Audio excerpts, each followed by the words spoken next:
In early 2000s, Square shocked RPG fans by announcing Final Fantasy IX, 10, and 11 all at the same time. But even for a series that is defined by the change that comes with every entry, one game ended up very much unlike the others. It would be an understatement to say that it was unpopular for Square to develop Final Fantasy as an online RPG, or to be so brazen as to label this game as the 11th entry in the main series. Because of its time-consuming nature, the subscription model, or any number of reasons, Final Fantasy XI along with 14 are often called out as the two games in the main series that many people will never even consider playing. I honestly can't blame them, and despite my love for both Final Fantasy XI and 14, I've got plenty of misgivings about them too. But at the end of the day, there are two things that I find truly special about Final Fantasy XI. First, of course, the community that I played with and the adventures that we had. And then, the world of Vana'diel, a richly detailed and expansive Final Fantasy world that is lost to so many who love the other worlds of Final Fantasy. And that's what I want to share with you in this episode.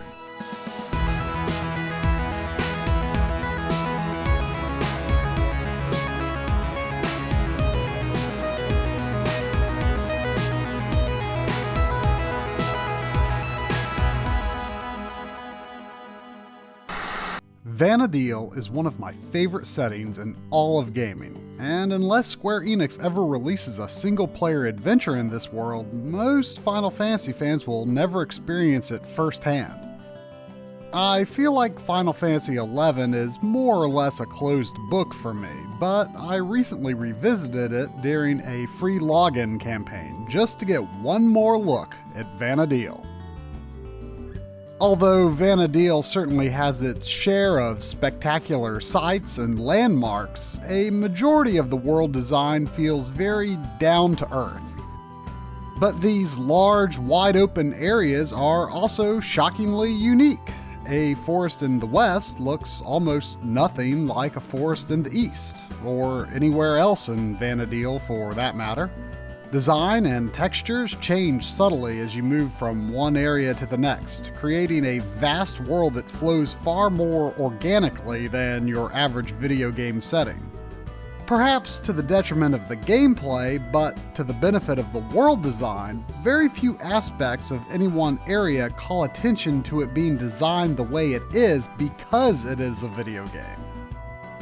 It's in this context that I found the most satisfying game world to explore that I've ever experienced. In 2004, I began my adventures in the Kingdom of Sandoria, one of the 3 nations that you can start the game in. It's an old, walled castle town full of history and tradition, mostly populated by Elven, Final Fantasy XI's tall, pointy-eared race. Sandoria used to be a lot busier back in the day when there were lots of new players, but this will always be my home in Vana'diel. Outside the city gates is a forested region called Ronfair, thick with trees and ancient Sandorian ruins scattered about. The music for Ronfair is one of Final Fantasy XI's relatively few tracks composed by Nobuo Uematsu, and it really played a huge role in drawing me into the game's atmosphere.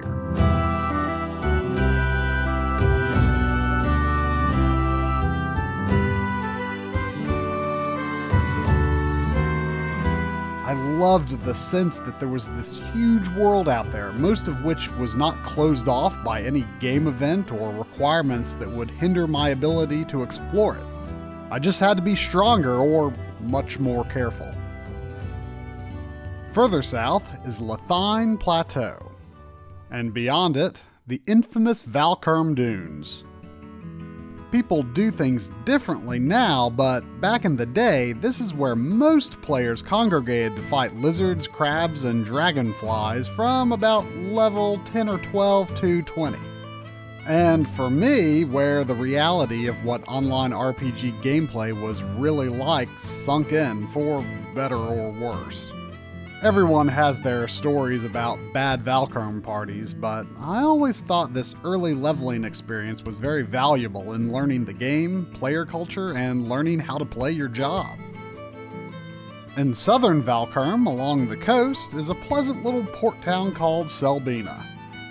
Not only do the ships arrive and depart on a real schedule, they actually sail for more than 10 real-world minutes before arriving in the port of Muhara.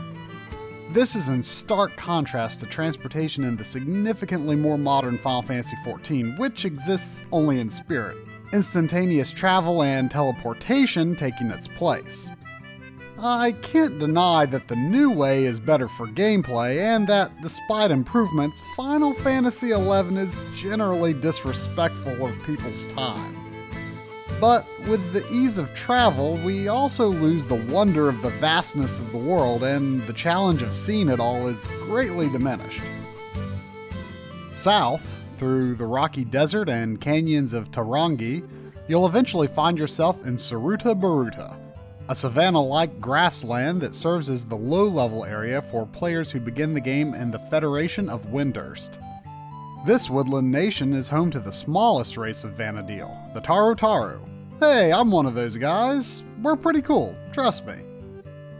Windurst is also the immigrant home of the Mithra, the generally female-only race with cat-like features. Windurst is the largest of the starting nations by area, and I never quite learned to navigate its winding paths without a map. Hey, by the way, the regions surrounding Windurst prominently feature mandragoras. If you've played Final Fantasy XII or any other Final Fantasy game with this design of mandragora, well, this is where they came from. Okay, so back on the western continent of Quan, far south of Valchrome, there's the Republic of Bastok. The opening FMV calls it the Republic of Bastard. But where does he get that toque from? Anyway, I'm not gonna lie, this is not exactly my favorite place in the world. It's home to the plain old human race, the Humes, as well as the male-only Galka, who are reborn through a reincarnation process that isn't fully understood. And unfortunately, they aren't exactly treated equally around here. But hey, look, it's good old Sid, the guy who invented airships, so Bastok's got that going for it. Bastok is a city of mining and industry, and the city itself, while not necessarily to my taste, isn't that bad. Really, what gets me about Bastok is the surrounding region, known as Gustaberg, a gray and rocky wasteland of fumaroles and petrified trees. I mean, okay, I get it, this city was founded on mining, but this is a place where new players might begin the game in. I mean, what were they thinking? In the Konstadt Highlands, north of Gustaberg, you might notice a large white structure, I guess?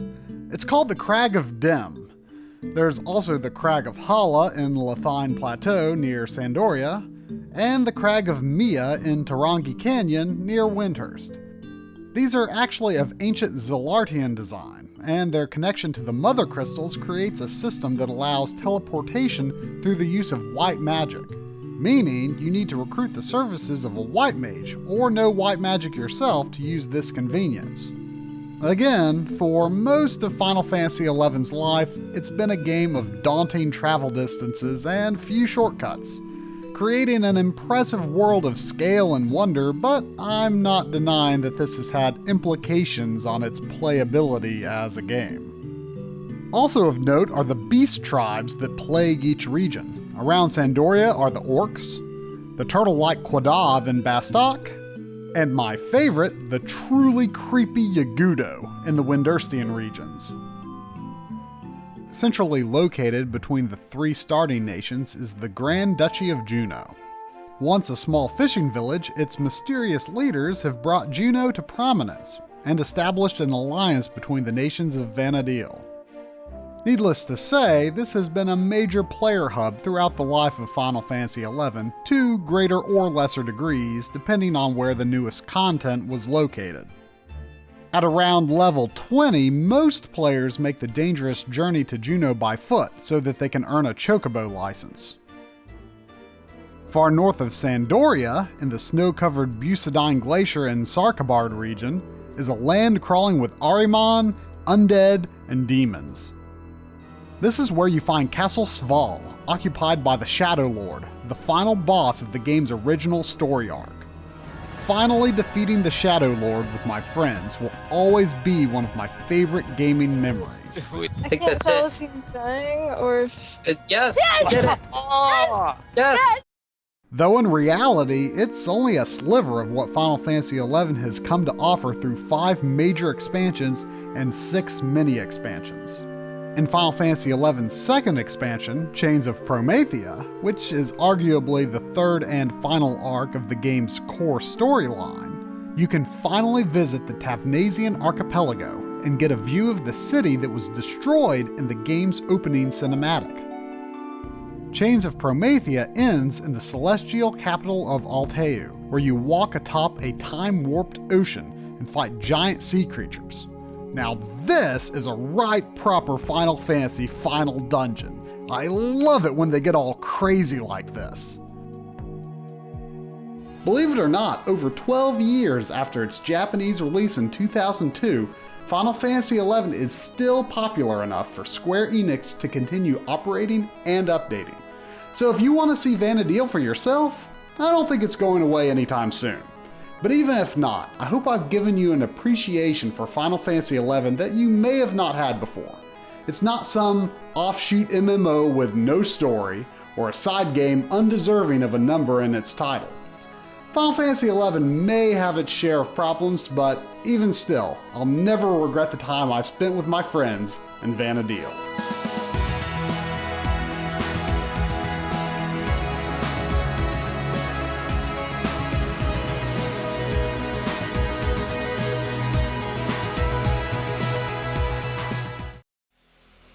Even though I generally love them, I'm pretty bad at shoot 'em ups.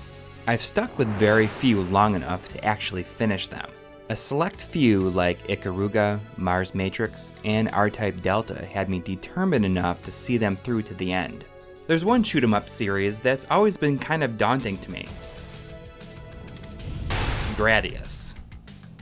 I've played a good number of them over the years, but I don't think I've made it further than the second stage in any of them, ever. A few years ago, after coming back from a gaming hiatus, I heard about Gradius 5 on the PlayStation 2. I naturally didn't spend a lot of time thinking about it until I heard that Konami had farmed out development to the one and only Treasure. This seemed like a match made in heaven, and kind of a fun prospect since the team at Treasure used to be part of Konami way back when. I've decided I'm finally going to give Gradius 5 the shot it deserves, and I'm going to finish it, no matter how long it takes.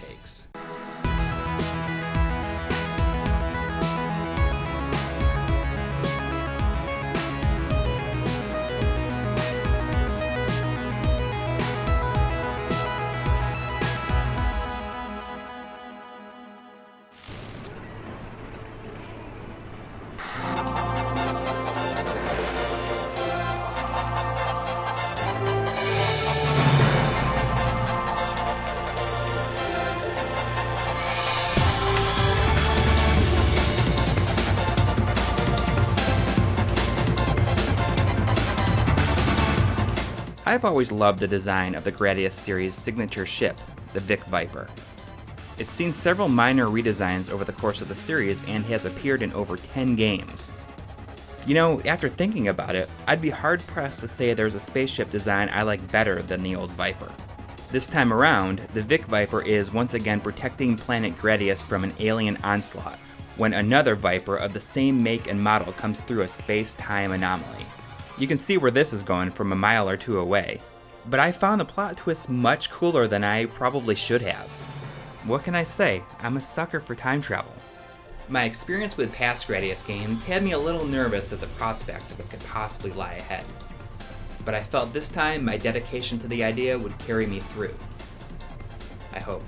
Select weapon array. Oh, hey, this looks familiar.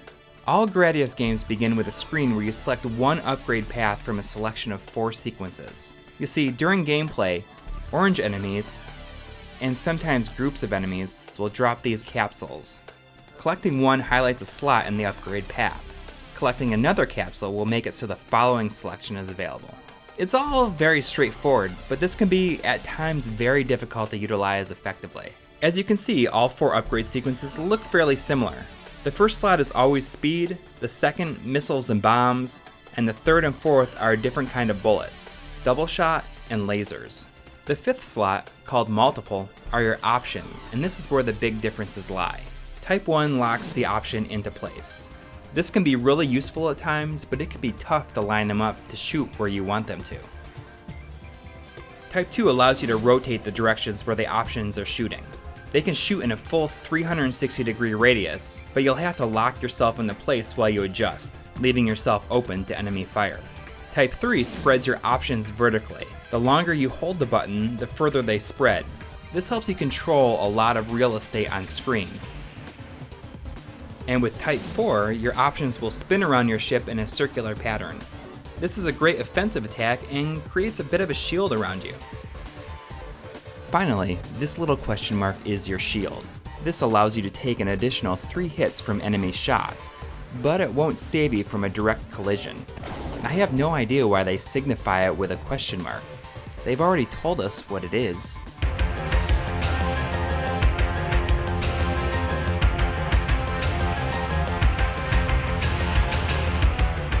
Gradius is a great looking shooter. I've said before how much of a fan I am of the 2.5D graphics style, and this game continues that tradition. You cover a lot of ground here, from space battles to asteroid fields to the inside of, whatever this is. There's never a hit to the frame rate, except when it's intentional during those iconic treasure slow motion super explosions. You know what I'm talking about. The soundtrack is by Hitoshi Sakamoto, of Final Fantasy Tactics fame. From what I could hear, it was okay. It tends to blend in with the sound effects with only a few cool sounding segments here and there. I usually love shooter soundtracks, and I especially love the one he did for Radiant Silvergun, so I was kinda sad to see this one not stand out that much. I was humbled pretty quick by the extreme difficulty. Previous Gradius games used a checkpoint system, where it was difficult to recover from losing all your power-ups. But here, Treasure decided to take pity on people like me and allow you to respawn and continue exactly where you died. Please continue.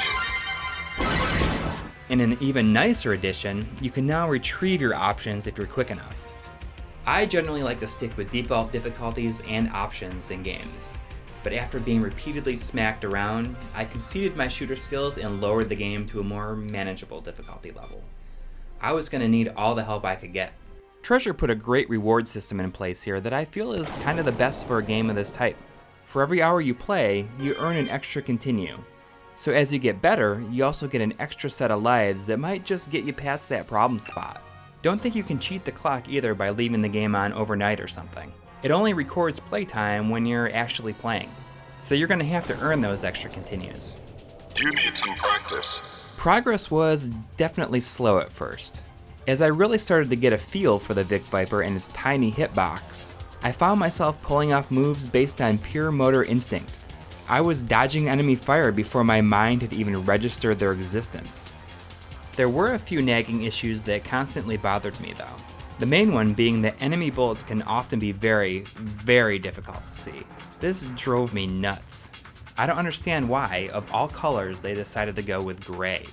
They blend into the background really easily, and sometimes you'll just die without even seeing the shot or where it came from.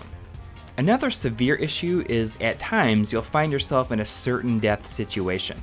Something will happen like a door closing, and if you didn't know this was going to happen and you're on the wrong side, there's absolutely no way of dealing with that other than crashing your ship.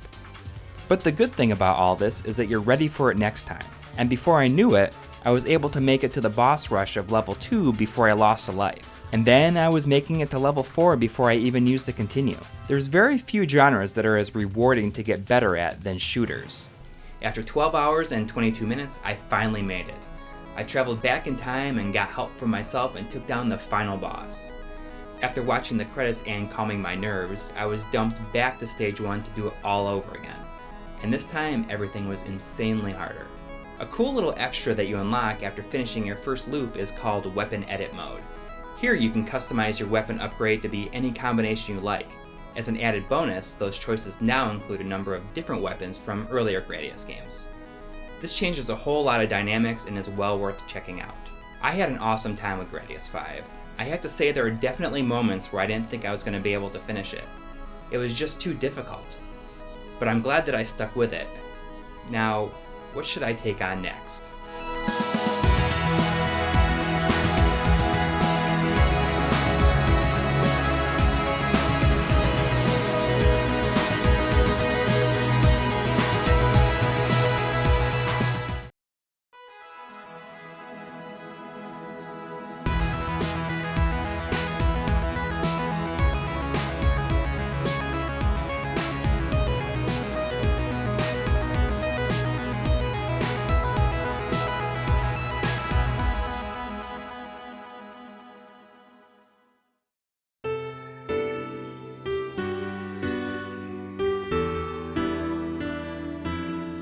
I really miss the mascot platformer. These things were everywhere during the 8 and 16-bit years. They started to fall off when the PlayStation and Saturn hit, but it wasn't until Mario 64 arrived that everything really changed. It was at this time that Namco delivered one of the best games on the PlayStation. Klonoa: Door to Phantomile.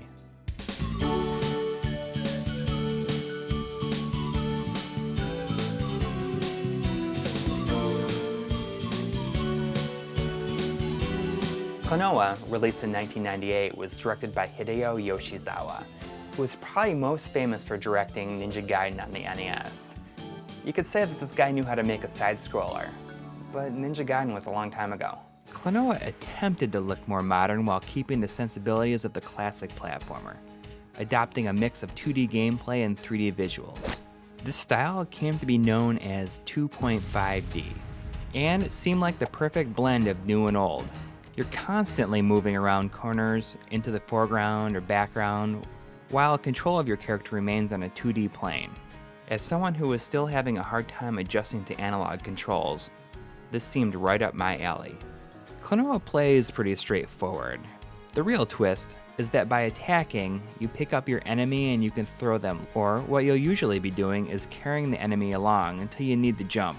With another press of the jump button, Klonoa will let out his signature and double jump off the head of the enemy, throwing it straight down to their certain doom. What's cool about this is you can actually chain to triple jumps and maybe even some quadruple jumps.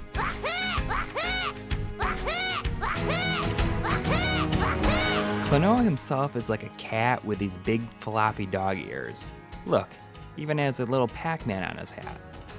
We find out that Klonoa is something called a dream traveler. He gets summoned to different worlds in his dreams to help out. In this case, Phantomile. What starts out as a regular day, with Klonoa out for a walk in the woods alone, he discovers a giant ring with a jewel on it.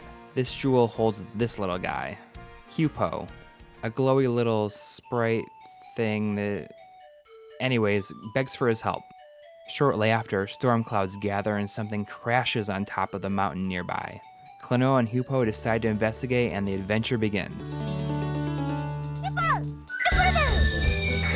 The adventure across Phantomile is significantly more epic than you'd ever expect.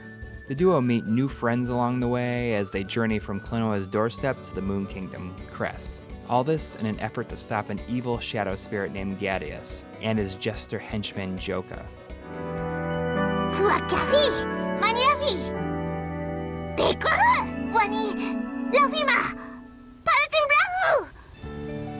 Klonoa's adventure reaches a climax that I would probably consider to be the saddest ending of all time. I mean that. The saddest ending. Man. It just gets me every time. Klonoa's had a pretty rocky road here in the West. Namco tried and tried to make him successful, but sadly, I think he was just too cute for the general Western consumer, in a time when gritty and real was starting to become the standard of the PlayStation generation. Honestly, I was part of the problem too. I'd probably have overlooked Klonoa if I didn't work at a place where I could borrow games. I thought it was gonna be a joke. Imagine my surprise when it ended up being one of my favorite games of all time.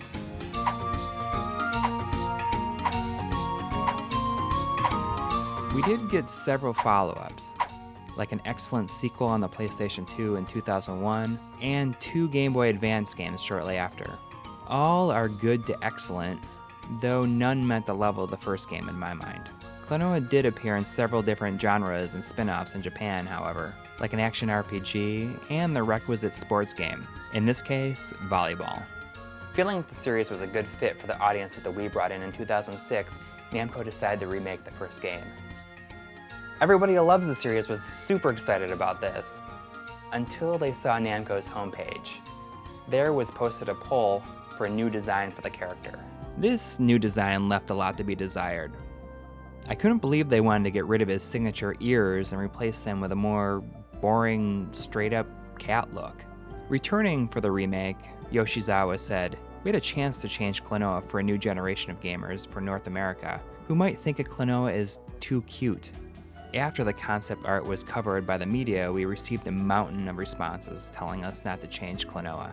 The original design didn't survive unscathed, however. They decided to keep the redesign's new clothes and give him an English voice. Thankfully, the original gibberish language exists as a selection in the options menu. And yeah, I immediately turned it on. Dropping the Door to Phantomile subtitle, Klonoa hit the Wii in 2009. Fans rejoiced. Beyond a little touching up here and there, it was an extremely faithful remake. The levels, story, and amazing soundtrack remain practically the same.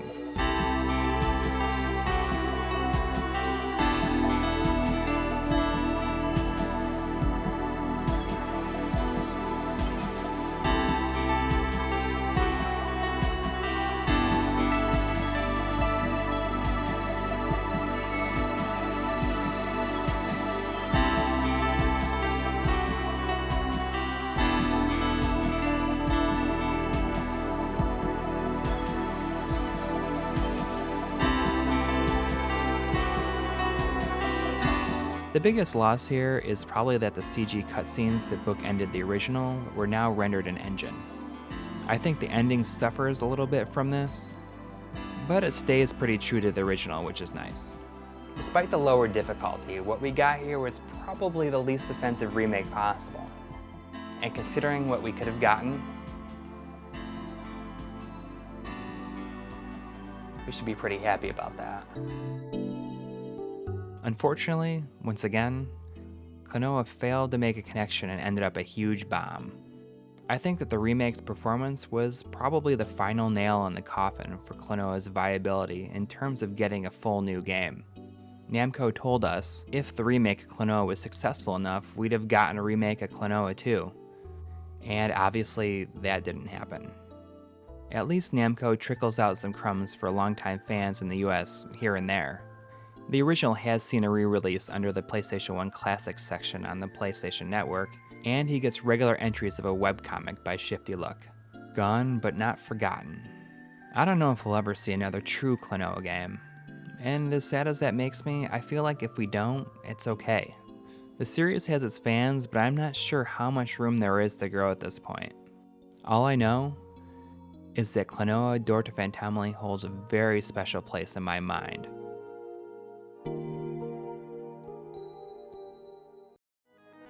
Castlevania Symphony of the Night has long stood tall among the most revered games of all time.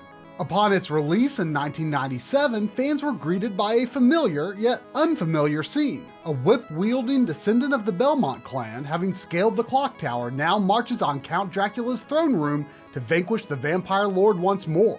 But who was Richter Belmont? And this final battle, which game was it from?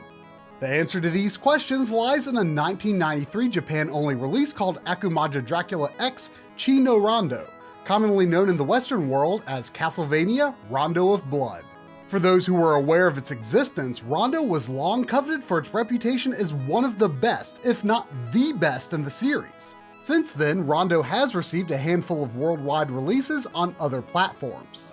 These two games have continued to be intrinsically intertwined, yet they could also hardly be more different, among the finest representatives from two distinct branches of Castlevania gameplay.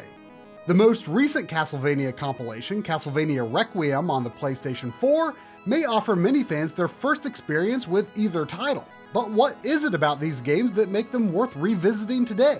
Let's take a look at the original versions, along with their various ports, remakes, and official emulations.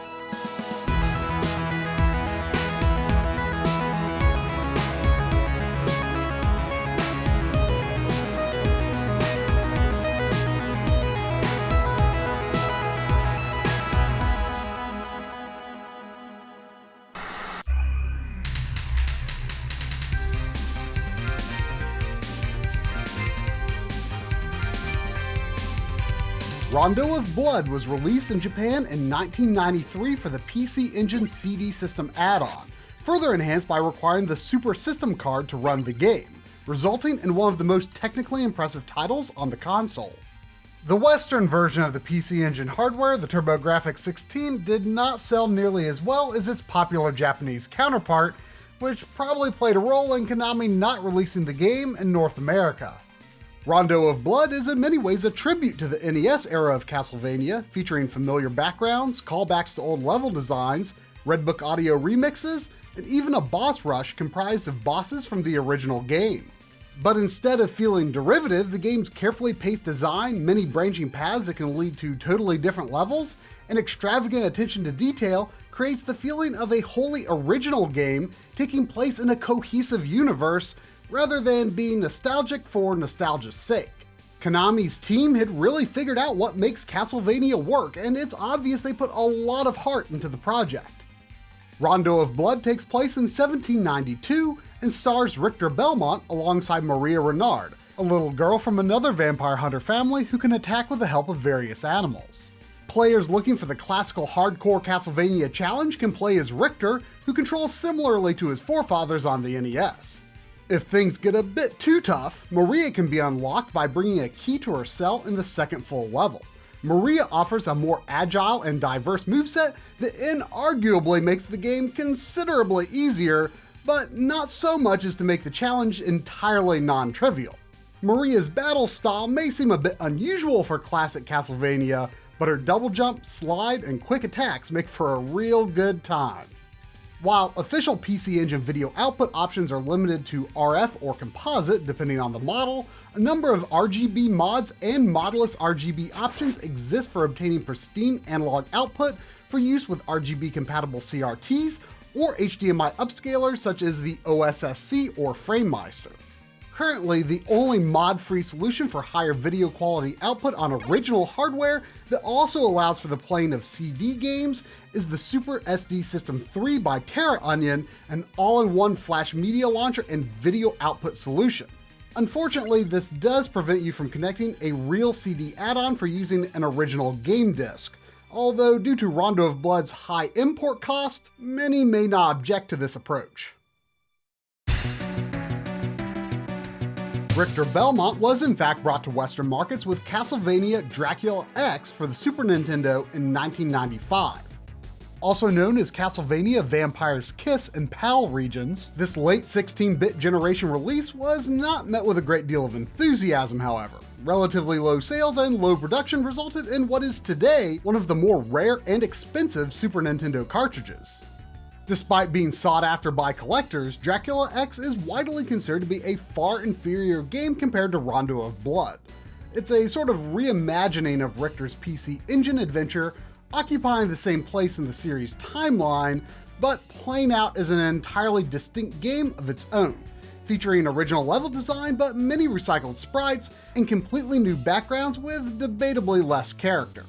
The flame effect in the opening level definitely gets your attention, but aside from a few bright spots, Dracula X for the SNES feels like a product of little passion by its team. The lack of a playable Maria and fewer branching paths makes for a less remarkable game that earns more of its difficulty from unpolished design than genuine challenge. Even compared to Dracula X's SNES predecessor, the ambitious Super Castlevania 4 from early in the system's life, there's just not a lot of anything interesting going on here.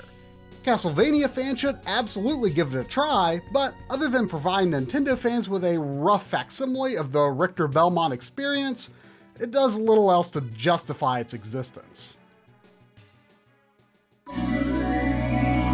And then came the watershed moment in the Castlevania series history. Castlevania Symphony of the Night. It's nearly impossible for a popular series to so drastically change its firmly established core gameplay and be so universally praised in the process of doing so. Yet that is exactly what the Castlevania team and assistant director Koji Igarashi managed to accomplish. What would have been a bottomless pit in any other Castlevania now becomes another room to explore. Revisit a difficult enemy after you've reached a higher level and upgrade your equipment to have a fighting chance. A non-linear interconnected castle that serves as essentially one gigantic level along with RPG elements completely change what Castlevania is. But for most players, that seemed to not matter because it just works so well. While Rondo of Blood was the encapsulation of the series' past greatness, Symphony of the Night was the start of something new and exciting. It was satisfying in a fresh new way for longtime fans, while also making the series radically more accessible. This castle is a creature of chaos. It may take many incarnations. So I can't trust my memories, huh? Oh well, I'll do my best. Good luck. The plot and game visuals closely follow Rondo of Blood. It is, after all, part of the Dracula X sub-series in Japan. The story picks up 4 years after the end of Rondo, with the Demon Castle reappearing much sooner than expected, and Dracula's son Alucard setting out to destroy his father. Symphony's non-linear design and particular control mechanics lend itself to progressing through the game in unexpected ways. Some additional PlayStation version footage in this episode was provided by Carcinogen SDA, who record an impressive all bosses, all relics run while taking no damage. Symphony of the Night's enduring popularity has been further bolstered in recent years by its reputation as an entertaining speedrun game. Following Symphony of the Night's release, the Castlevania series would try on various other forms, but eventually the main series releases became dominated by this style of gameplay, called Igavania for producer Koji Igarashi, but more popularly dubbed as Metroidvania, owing to the world design's obvious similarities to the sprawling maps of the Metroid series. On PlayStation hardware, Symphony of the Night can be output with pristine RGB video. When using backwards compatibility on PlayStation 2, component cables are also an option if your equipment is compatible with 240p over component. As for PlayStation 3, more on that a bit later. These 3 titles make up the Dracula X Trinity, but this is not the end. Numerous versions on other platforms have sought to bring Richter Belmont and Alucard to new audiences, but where do they succeed and where do they stumble?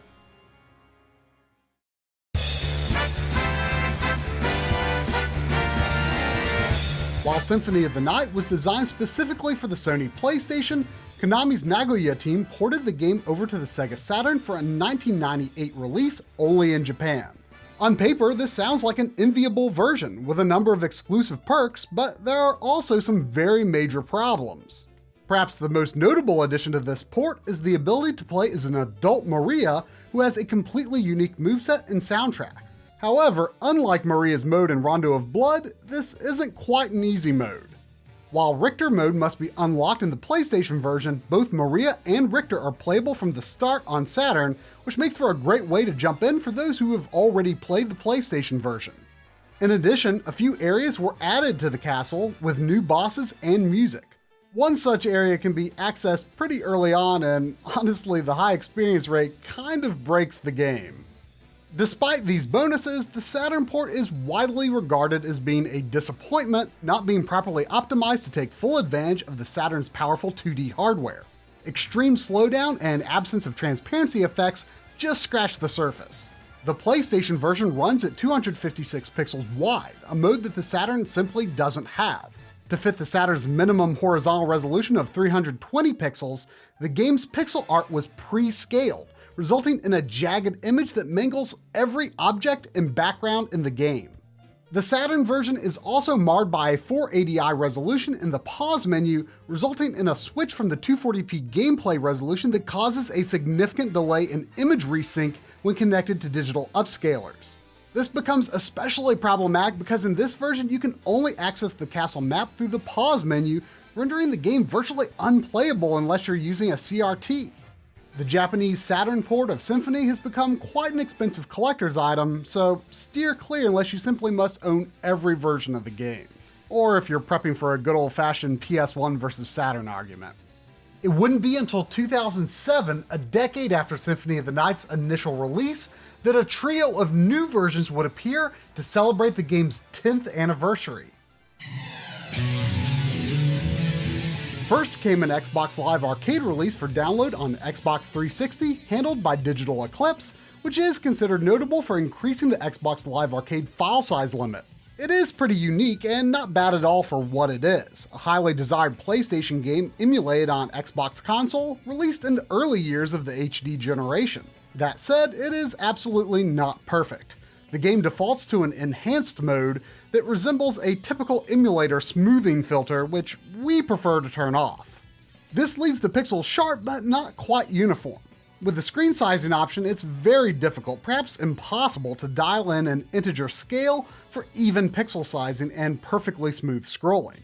And unfortunately, there is no way to turn off the nasty pillar box border, unless you switch to a 4:3 analog output, which, hey, it's not 240p, but at least it fills the screen correctly. There is some input lag, and you might notice the occasional visual quirk.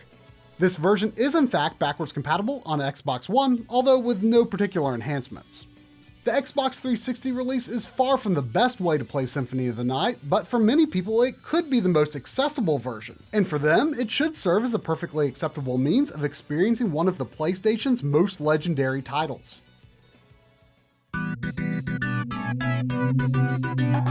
The PlayStation Store for PlayStation 3 offers a wealth of PS1 classics to download for reasonable prices, and Symphony of the Night was released for sale on the service in the summer of 2007. This is the original release running with the PS3's tried and true PS1 emulation. While PS1 classic downloads present with a slightly soft appearance, the original aspect ratio and artwork is represented respectfully, and some may even prefer the smoother look compared to razor-sharp pixels. As with any emulated solution, you should expect some input lag, but the degree to which this is noticeable depends on your television and your own sensitivity to lag.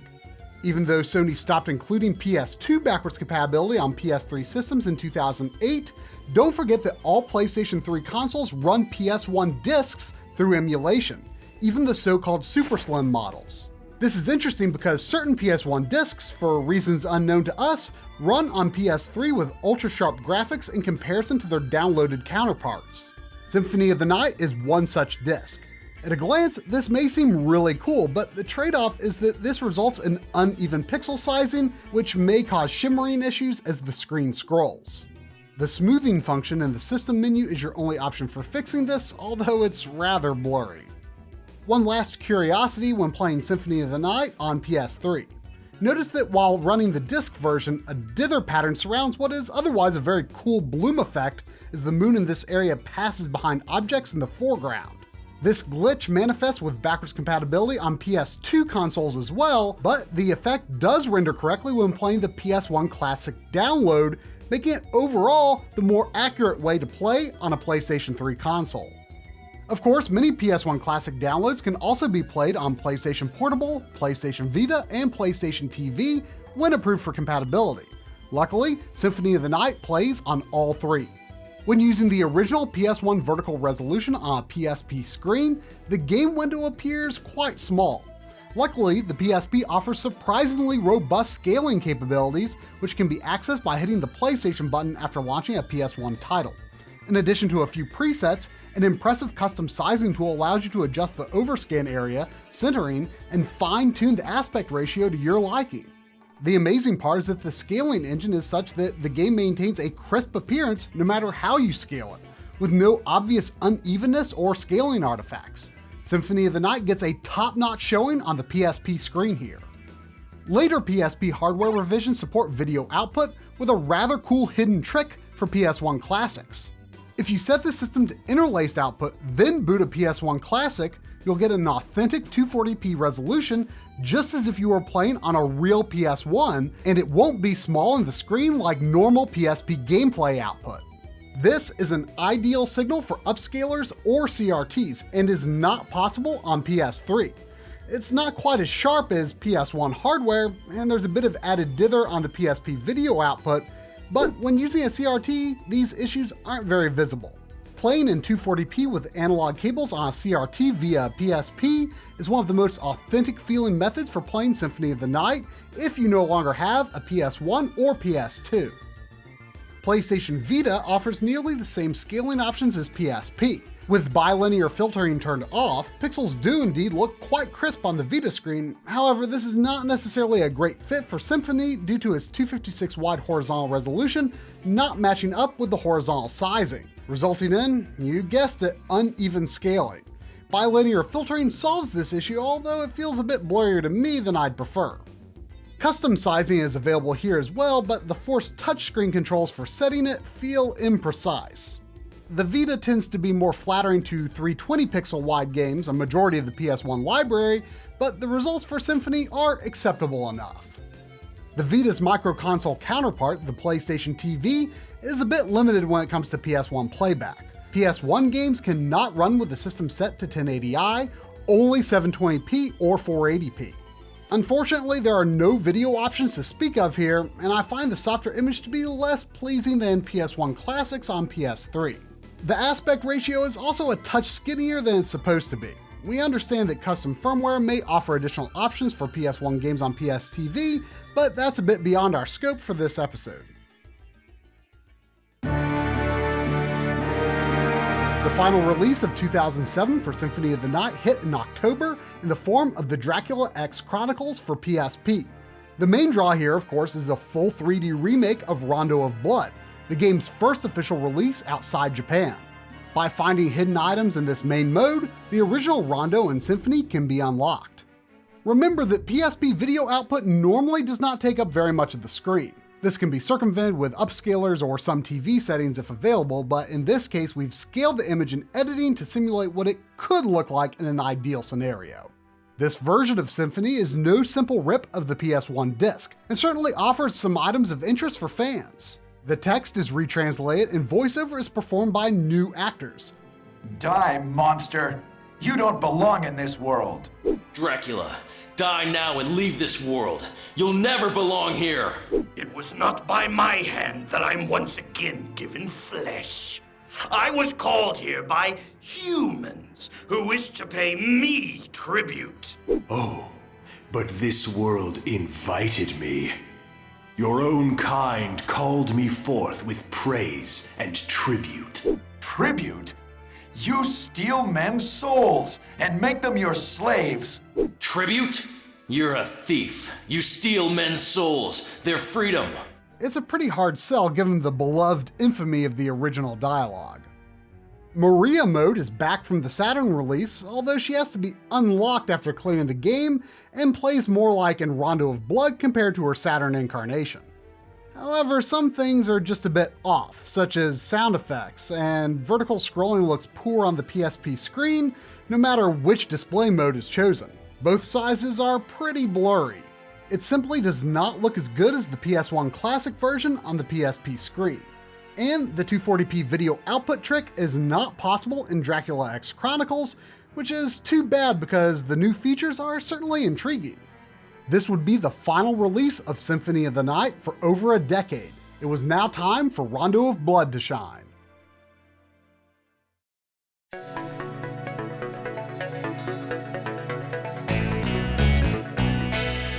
Despite being completely remade with polygon graphics and redone music, the PSP Dracula X Chronicles version of Rondo is very firmly based on the PC Engine original. While I haven't played each version of Rondo enough times to hone in on what specific alterations may exist, level design, enemy behavior, and controls are accurate enough to serve as a suitable replacement for the original experience. The biggest difference, of course, are the 3D visuals versus the sprite-based original. One disappointment for me is that the atmospheric lead-ups to many boss fights have now been replaced with generic cutscenes. One of my favorite things about the original version of Rondo are the special flourishes unique to various gameplay scenes, such as the beast crashing through the castle wall. It's just not as speedy and doesn't have the same impact when these moments are replaced with a cutscene. This version also runs at half the frame rate, 30 frames per second as opposed to 60, although for a slow scrolling game like Castlevania, it feels okay to me. This remake is certainly a bit divisive, but in spite of its drawbacks, I actually rather like it, and I think it's fun having different visual takes on Richter and Maria's adventure.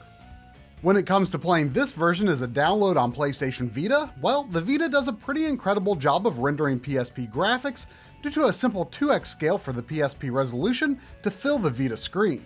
It's an excellent alternative to playing on a real PSP. Unfortunately, Dracula X Chronicles is not approved for compatibility with PlayStation TV, and PSP games on PSTV tend to be overly blurry anyway, although both issues can be circumvented with custom firmware.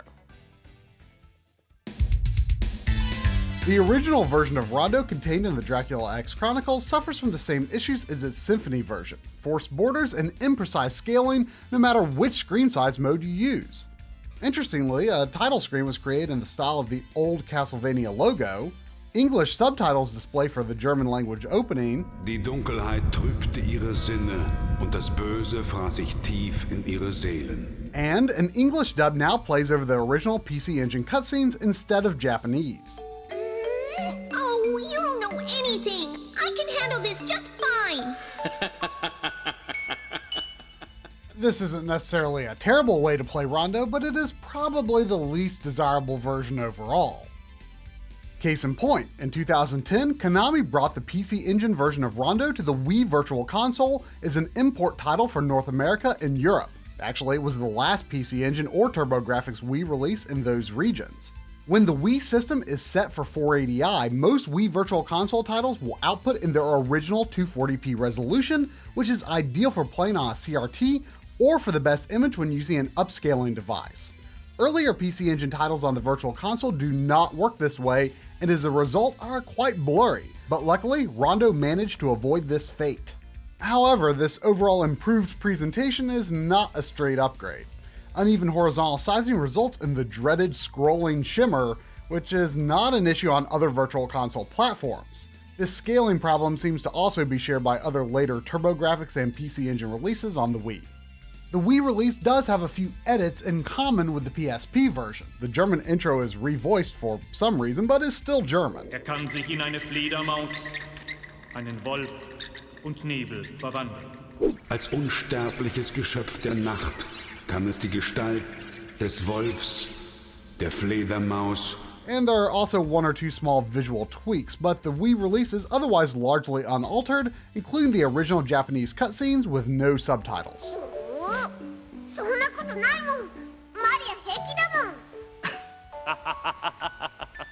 One area where emulation can improve upon the original hardware is of course load times. My PC Engine CD unit and game disc seem to be in good shape, but there can still be a bit of an extended wait before the battle against Shaft.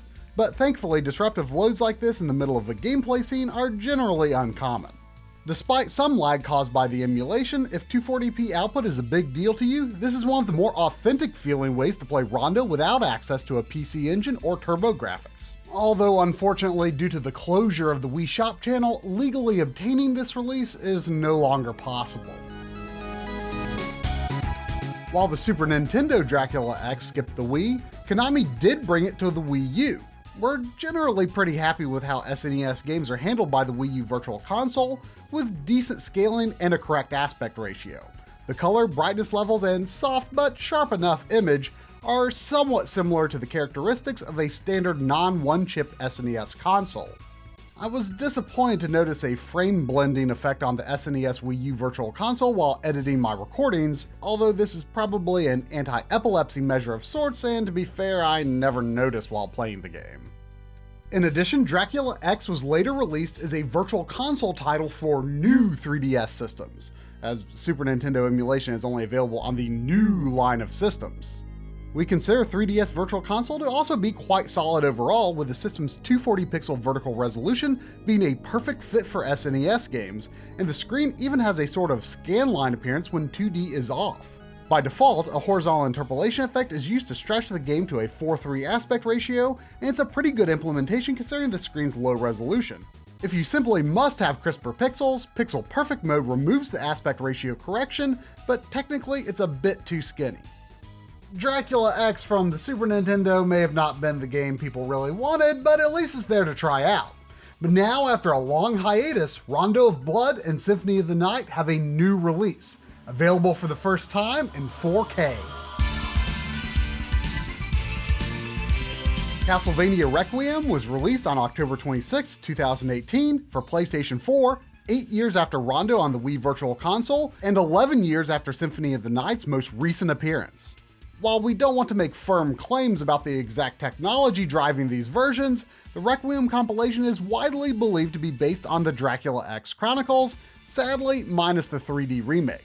This is plausible, seeing as hackers have presented evidence that a handful of PS4 releases that appear to be HD remasters are in fact PSP versions with extra features hooked in over an emulation layer. If Sony's PSP emulator is at work here, that would also explain the strange decision to not release Requiem on Xbox One, Switch, or PC. A quick and dirty approach to running these games on PS4 could be the cause of various rough edges such as sound issues and saving and loading stutters. Although the lack of slowdown when the life up item appears after a boss in Symphony does suggest extra performance headroom.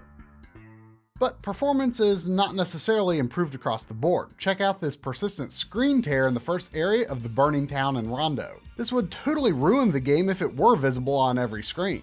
Or how about how the laggy background rendering visible in this scene where the masked position moves out of sync when scrolling vertically? That's not parallax. This also occurs on the PSP release, but not on original hardware or the Wii Virtual Console emulation, lending further credibility to the notion that Requiem is closely built around Dracula X Chronicles.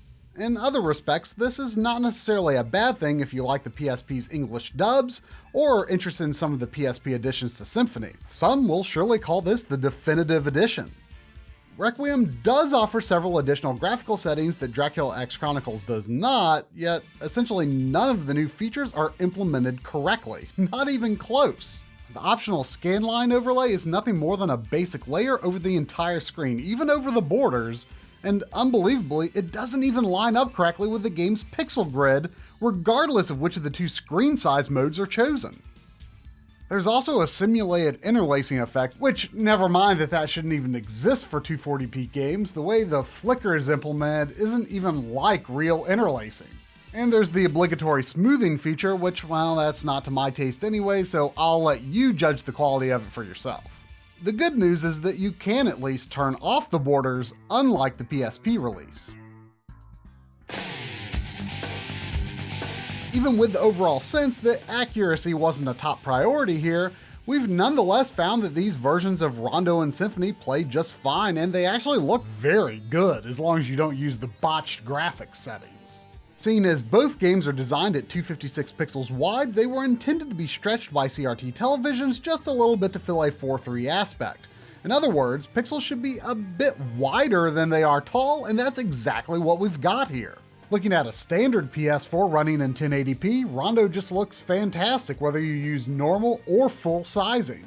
Interpolation is subtly engaged on both axes to soften pixel edges just enough to keep the overall impression sharp while maintaining the appearance of pixel uniformity and a correct aspect. Check out how it compares to our gold standard of the open source scan converter, performing a comparable 4x scale on an RGB modded PC engine. Full mode fills the screen's vertical space and seems to have no trade-offs in terms of sharpness or pixel integrity, leading us to believe that there's not much of a compelling reason to ever use the smaller picture. You'd think just doing it right like this would be standard, but this sort of ideal scaling is not to be taken for granted with retro re-releases. Both the normal and full sizing modes behave differently in Symphony than they do in Rondo, which doesn't make much sense. Interpolation is engaged on both axes in both modes, but again, the impact on overall sharpness is minimal.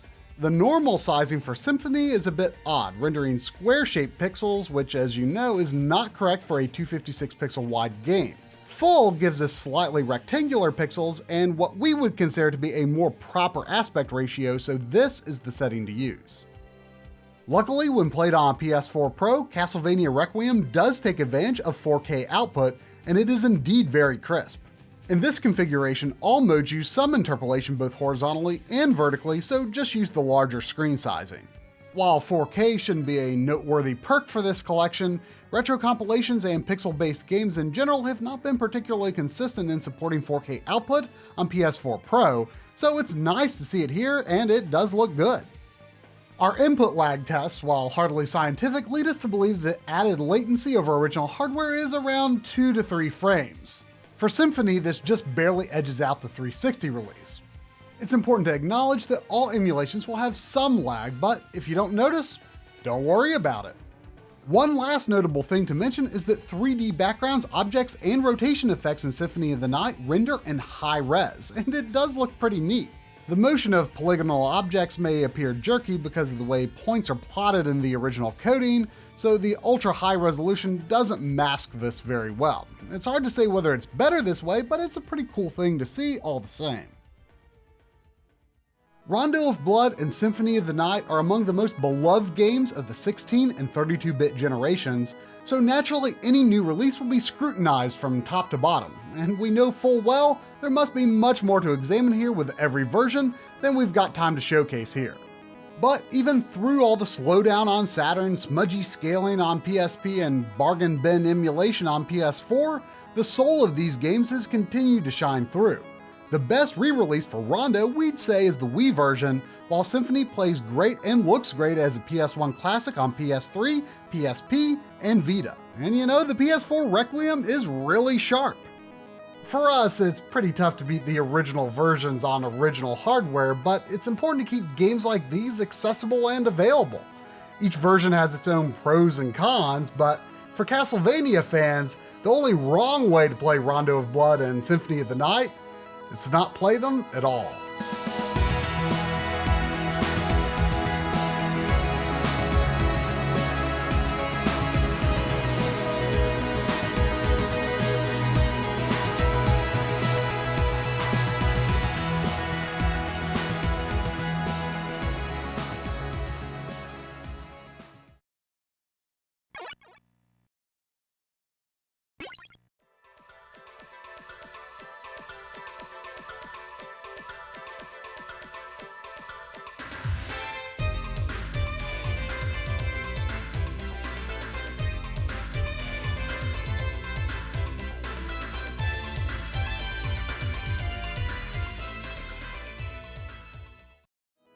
It goes without saying, but the PlayStation 2 was an amazing system. The most successful system of all time, even. But it brought us so many games that of course some truly amazing experiences got lost in the shuffle. I worked retail at the time, and had opportunities to check out lots of games that I normally wouldn't have spent my hard-earned cash on. And that allowed me to discover one specific game that I came across very early in the life of the PS2 that I feel ended up being one of the most criminally overlooked and underrated titles on the system. In this episode, I'm going to be talking about a complete gem of a shoot-'em-up called SkyGunner.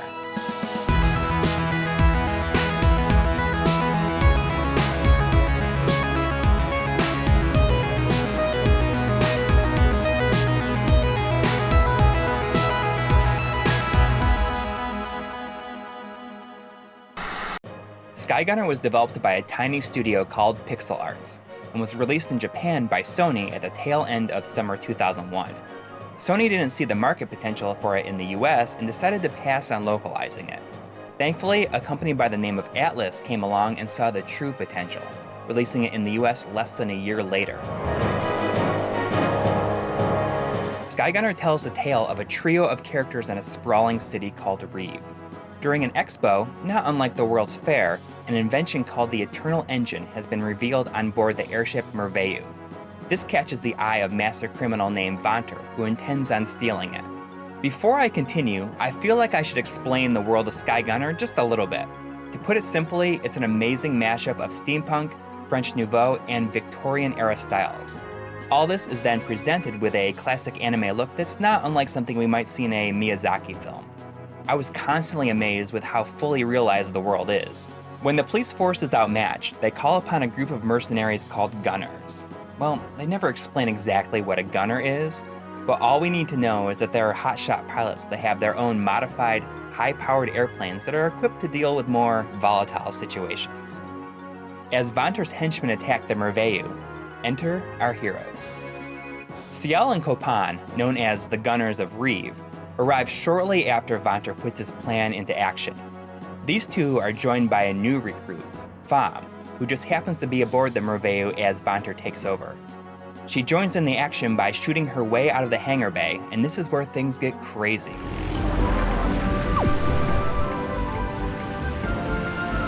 Are you the... Let's talk about that later. We better deal with things here first. Right. Why don't you hang back a little to be safe?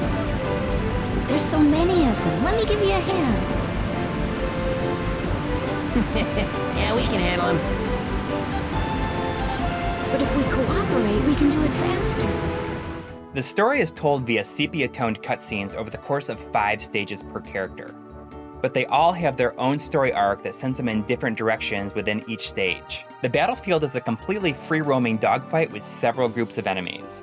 You generally stay locked onto a group of enemies at all times. You track their movement from your perspective, which can be very disorienting at first, but once you get a feel for it, you realize just how cool it is. You can easily adjust your trajectory for where you need to be heading and what you need to be attacking, and at the same time, it gives SkyGunner an insanely cinematic look. You can switch to a more traditional third-person style by holding down the triangle button, and switch to the tail cam. This will eliminate all lock-ons and is a good way to focus your attacks over a large swath of enemies. Speaking of attacks, each character's plane comes with an array of weapons and a special ability. Pham and CL share the same weapon loadout, but each character has their own unique super move that can give you the upper hand. Well, let's start with the weapons. First off, everyone is equipped with a machine gun, firework missiles, and dog missiles. The machine gun is your primary method of taking out the smaller enemies. Dog missiles will slow down and distract enemies, and firework missiles are good for taking out several enemies at once, helping you rapidly build your combo chain. Wait, chains? Combos? More on that in a minute. Pham and CL share a special kind of missile called cross missiles, which will, after coming into contact with an enemy, drill into its hull. Shooting this cross missile will detonate it, and if you're looking to do some major damage, locking on 3 cross missiles at once will form a super-sized cross missile.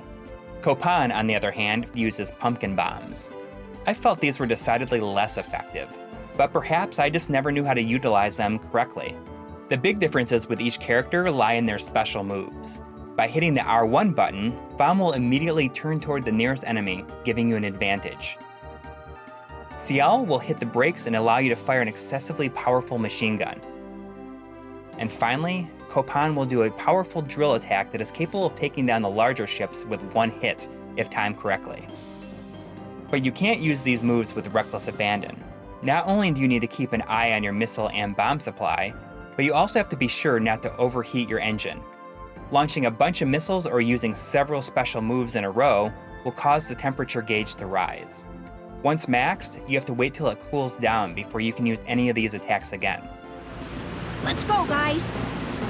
Wait, how about this? The one who earns the most money here gets the new engine. Fine by me. How about you, CL? All right, but don't come crying to me when you lose. So, remember when I mentioned chains and combos? Well, there's a whole score attack mentality under the hood of SkyGunner that you don't have to pay attention to at all, but it can become quite addictive once you figure it out. Each enemy you defeat earns you money, and at the same time adds to a countdown where you have until that counter expires to shoot down another enemy. As this counter gets higher and higher, so does a score multiplier. So really, the toughest part is finding enough enemies to kill fast enough, so that your multiplier continues to go up. This is achieved with combos. Destroying certain groups of enemies at once, say a cannon on the side of a capital ship, will start a chain reaction that will blow up the cannon next to it, and the one next to that, and so on and so forth. This adds up to some huge combos. So it really just comes down to knowing what to attack at the right moment for the best possible streak. It's the true essence of a shooter score attack, and the incentive to get good. I started out awful and couldn't understand how the computer was building up the scores it was, but after some practice... You've got to be careful though. There's a number of things that will bring your money earnings down. Like getting hit obviously causes you to drop some coin, but if you manage to get hit multiple times in quick succession, your pilot will lose balance and spin out of control, draining your cash at an accelerated rate. You'll have to mash the buttons as fast as you can before the timer runs out to regain command of your plane.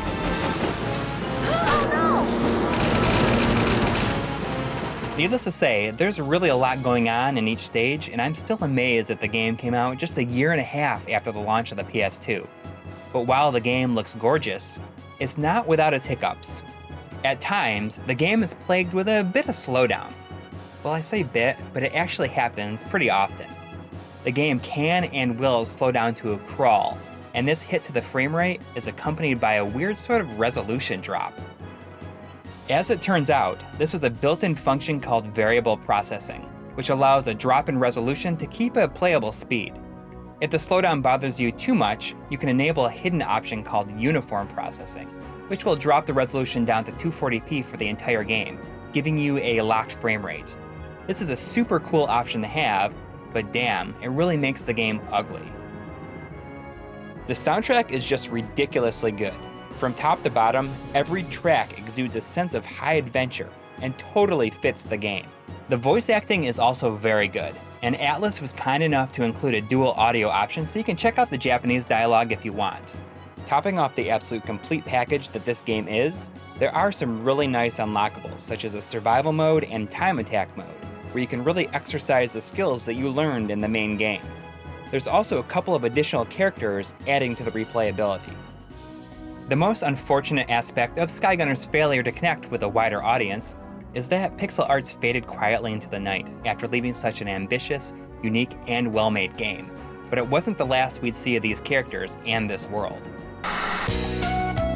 A couple of years later, in 2005, the rights to the series fell into the hands of a developer called Easy Game Station, who produced an unofficial, Japan-only, PC-exclusive sequel called Gunner's Heart. This was a game that was completely on rails and is very arcadey from the ground up. You know, it's pretty decent, but I don't know if this is exactly what I wanted from a sequel. It does have its own unique charm though, but that could just be the Afterburner fan in me talking.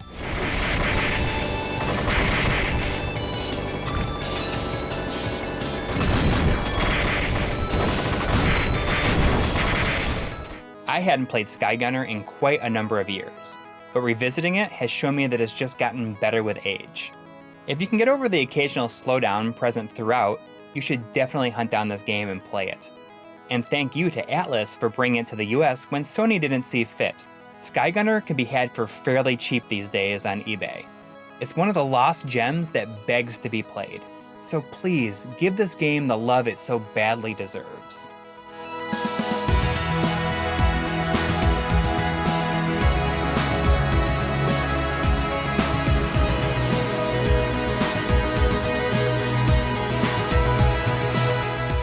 Not only do you need to keep an eye on your missile and bomb supply, but you have to be sure not to overheat.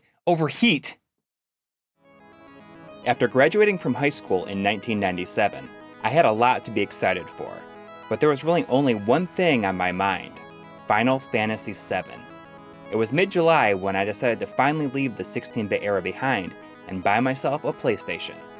FF7 wasn't due till early September, so I chose one game to keep me occupied until then. I walked out of Electronics Boutique that day with a brand new PlayStation and an RPG called Wild Arms. First booting up Wild Arms, I was greeted by the name MediaVision, a developer who I'd never heard of. What followed was the perfect swan song for 16-bit style RPGs before they'd all become pre-rendered backgrounds and cinematic cutscenes. By the time the credits rolled, I needed to know more about this MediaVision. What else had they done? I expected an RPG that never saw release outside of Japan, but what I got was much different. This is Gunner's Heaven, a run-and-gun shooter developed by MediaVision before the Wild Arms series put them on the map.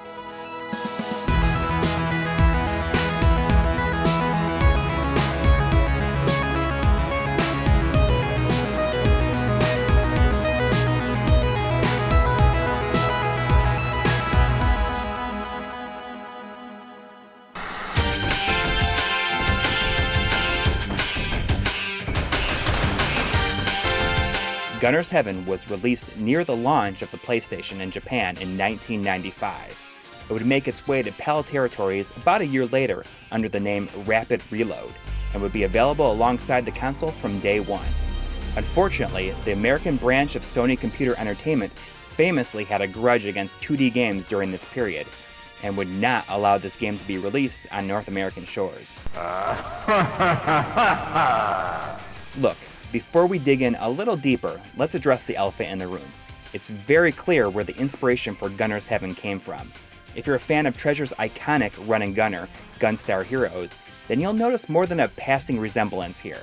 It's clear that the team at Mediavision loved Gunstar Heroes and wanted to make a game that felt very similar.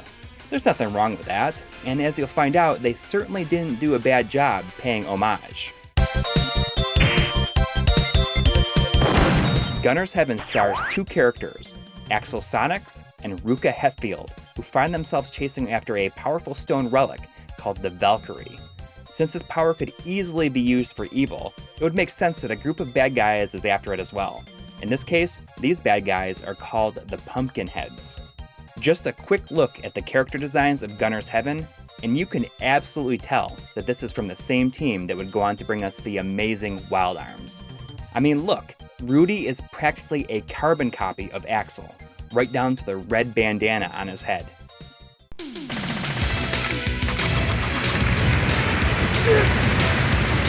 Much like Wild Arms, Gunner's Heaven feels like a late 16-bit era game, with a few 32-bit flourishes here and there. Sprites are well animated, and there's a ton going on at once with little to no slowdown, and there's a bunch of multi-tier bosses that await you. Battling their way through 5 levels, Ruka and Axel run and gun their way through cities, jungles, and a factory. The 3rd and 5th levels switch things up a bit and become a bit more shooter-oriented as you rollerblade along train tracks or take to the skies above. Each stage reaches its natural climax with a face-off against one of the Pumpkinhead's generals.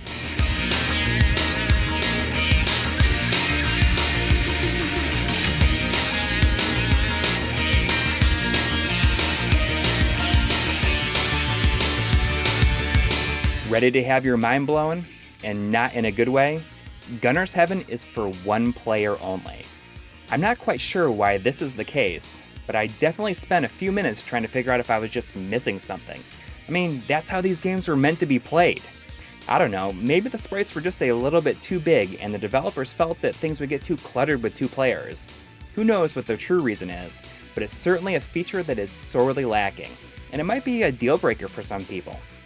Another interesting thing about this game is that it has absolutely no memory card support, so expect to play through Gunner's Heaven in its entirety in one sitting. When you start a new game, you choose from either Axel or Ruka, who control identically with their running, jumping, grappling, and climbing. It's the gunning part where things get interesting. Both characters are equipped with a different set of 4 weapons, which can be toggled through with a press of the triangle button. But as you spend time with both of them, you'll find that they're fairly similar in that each selection serves parallel purposes. These consist of a rapid-fire machine gun, homing bullets, a ricochet shot, and a slower gun that deals heavy damage. Each weapon has their own quirks that makes them good or bad for individual situations, but it can sometimes take a little while to figure out which gun makes sense for each encounter. As you defeat enemies, they'll drop a number of different sized jewels. Picking these up will power up your weapon, allowing for even more destructive mayhem. Each gun has an enhanced version that makes you feel almost unstoppable, but that feeling can be fleeting, as you always have this counter up here breathing down your neck. Small ones add 2 seconds, medium ones add 5, and large ones add a whole bunch. The timer certainly makes things a bit more frantic. You gotta keep moving forward or else you lose your power-up, and that's about the last thing you want to happen when you make it to a boss. Luckily, as long as you have at least 1 second on the clock when the boss battle starts, the counter will pause for the duration of the battle. This is great because fighting these guys is rough enough as it is. It's even tougher with a low-powered weapon. Boost icons will appear every once in a while as well, and picking it up can enhance your firepower even further. These only last a few seconds though, so don't get too excited. If you're looking to get a bit more physical with an enemy, then running into one will cause you to grab onto them so you can beat them senseless. As integral as this was in Gunstar Heroes, it's practically useless here. Its inclusion seems more like an afterthought. Both characters also have screen-clearing super bombs at their disposal. These do what you think they would, but once again their styles differ. Axel's affects the entire screen but does less damage overall. while Ruka's is more centralized and can be a real asset during boss battles. Finally, each character has a grappling hook that they can use to quickly pull themselves to upper levels. Unfortunately, much like the physical attacks, this is woefully underutilized in the scheme of the entire game, and is only useful in a handful of situations.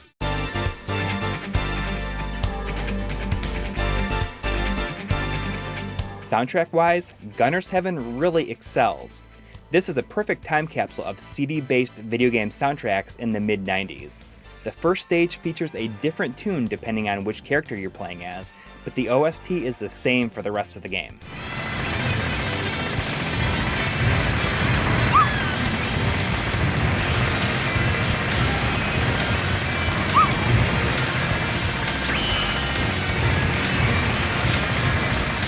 There's also the odd bit of voice acting, including bosses talking some smack during short cutscenes before and after battles. For some reason, these voices default to off when you first start up the game.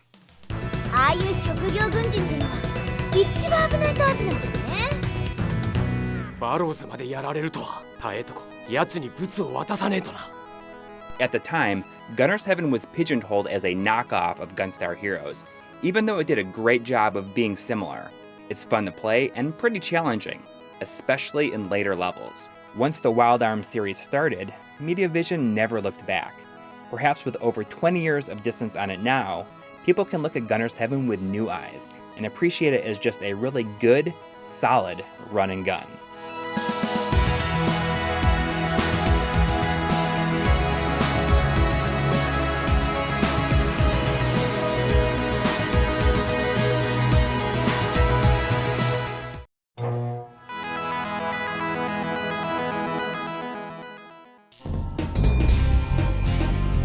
Back in the early 2000s, when most screens were still big fat tubes, I decided to save space in my college dorm room by buying a ViewSonic VB50HR TV to run consoles like GameCube and PlayStation 2 to my computer monitor via S-Video to VGA.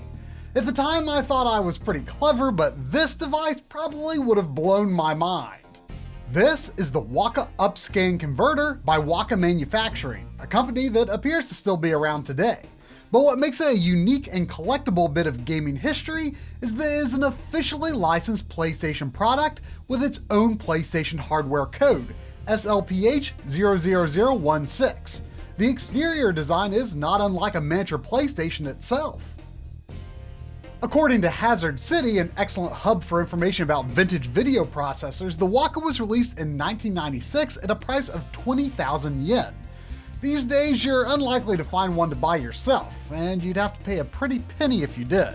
Special thanks to Undammed for letting us borrow his own Waka Upscan Converter. Although sold for use with the PS1, the Waka also works with PS2 and even PS3. But let's start with the intended scenario, connecting a PlayStation 1 to a PC CRT monitor. The lengthy hardwired console connector pulls RGB video from the console, where it's line doubled to 640 by 480 RGB HV at 31 kHz, making it fit the VGA spec, not unlike other video processors of the time. For your typical 240p PS1 game, this means that 2 lines are drawn for every pixel row, and it does indeed look very crisp and clean. If you wanted, you could add a scanline generator to darken one of the lines to give it a more PVM-like look. Now, if you were to just play PS1 games in a more typical scenario, each pixel would be the same size, but the way the Waka handles this input, you can see upon very close inspection that some pixels are wider than others. Depending on a game's scrolling speed, this may cause noticeable shimmer with horizontal scrolling. But in other cases, like with Symphony of the Night, it turns out to be not much of a problem at all. And it's virtually a non-issue with your typical 3D game. Of course, it's not uncommon for PS1 games to use 480i graphics at times, and the Waka handles this with its own form of Bob deinterlacing. More modern devices that use a Bob technique include the open source scan converter and GameCube HDMI solutions. Bob deinterlacing is fast, and the imitation of 15 kHz interlaced flicker feels less out of place on a PC CRT than on a modern display via the OSSC. Be sure you're watching this video at 60 frames per second to see the intended effect. The 240p to 480i resolution switches that can make Chrono Cross, Silent Hill, Dino Crisis, and a few other games of that era rather unplayable in digital upscaling scenarios are no problem at all for the Waka, which is maybe the most useful thing about it. The Bob implementation is actually rather pleasing in my opinion, making the Waka extremely compelling as a PS2 device. One downside to the Bob technique is that objects in motion can at times look a bit pixelated. You may also notice some jaggedness that wouldn't exist under normal circumstances, most visible with 2D art in titles or menus. And unfortunately, the Waka simply can't handle 480p input, although there are other ways to get 480p console games on a computer monitor if you need to. Overall though, the downsides are fairly minor, resulting in what is, in my opinion, a very nice representation of your average 480i PS2 game when using a PC CRT. A lot of PS2 compilation discs run in 480i despite the source material being 240p, but with the Waka's particular Bob deinterlacing combined with a scanline generator, you can in many cases hide these flaws, and you can even use the same technique with the PS3 playing PS1 games, where proper 240p output is also not possible. Considering the benefit of the seamless 240p to 480i switching, I had hoped that the Waka might pair nicely with the OSSC for connecting to digital displays. But unfortunately, the default 4x3 settings on the OSSC, which normally work great for everything else, in this case provide unsatisfactory results because the Waka's uneven horizontal pixel sizing conflicts with the OSSC's own sampling. Video quality flaws like jail bars are also more visible in the digital realm, so even if it might be possible to dial in more optimized settings for the Waka on the OSSC, frankly, it's probably just not worth it. Maybe the cost of a product like this was just a bit too high to really catch on, but I do wish we could have seen more devices like it back in the 90s and early 2000s, or heck, just more support for VGA directly from the consoles themselves. I'm sure that a similar, if not superior look could be had for PlayStation and non-PlayStation consoles alike with many of the other analog line doublers that were popular in the underground video file world of 2 decades back. I mean, the Waka isn't necessarily the secret best option for PS1 or PS2 games, but it is special for being a very unusual official PlayStation product, and while that may make it seem like just a collectible, it is nonetheless a quality device that, when used as intended, does exactly what it's supposed to do, and does that quite well.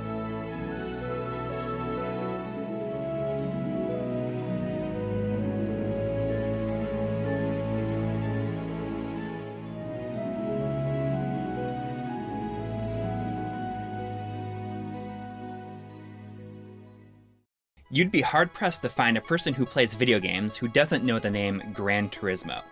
Created by Sony's first-party studio, Polyphony Digital, in 1997, Gran Turismo is a fully featured racing game that pushed the boundaries of the genre with insanely detailed cars and physics. Gran Turismo's release would help cement Sony's position as the market leader by selling over 10 million copies, becoming one of the absolute biggest draws on the system.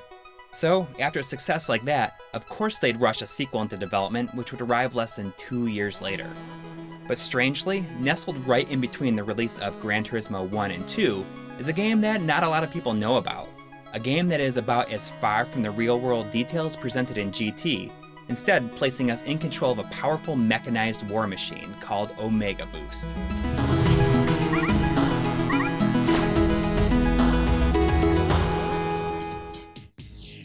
The best way that I can describe Omega Boost is by calling it sort of a hybrid free-roaming and rail shooter.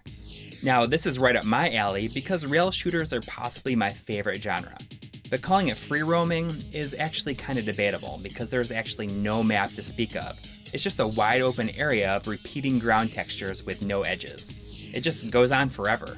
The story is quite a bit more complex than you'd expect from something like this. Well, complex is probably stretching it, but it's more interesting than your typical alien invasion that the stories for these kind of games usually bring. In the 1940s, a flaw in the first ever artificial intelligence created a sentient AI called AlphaCore, which was hidden away, learning, for hundreds of years. Eventually, it exposes itself and takes control of all machines and wages war on humans. In an effort to prevent their extinction, the humans devise a way to travel back in time and repair the flaw, effectively wiping out the AlphaCore before it actually has a chance to exist. It's kind of like a reverse Terminator plot. The setup is explained with an awesome live-action sequence as you boot the game, showing the pilot suiting up and launching on his mission. Target 1946. ENIAC, the first artificial intelligence. The enemy has already activated the time shaft. Your mission is to prevent the Alpha Core from causing historical alteration. So, you want to know the way to my heart? Put a live-action segment in your game. While these were on their way out by 1999, Omega Boost gives us amazing FMV and CG cutscenes throughout, which automatically earn it big points in my book. Hey man, did you pack extra socks? Yeah, and the family Christmas picture. The storyline of Omega Boost takes place over the course of 9 zones, where you have to defeat these waves of enemies as quickly as you can. These waves are usually mixed up with a couple of mini-bosses to spice up the action. Your mech has 2 main methods of attack, with the first being a rapid-fire burst of bullets that are super effective on smaller enemies, and the other is a Panzer Dragoon-style lock-on attack that fires several energy missiles. At first, it'll feel a bit chaotic with enemies flying everywhere, but the key to standing a chance is to keep your eye on this little pointer in the lower left-hand corner of the screen, which shows where the nearest enemy is. Using the scan function, which is activated with a quick press of the L1 button, you'll instantly turn towards them. If you continue to hold down the button, the camera will follow the enemy from your perspective, allowing you to look for openings and plan your attacks. This move is integral to your success, with the downside to it being that you're probably going to be holding down this button for about 98% of the game. Not a problem at first, but my hand really started to cramp up after a while. Another key move is your speed dash, which allows you to move towards enemies or dodge their attacks quickly. This is essential when going for a faster completion time, but to be honest, I barely use this, at least when playing on normal. Finally, starting with stage 3, each enemy you kill will build your Viper boost, which is an ultimate attack that does heavy damage when activated. As typical for these kind of things, it's best to use it in a pinch or on a boss. Since Omega Boost arrived fairly late in the generation, it's a decent looking game, if a bit sparse at times. Some levels look way better than others, such as this huge space battle, and bosses are occasionally impressive due to their large size. The coolest part of all this is that the game rarely, if ever, dips below 60 frames per second, which helps the action feel super quick and relentless. The soundtrack, on the other hand, is bland in a very unobtrusive way. Other than the fairly generic licensed 90s metal that plays over the intro, title screen, and ending, the rest of the music doesn't really stand out all that much because it ends up being drowned out by the sound of gunfire and explosions. Omega Boost is a shooter that feels like it was groomed perfectly for speedrunning. I had a fairly difficult time with it at first, but I was able to finish it in about 6 or 7 attempts. If you're looking for more after finishing the story, there are some cool bonus challenges to unlock for each zone.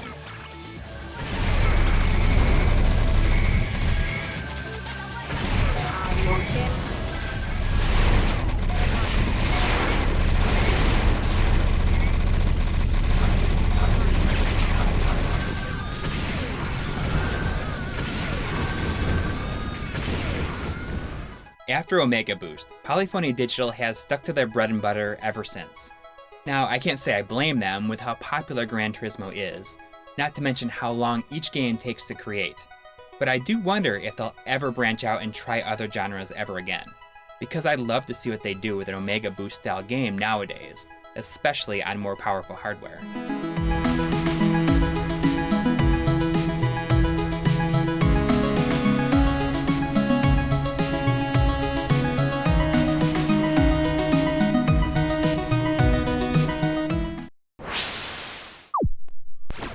Out of nowhere, Sony announced a new Ratchet & Clank game just a few months ago. It released on PS3 the week of the PS4 launch for $30. It feels like something's not adding up there, but how'd it turn out anyway? Here's my takeaway on Ratchet & Clank Into the Nexus.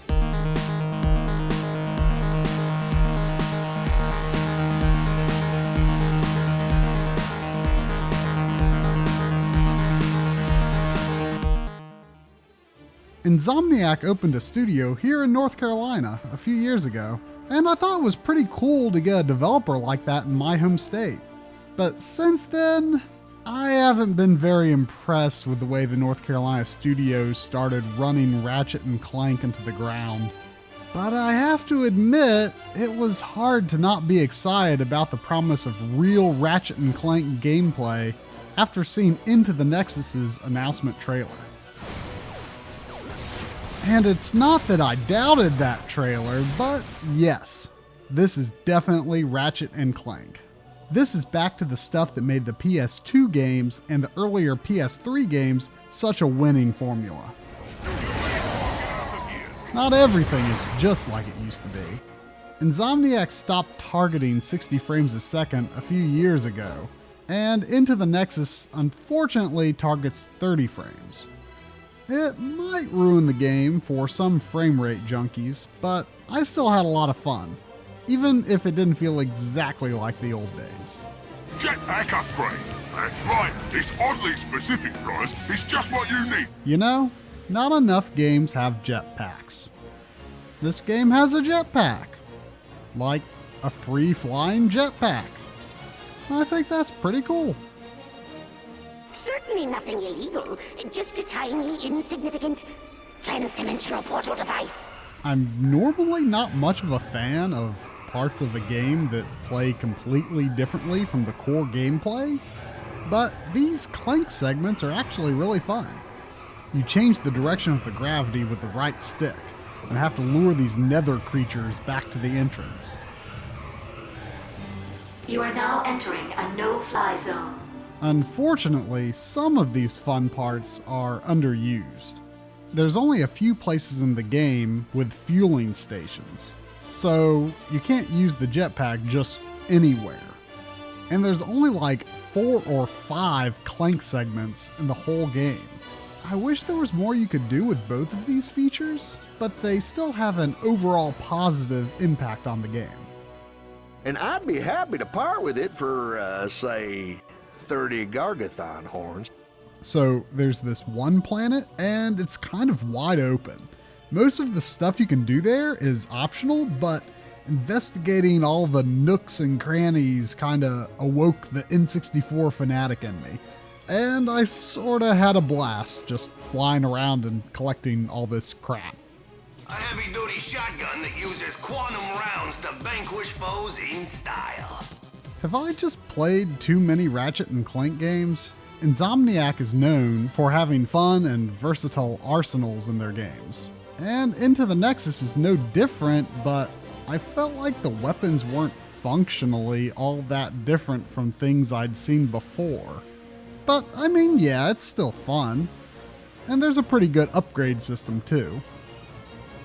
So you can beat it in probably about 6 hours, maybe 8 if you do some side stuff. It's not long, but it's also only $30. I think it's a great idea to release some shorter games for lower prices, and Into the Nexus doesn't skimp on fun or polish, just on length. If the future of the series is high quality shorter games for lower prices, I'm pretty okay with that. If you're a fan of the series, I think you'll appreciate Into the Nexus. It's not 60 frames a second like the earlier games, but Insomniac North Carolina has finally proven to me that they do have what it takes to make something fun. It feels good to be optimistic about the future of Ratchet and Clank again. With an animated movie coming to theaters, I'm sure this isn't the last game we'll ever see. And I can't wait to see what Insomniac North Carolina can come up with for the PS4. The allure of CD technology brought many new challengers to the home console market in the early to mid-90s. CDI, 3DO, but only one had what it took to cement itself as a new force in gaming. To simply say that the PlayStation's success changed the gaming landscape would be an understatement. Sony's unexpected dominance reshuffled the major players, pushed cinematic presentation, and introduced RPGs to a generation. With so many people owning so many PlayStation games, the PlayStation 2 would support discs from the original PlayStation, and later, so would the PS3. It's pretty remarkable just how many systems do support the original game discs, and download versions can even be played on the go. So the question of getting the best experience with PS1 games is not just, how do I get the best picture out of my system, but which system? Welcome to RGB 206.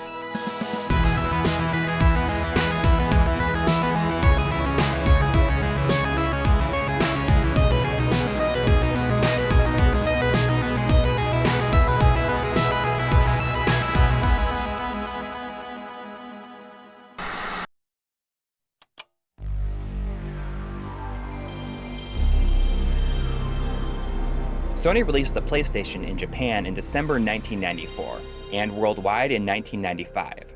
PlayStation was originally the name of an unreleased CD add-on for the SNES, so the console is ultimately the result of a soured relationship between Nintendo and Sony.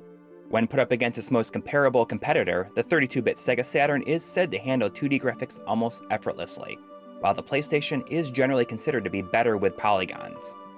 The PlayStation's 3D graphics are known for having a somewhat jumpy look, warping textures and twitchy polygons.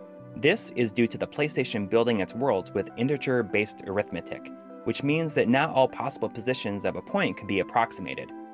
The vast majority of PlayStation games output at a 240p resolution, which works great with CRTs and upscaler boxes.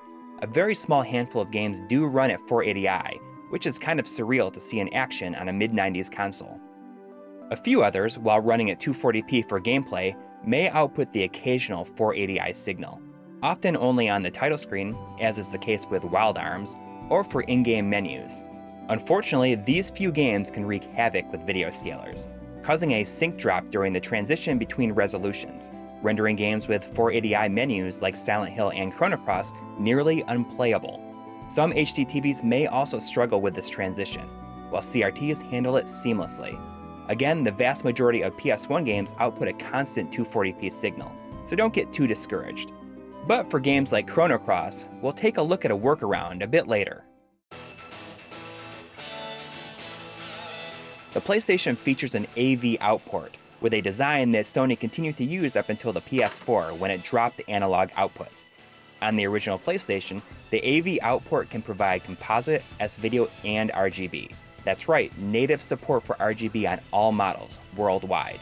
RGB doesn't work with North American TVs, but we can use it with professional video monitors and upscalers like the FrameMeister. It's worth noting that the PlayStation cannot provide a C-Sync signal for RGB. When shopping for RGB cables, you'll want to look for Sync on Luma, which is really just as good as C-Sync. Sync on Composite also works, but is more prone to video noise without proper shielding. We understand that PAL region systems perform poorly with Sync on Composite, though some RGB devices may require it. Component cables are not natively supported. The PlayStation's RGB output is really good. Sharp and clean, it stands well against RGB on any other console. Though it may be fair to say that RGB and higher fidelity displays don't do any favors for the highly compressed full-motion video that the system is famous for. Dithering can also show up really strongly in a few games like Metal Gear Solid. But overall, we really enjoy the clarity afforded to most of the system's graphics. In addition to the AV out, the oldest PlayStation units also have standard RCA jacks for composite video and stereo sound. Surely a convenient feature for a lot of people back in '95, but needless to say, we aren't really interested in playing with composite video today.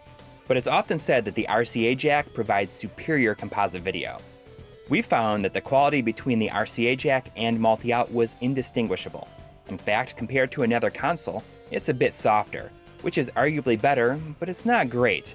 It is worth noting that these consoles do have slightly crisper audio. There's one other cool advantage to the RCA jack consoles, and we'll get into that a bit later.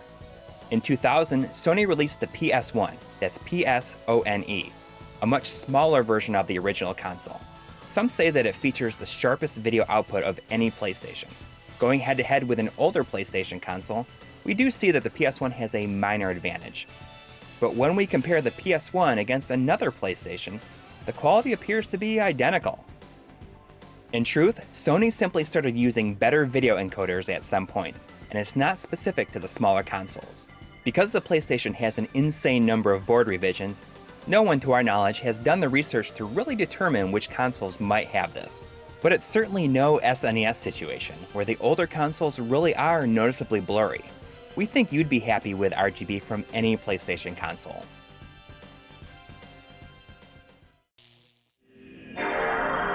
Alright, let's talk about the PS2, or rather PS1 games on the PS2. The PS2 outputs PS1 games at the original resolution they were designed for, meaning the system will output the correct resolution of 240p or 480i with no unwanted scaling or processing.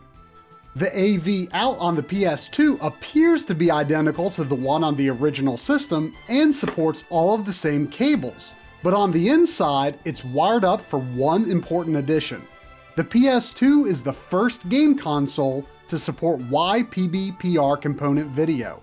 For us in North America, it was the first time we were able to get anything close to RGB on our TV sets, allowing a boost to PS1 image quality using a simple connector that the original PlayStation hardware can't use. But let's not forget that the PS2 can do RGB, just like the original PlayStation.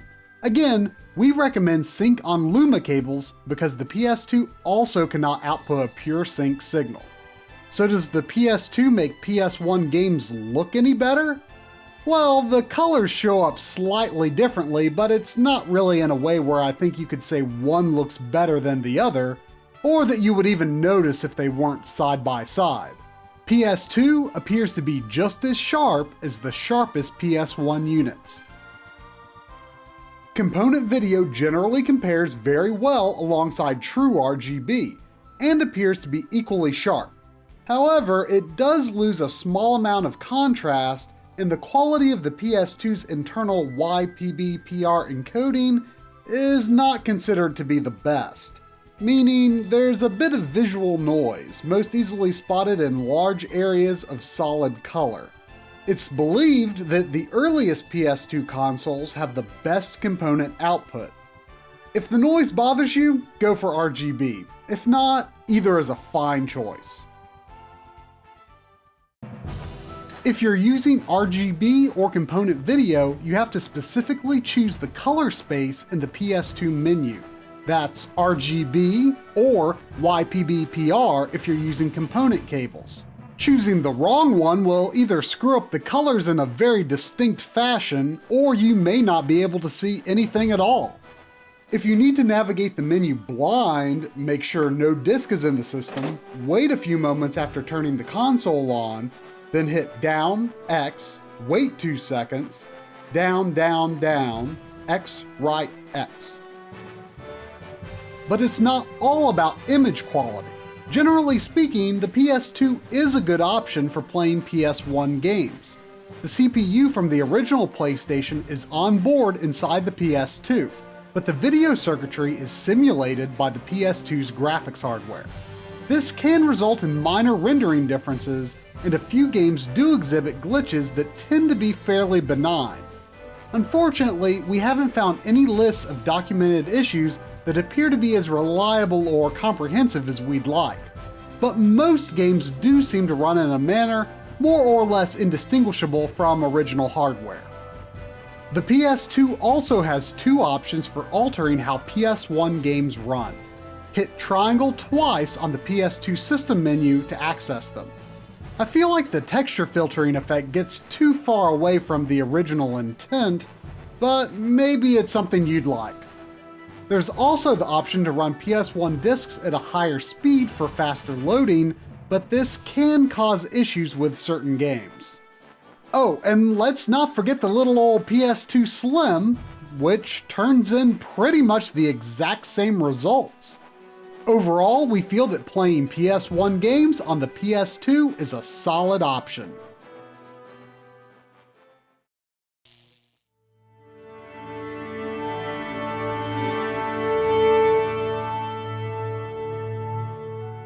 When Sony first launched the PS3 in 2006, every system featured PS2 hardware on board to support backwards compatibility with PS2 discs.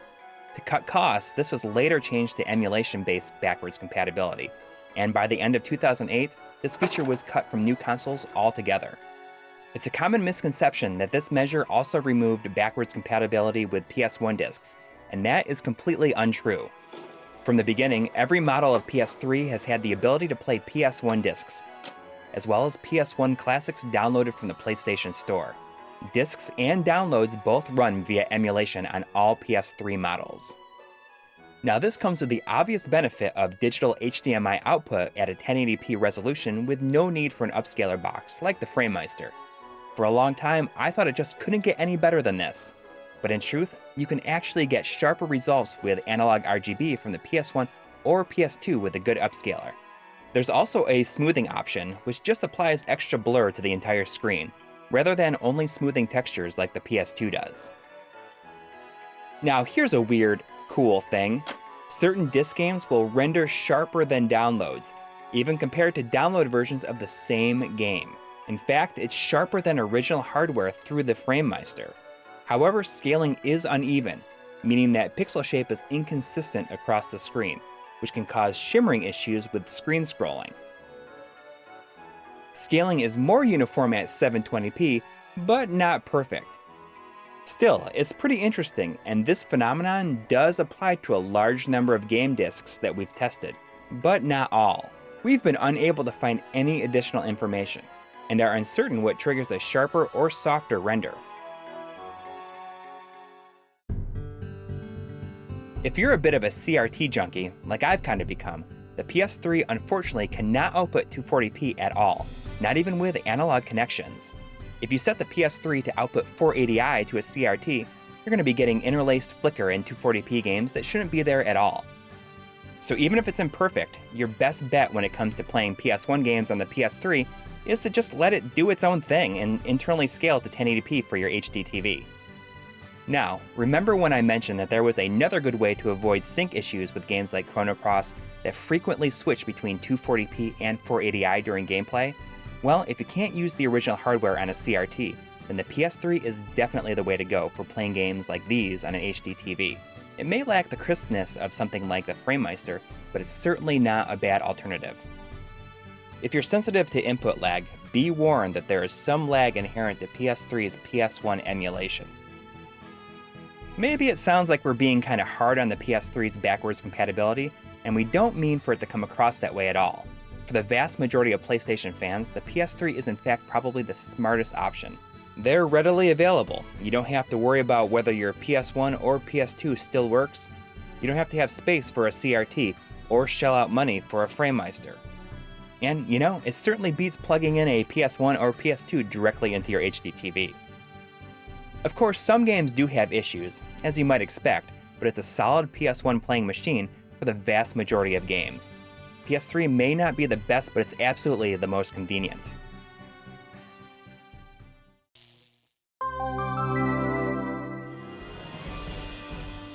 Sony's portable machines obviously don't support the original PS1 discs, but they do offer some surprising possibilities for playing PS1 classics downloads. And not just for the convenience and novelty of playing them on a handheld device. Believe it or not, you may want to consider them for playing your downloaded PS1 games on your HD TV or CRT, even over the PS3. The PSP features a 480 by 272 pixel LCD display, which means 240p will fit easily within the screen. Setting the scaling size for original keeps the image looking its sharpest. The PlayStation Vita has a resolution of 960 by 544, basically half of 1080p. But what's interesting is that the Vita's resolution is exactly double the PSP's, which means that downloadable PSP games, including PS1 classics, fit the Vita's screen with a perfect 2x scale, resulting in a truly stunning image. Since Sony designed the Vita to fit PSP and PS1 games so perfectly, like, wow, seriously, just look at that! It's a bit surprising that the Vita's microconsole counterpart, the PlayStation TV, is rather lacking in its scaling prowess. and only supports 480p, 720p, and 1080i. Unfortunately, Sony just didn't do anything impressive at all with PS1 scaling on the PSTV. What should have been a low-power, low-cost alternative to the PS3 is just a bit too blurry for our tastes. But let's go back to the PSP. This is where things start to get interesting. Starting with the first major redesign, the slimmer PSP 2000, Sony added support for video output. But unfortunately, PSP games appear very small on the screen and only play in a progressive resolution over component cables. The system does have an option for an interlaced mode, but PSP games can't use it. Now, if you watched our episode about gaming on CRTs and PVMs, you'll know that 240p is less like a proper standard and more like a clever video trick that just so happens to work with a 480i display. So if you set your PSP's output resolution to interlace, wanna guess what happens when you launch a PS1 Classic? Amazingly enough, it outputs real deal 240p and displays the game at the correct size, just like on original hardware. This makes PSP the only way to play downloadable PS1 classics from the PlayStation Store in their intended resolution, which, needless to say, is fantastic for CRTs or for processing through an external scaler. One downside is that while the PS3's internal scaling eliminates issues surrounding 240p and 480i switches, the FrameMeister has trouble with the PSP just like any other console with 240p and 480i. But what's bizarre is that even CRTs don't handle the PSP's resolution switch seamlessly like they do with the PS1 or PS2. If you set your PSP to progressive mode, the 480p output will be scaled in a bit of a blurry fashion. 240p works only when the system is set to interlaced. The PSP 3000 adds interlace support for PSP games and works just as well for PS1 games. It gets better though. Remember how stupid you thought the PSP Go was when Sony announced a premium price device that could only play download games? Well, the PSP Go gets the last laugh here. Not only does it output PS1 games just as well as the PSP 2000 or 3000, but it's the only PSP that can sync up with a DualShock 3, giving the advantage of comfort and a full set of shoulder buttons, making the PSP Go the ultimate PS1 Classics microconsole. Just note that the PSP Go uses a different set of component cables from the PSP 2000 and PSP 3000. Thanks to the output being unscaled 240p, there's so much potential to tweak and improve. All the same, don't expect image quality to blow you away. It's a bit soft, and sometimes there are weird dithering issues. But it does look great on a CRT. Even with the FrameMeister, I haven't managed to get it to be as pristine as a PS1 or PS2, but I think I'm going to start using the PSP over the PS3 for these downloads. But remember, not every PS1 classic that can be bought for the PS3 can be played on PSP, and the system is well past obsolete as far as Sony is concerned. Definitely double check availability and compatibility for your favorite games.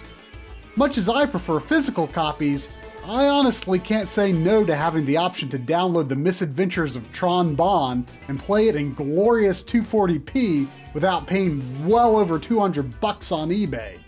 I'd say that playing PS1 games on the PSP is well worth a look.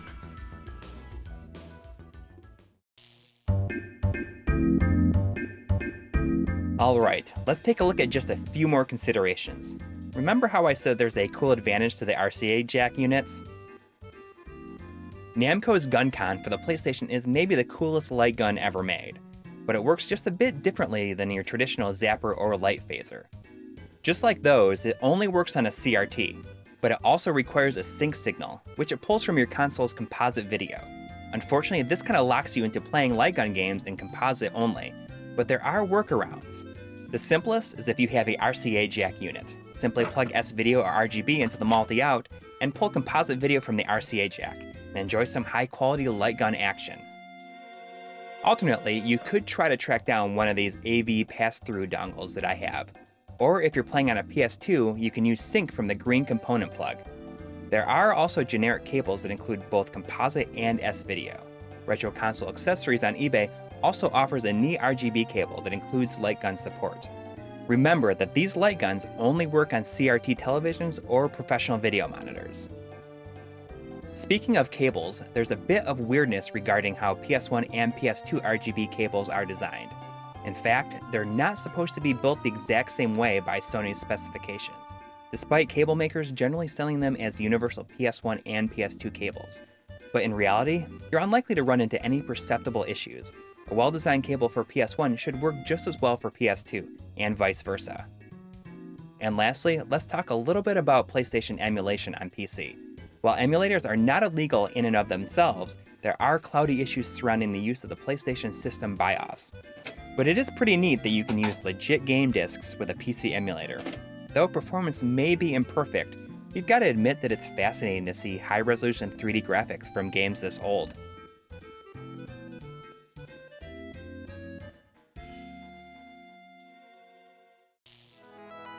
Three consoles, 2 portables, 1 micro console, and a ton of revisions of each, all supporting the incredible legacy of the original PlayStation. It's such a shame that for now this tradition appears to have ended with the PS4. But no matter what Sony may do in the future, we've got no shortage of options for enjoying the classics today.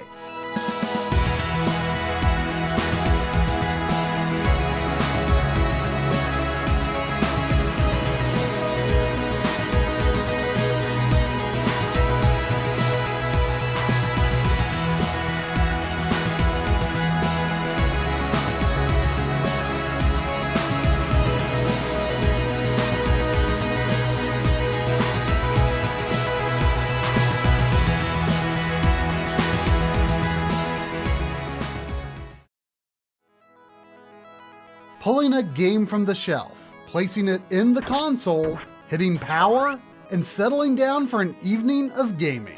That feeling is simply irreplaceable. But the cold hard reality is that playing classic games this way is no longer practical for a lot of people, and especially due to the nature of disc-based media and mechanical drives, it will continue to become increasingly difficult for everyone as the years wane on.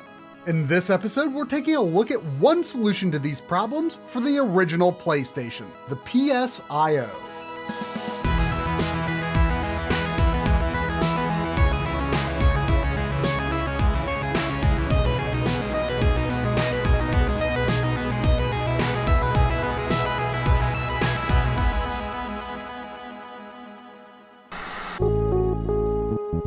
In previous episodes, we've looked at various flash media devices for cartridge-based systems, such as the EverDrive line and a few other alternatives. The appeal being that they can play ROM dumps, fan hacks, and homebrew on their native hardware instead of through software emulation. In the world of disc-based media, we've also looked at the Rhea and Phoebe for Sega Saturn, the Super SD System 3 for PC Engine, and more recently, we've also been messing around with the GD-EMU for Dreamcast. Needless to say, all of this lies in a bit of a gray area. Legally, the hardware is permissible, and using your personal game backups is considered basically legal, while the act of sharing ROM files or disk rips is not.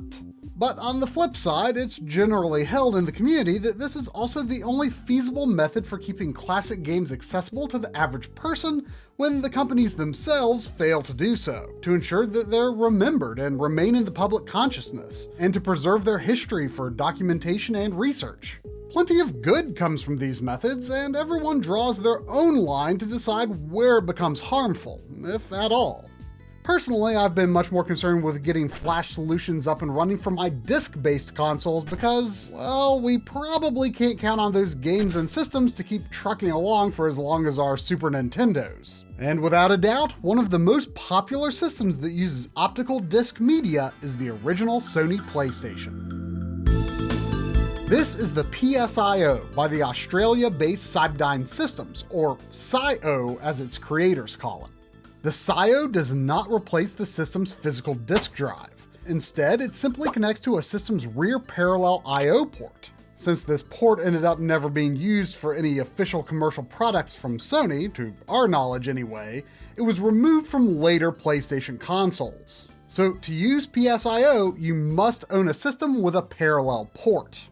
Of course, this would hardly be a My Life in Gaming episode if we didn't go out of our way to make the point that later PlayStation consoles have very slightly sharper video output compared to models with the parallel ports. This includes some board revisions using the larger system form factor along with the smaller PS1 consoles. Admittedly, the difference is virtually invisible and doesn't show up very well here, so don't dwell on it. More important is the fact that RGB video output is supported on all PlayStation consoles, big or small, in all regions. The big catch with PSIO is that it's not exactly as plug and play as it would appear at a glance. A tiny switchboard is included with the package along with some wiring, and it must be installed internally to use the PSIO cartridge. Many people, including myself, have virtually no soldering experience, so this may limit the device's appeal, but if you really want it, don't be afraid to ask around for help. I was able to get mine installed through a local connection who suggested to me that I should characterize it as an intermediate project, not recommended for beginners. The other catch with PSIO is availability. The device has been in the works for the better part of a decade and has been sold in very limited quantities over the course of its development. We ordered this unit during a pre-order window in April 2018 and did not receive it until December, which is actually a shorter wait than many others endured during earlier periods. However, it's looking like PSIO has finally reached the point of maturity where it's ready to become more readily obtainable, with the US-based online retailer Stone Age Gamer and the Canadian RetroModding.com preparing to be the first partners to offer PSIO outside of Cyberdyne systems. It's still too early to say whether this truly represents a radical turning point in PSIO availability and fulfillment time, but for now we'll just have to be hopeful. When purchasing a PSIO, be aware that secondhand sales are kind of discouraged by Cyberdyne Systems' approach to keeping the firmware under lock and key. To download the SD card files required to run your PSIO cartridge, you must provide the email address associated with your order along with the PSIO serial number and order number from Cyberdyne or one of their confirmed retail partners. Even just extracting the firmware files from the downloaded zip requires your serial number again as the password, so like it or not, you'd be wise to keep all of these files and your purchase information safely stored. With all of that out of the way, let's get ready to actually use the thing. First, choose a standard sized SDHC or SDXC card. I went with a 128GB card by SanDisk. In Windows, simply right-click your card to format it. For cards up to 32 gigs, use FAT32, and for all larger cards, format is exFAT with a recommended allocation size of 256 kilobytes. Alright, now we're ready to start loading it up with games, or so you might think. We're trying to get you going just from watching this video, but the PSIO Systems Manual is quite the hefty 40-page PDF, and you will probably need to reference it a bit. Even if it seems overwhelming, it's actually quite refreshing to have this sort of extensive consumer-focused official documentation for a retro product. Assuming you've already downloaded and unzipped the critical menu.sys file, copy it to the root of the formatted SD card. Now place the card in the PSIO, and after some initialization, well, here we are. But without any games, there's not much to do. Naturally, the PSIO claims to be for playing your personal library of PlayStation game backups that you own. But actually getting them onto your SD card does take a bit of work, and certain games may require extra steps. On Windows, we like to use the free Image Burn software for creating game backups. Place the disk in your PC's optical drive, and then click Create Image File from Disk. Select your save directory, give your disk a name, and you can leave the file type as the .bin default. Click the big button at the bottom and wait for the entire disk to be processed. This is going to take a good several minutes, so if you plan to back up your games legit, this could be a multi-day project. The result will be not one, but two files, a .bin and a .q. If you were to acquire PlayStation disc images through some means other than ripping it yourself, it's very possible you'll find them in this exact same bin queue pair. Place these in a folder named for their corresponding game on the SD card, put it back in the PSIO, and give it a whirl. For many, if not most games, this method seems to work just fine and you don't necessarily have to do anything else. For those who haven't had a good PlayStation disc drive in a while, watching FMVs without skipping might seem like a revelation. But things start to get tricky when trying to use games with Redbook audio, music streamed directly from the game disc. Let's go! Any game that uses Redbook audio, even if only for 1 or 2 tracks in a game, will need to be converted to work correctly with PSIO. If your game contains multiple bin files, then it's definitely Redbook audio. If you drag the Q file into Notepad, you can confirm Redbook audio use by observing audio written next to the extra tracks. So to convert, you'll need to have downloaded the PSIO Systems Console program. Choose Batch Image Conversion and select the folder for that game. Separate folders will be created containing the original files as is, and another with a new single bin image along with a CU2 file instead of a regular Q. Place the single bin image and CU2 file on your SD card, and your game and audio should work correctly. You can also perform this process on games that do not use Redbook audio, but as far as we can tell, it is not necessary to do so. In the PSIO options menu, you can choose an audio compatibility mode. Apparently K1V3 works with almost everything, but there may be rare occasions where you need to choose another.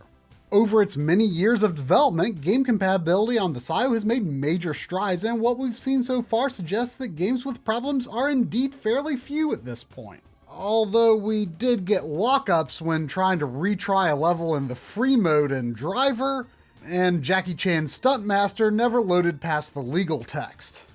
We also never got audio working correctly with Bust-A-Move 4, no matter what we tried. Maybe it's just us, but otherwise we encountered no issues that we couldn't solve.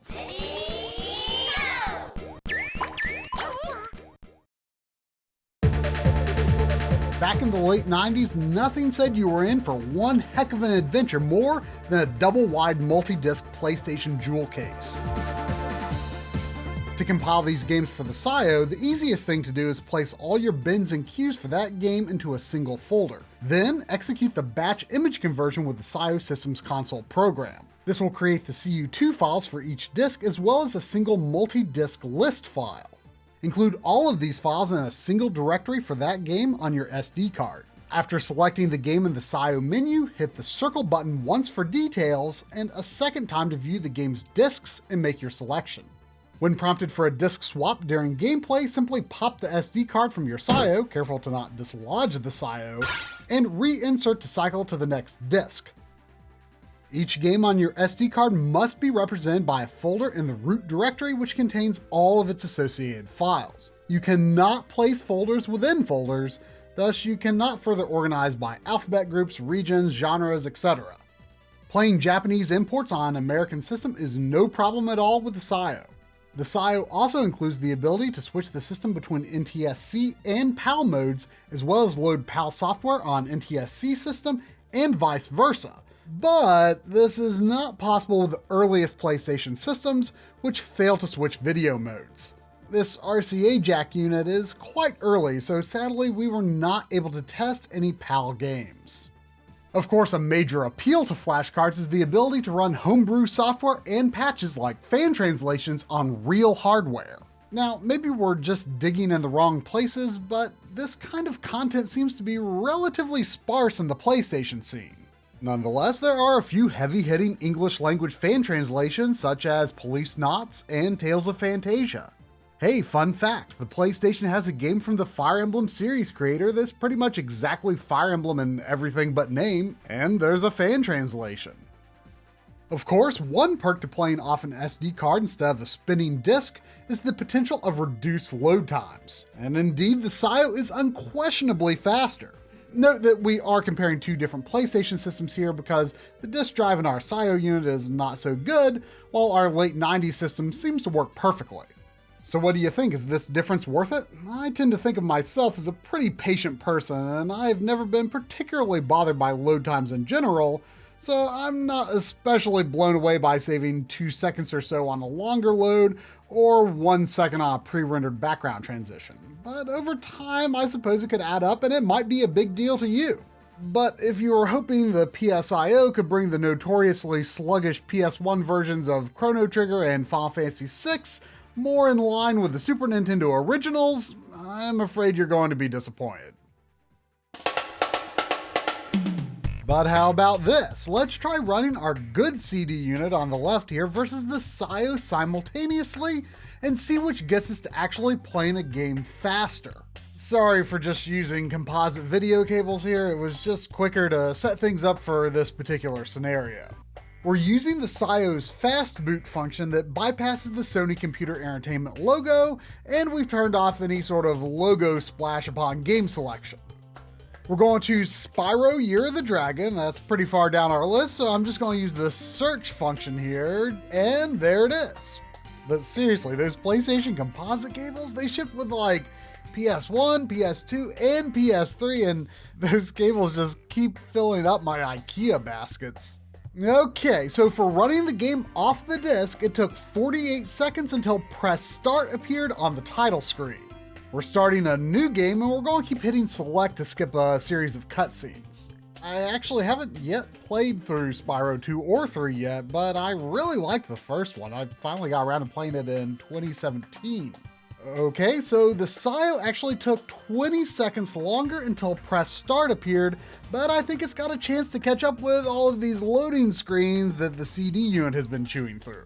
Of course, normally I would watch these cutscenes, but that's not really the point here. You know, I don't even know if the remasters were all that necessary. These games still look pretty great to me. Okay, I think we're about to start playing on the left monitor here, and there's Spyro. Total time from power on to gameplay, 1 minute, 35 seconds. Well, it's still faster than modern games. Load times have only gotten worse. Alright, and the PSIO reaches the finish line, let's say 10 to 12 seconds slower, factoring in a cushion for input clumsiness on my part. Of course, there exist other mods that let you play burned CDR copies and plenty of ways to load up PS1 backups from flash media on other devices. From PC emulation to custom firmware on other Sony consoles like the PS3 and PlayStation Vita, these options are well worth exploring, but the PSIO is clearly meant for people who specifically want to play backups on the original hardware. You could argue that in its current state, the PSIO doesn't really let you do anything new. Faster in-game loads aside, it just plays PlayStation games on a PlayStation, and you could already do that on any PlayStation system with a good disk drive. So we can't help but imagine our own PSIO feature wishlist. How about backing up saves to the SD card? Or options to alter dither pattern behavior to suit each user's visual preference? Perhaps the biggest Megaton feature of all would be an option to force 240p resolution at all times to make it possible to play games like Chrono Cross and Silent Hill with their mix of 240p gameplay and 480i menus without the sync drops that you typically get with resolution changes when playing through a digital upscaler instead of on a CRT. But hey, we have no idea what sorts of features are even technically feasible via the PlayStation's parallel port or with the PSIO's own hardware. But we do hope that PSIO firmware development continues and that the device can be supported by Cyberdyne for a long time to come, and that one day it could far surpass its current state, which is doing the basics very well, but we can dream for more, right? Idiosyncrasies in properly setting up your games and hopes for the future aside, the PSIO is certainly a marvel, an attractive polished product with an excellent presentation. A device unlike any other that anyone else has yet taken the investment of time, effort, and money to engineer for one of the most successful video game systems in history. And in time, we may see the PSIO become the key to keeping our original PlayStations running for decades to come.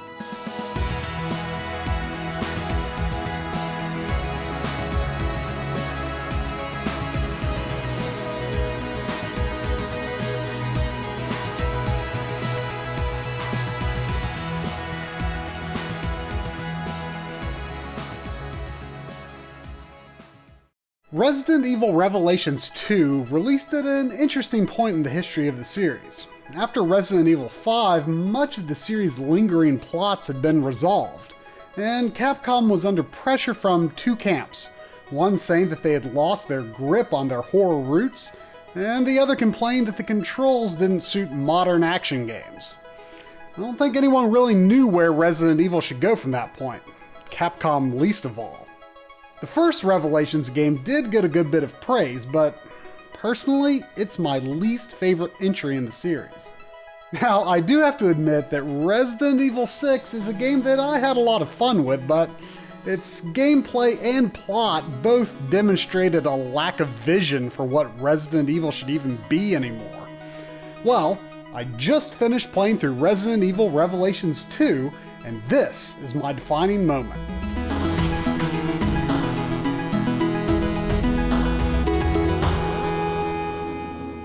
So, in the first of 4 episodes, Claire Redfield and Moira Burton are escaping a bioweapons-infested prison. Moira is the estranged daughter of the one and only Barry Burton, the true star of the original Resident Evil. I mean, the man is responsible for like half of the entire series' most famous quotes. You, the master of unlocking, you were almost a Jill sandwich. I have this. And he accomplished all of that in just one game. A true legend and a fan favorite, but one who has been tragically underused in the series since. But I feel like Revelations 2 does a pretty good job of bringing a bit of Barry back into Resident Evil, and, you know, maybe that's just what the series needed. Claire and Moira have to turn the power back on to get out. They cross a garbage compactor and Moira is boosted up to where she can reach the main power controls. You can see where this is going, right? Claire has to rush out of the compactor before, well... Oh my god, are you okay? Yeah, I was almost a Claire sandwich. Now, pause. They could have just left it there and it might have come across as nothing more than Capcom trying too hard to reference what is perhaps Barry Burton's most popular line. Ugh, does Barry tell everyone that story?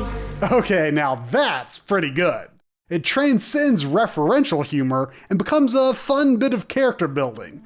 Now I've got this image in my head of Barry telling the Spencer Mansion story to everyone he meets being all... And I was like, what is this? I knew that Jill was the master of unlocking, so I figured she'd make better use of it. If she was in there for another second, she'd have been a Jill sandwich.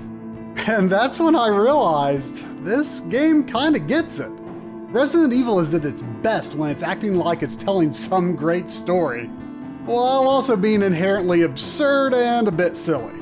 It's a fine line to walk, and I'd say that the only 2 games that totally hit that nail on the head are the original and RE4, though most of them succeed to some greater or lesser degree. But the games that have come after RE5 have struggled with it. The first Resident Evil Revelations introduces several awful characters whose style and sense of humor just do not fit in with the series at all. And RE6, on the other hand, generally just takes itself too seriously. Leon totally lost the campy wit that made him so great in RE4. You're nothing but an extra in my script. I don't ever remember being a part of your crappy script.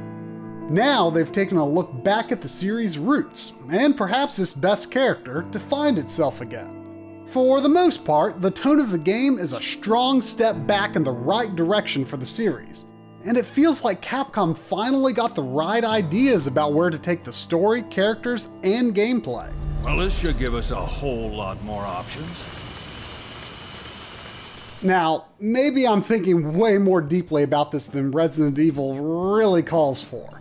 But Moira's reaction to Barry being an embarrassing old-fashioned dad highlights a lot about what Revelations 2 does right in terms of reconciling old with new than its immediately preceding entries. For example, while they kept the dual character co-op setup, they put some interesting compromises in place. Only one half of each pair can even use guns. In solo play, you can switch between both characters on the fly. What's cool is that the other character has skills suited to exploration and assistance, rather than combat, which prevents it from becoming an all-out action game. Having one character suited to exploration also works well considering that the level design is often not entirely linear. I also appreciate that the game takes place entirely within a single geographic area, as opposed to the globe-trotting featured in Revelations 1 and Resident Evil 6. And inventory management, a love-it-hate-it staple of the series, makes a solid return with an excellent interface. Going into Revelations 2, I honestly didn't expect that I was in store for the best Resident Evil in years. It made me think about how horror, at least for movies, tends to kinda miss the mark when it's too polished and overwrought. It's a genre that works best when it makes the most out of limited resources. So you know, maybe the budget Resident Evil concept has some merit after all. If Capcom considers this as a path forward for the series, hey, that might actually be pretty good. If you've been playing games since the 8-bit generation, you probably have fond memories of light gun games. But in the following years, these peripherals would fall out of favor in the home market, and instead find a more comfy home in the arcade, and experience a huge resurgence in the mid-90s at the hands of Sega, Konami, and Namco. Outside of a brief moment of popularity on the Nintendo Wii, Namco seems to be the only one keeping the dreams of playing these kind of games at home alive, primarily with a series that I consider to be the crown jewel of the genre, Time Crisis.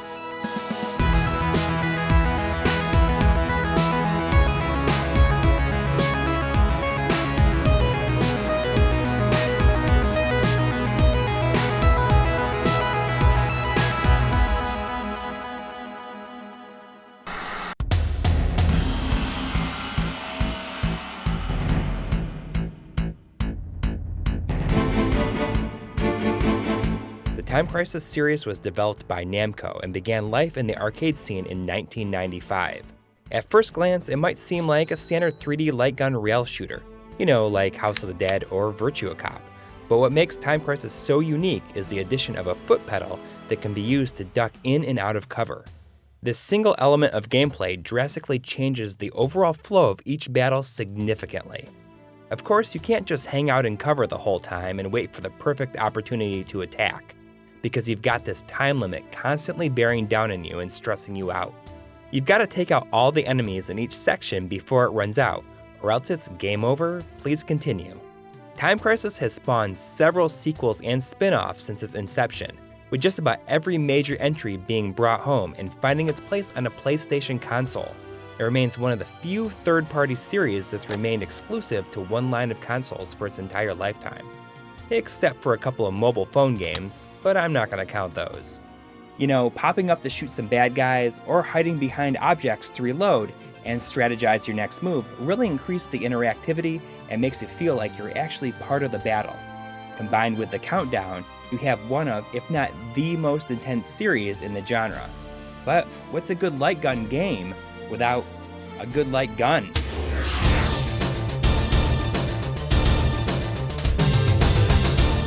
Synonymous with Time Crisis is Namco's light gun, the Gun Con. The first revision, NPC 103, was included with every copy of Time Crisis on the PlayStation. Using this pass-through dongle, the Gun Con can access sync from the composite video signal being output from the console, which allows for far more accuracy. Crazy!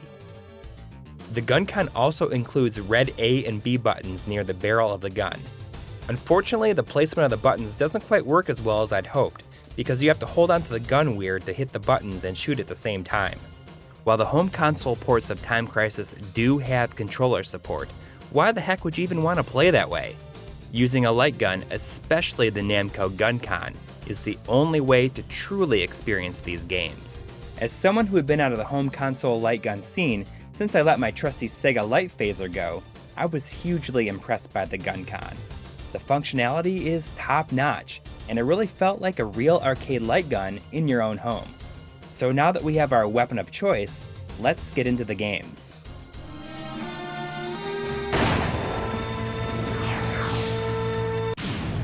Time Crisis. Richard Miller is a top agent for an organization called Vital Situation Swift Elimination. or VSSE for short. He's been assigned with the task of rescuing the president's daughter, Rachel McPherson, from Sharudo Garo, the former dictator of a fictional country called Circia. It seems old Sharudo has been ousted from power, but with the help of the mercenary Wild Dog, he's taken Rachel hostage to use as a bargaining chip to be reinstated to his former glory. There! Shoot him!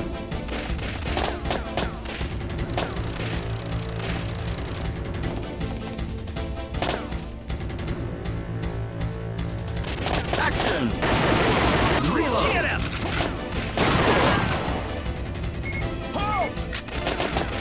Clad in a cool leather jacket, Miller uses his trusty handgun to fight his way through the 3 levels of Sharudo's castle. Each of these 3 levels have 3 acts of varying length. Now, that might seem short, but Time Crisis feels positively like an endurance run with how intense it is. That's right, Time Crisis is super tough, even on easy mode. You can take multiple direct hits from enemy gunfire, but things can get so chaotic that you never quite know exactly where the shots that hit you are coming from. Every enemy is unloading everything that they have on you, and the screen is flashing like crazy. It can be disorienting and slightly frustrating. And that's not to mention the unforgiving timer. No matter how many hits you have left, if you run out of time at any point, it's back to the start of the act. And some of these things can be pretty long. After finishing the arcade mode, don't think for an instant that you're done, because this home port includes an exclusive campaign where Miller takes on the weapons dealer Canteris. This extra story is quite a bit more involved and better than arcade mode, which adds different paths and more interesting locales into the mix. But don't worry, it's every bit as tough. And that freaking time limit!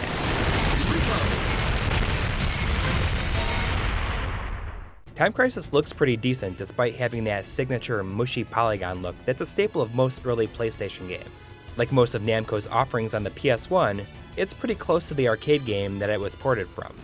Soundtrack-wise, it's your standard action movie fare, with only a few notes here and there that really stuck with me.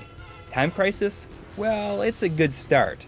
It's easy to see where it gained its notoriety, because it's simply fun to play, but there was absolutely a lot of room for improvement.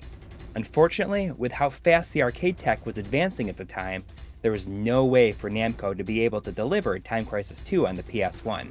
They'd have to wait for the PS2 for that. In the meantime, we'd get a little something to hold us over in the form of Time Crisis, Project Titan. Time Crisis, Project Titan. Developed by Flying Tiger Entertainment, as a sort of side story to the first game, Time Crisis Project Titan was a home console exclusive that was released in 2001. Despite the rapidly aging PlayStation 1 technology, what we ended up with is a nice follow-up that evens out a lot of the first game's rough edges. Seems our old friend Special Agent Richard Miller has gone and gotten himself framed for the murder of a foreign president. Thankfully, the VSSE has bought him a couple of days so he can go ahead and shoot tons of people while figuring out who set him up. Several characters return for this follow-up, like the arms dealer Canteris and, wait for it, Wild Dog. Somehow escaping his fiery demise at the hands of the VSSE at the end of the first game, Wild Dog's ability to survive literally everything would become a series staple. There he is! There! Get him! Get him! Action! Fire!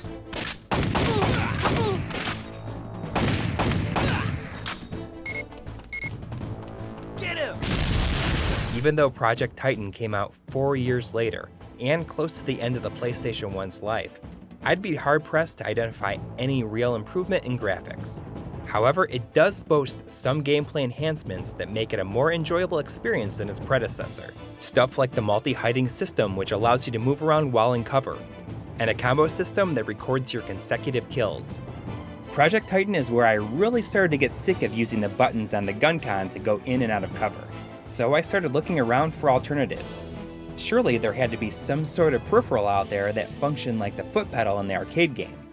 What I ended up with was the GunCon foot pedal by Innovation. No matter what I did, I couldn't get this thing to work at all. I discovered that Namco, in their infinite wisdom, actually built pedal functionality into the game, Just plug a controller into port 2 and suddenly all buttons and D-pad presses function as a cover button. I wonder why Innovation didn't make their foot pedal essentially a giant X button. Despite being lighter on content than the first game, Time Crisis Project Titan's main game is a little bit better than the first. It's also slightly more expensive than the first game if you're looking to buy it, going for roughly $24 these days, versus the first game's $8. But it is what it is, a stopgap before the series moved on to the next generation, where it truly began to shine. Time Crisis 2 was released in fall 2001 on the PlayStation 2, just a couple of short months after Project Titan. The arcade game was actually several years old at that point, having been released in 1998. So the home version was beefed up to take advantage of the powerful PS2 hardware, which was just starting to hit its stride. Most copies of Time Crisis 2 came packed with the MPC 106, the GunCon 2.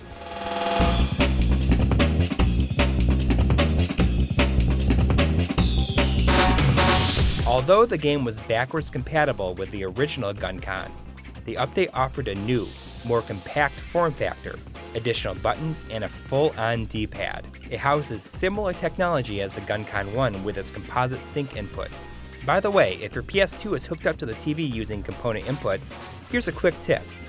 You can simply use the green cable to pass the signal through and it'll work. But what about those extra buttons? For me, this was the most exciting aspect of the GunCon 2. Namco seemed to think of every approach. It has side buttons and my favorite, the button at the bottom of the grip. Suddenly you can use the iron sights to aim and not have to adjust how you would like to hold the gun.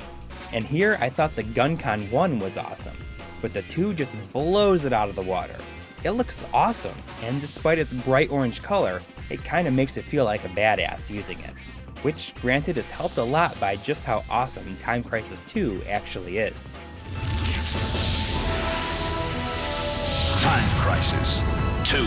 In the year 1997, a tech giant called Neodyne Industries plans to put a number of satellites in orbit around the planet to unify communications between countries. Of course, this is just a cover-up for the real plan, which is to launch a nuclear weapon. A VSSE agent named Christy Ryan discovers the plan and is kidnapped before she could blow the whole thing wide open. Alas, it's up to 2 agents, Keith Martin and Robert Baxter, to save Christy and stop imminent global annihilation. And yeah, Wild Dog is back. Action!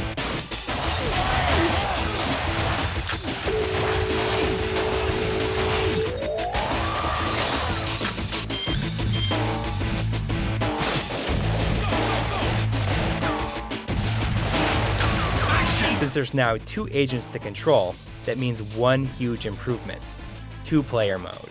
Now, in the arcades, this meant 2 cabinets linked together, but at home, you have a couple of options. If you have 2 TVs and 2 PS2s, these systems can be linked together for an authentic arcade experience, although the iLink port was removed from later revisions of the PS2. If you're not quite that insane, there's a split screen mode. This is a nice idea theoretically, and I appreciate the effort, but it's not the best thing in practice. The individual screens are just far too small. However, there is a workaround. New to this version is the dual gun mode. So if you feel the need to go all John Woo, then you can play a single player with 2 guns, 1 in each hand. Awesome, right? Well, it certainly makes it feel cool.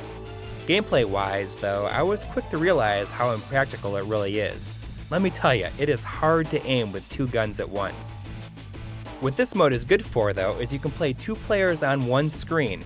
It's almost like a co-op mode. Progression follows the same flow as the first game, with the whole thing taking about 20 minutes to play all the way through. As expected, the graphics were enhanced significantly with the new hardware, and everything moves along at a really nice frame rate. The world seems so much more alive and the locations more varied. The music is quite a bit better, with the occasional butt rock tune kicking in to motivate you. Action! Difficulty is much more player-friendly as well. You earn an additional credit every time you game over, until you eventually unlock free play. And that pesky timer? It no longer means a flat-out game over if it reaches 0. Instead, you'll simply take 1 hit of damage and the timer will start over. I like this system much, much more. But perhaps the biggest improvement is the addition of the Crisis Flash. This pink glow around a bullet signifies it's going to cause damage. No more memorization or guesswork. It's very easy to register what is about to happen. Although sometimes you'll stand up out of cover and a bullet will have already been shot, and you'll stand up right into it. But hey, it is what it is. Although it might not have the extra campaign of the first game, it does have a whole bunch of unlockables like minigames and shooting simulators. For instance, Crisis missions are a series of training exercises that take place over several days. Every day has a few missions, each with their own weapon limitations and challenges. Time Crisis 2 is definitely the business. It's a ton of fun to play, and the GunCon 2 makes it even more enjoyable. Bring on Part 3, right?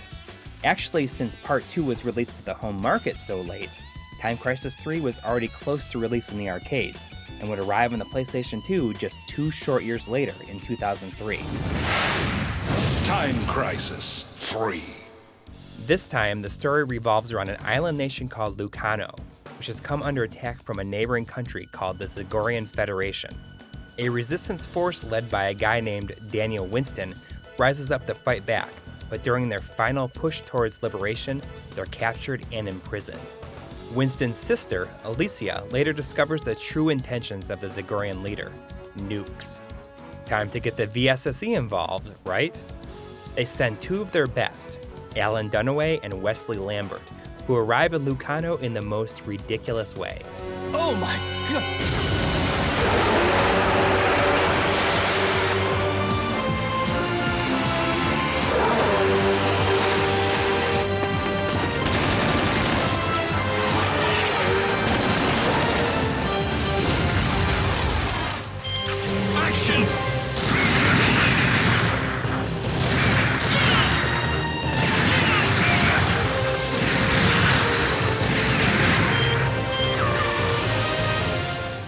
Most of the features of the previous games are brought over to Time Crisis 3. Level progression, Crisis Flash, Wild Dog, all that good stuff. Some general tweaks to the overall experience really pay off, like how some enemies no longer die with just one hit. Instead, they now have life bars. Perhaps the biggest change is the multi-weapon system. Characters are equipped with 4 guns, your standard pistol, a machine gun, a shotgun, and a grenade launcher. You can easily swap between them by pulling the trigger while in cover. But be careful, each one only has a certain number of bullets, which you can only replenish by taking out yellow-colored bad guys who drop additional ammo when you shoot them. After Time Crisis 2, the island nation of Lucano's more tropical feel is a welcome change, though I can't shake the feeling that there's a little bit of environmental recycling going on. I mean, it was great in the last game, but did we really need another train level so soon? Outside of this, TC3's biggest strength lies in just how polished it is and the sheer amount of bonus content there is to unlock after finishing the main game. Most notable is the return of the additional campaign in the form of Rescue Mission. In this home console exclusive mode, you jump into the shoes of Alicia Winston in a storyline that takes place concurrently with the arcade mode. It's not only longer, but it has way more varied gameplay. Oh yeah, and Alicia totally kicks some major behind.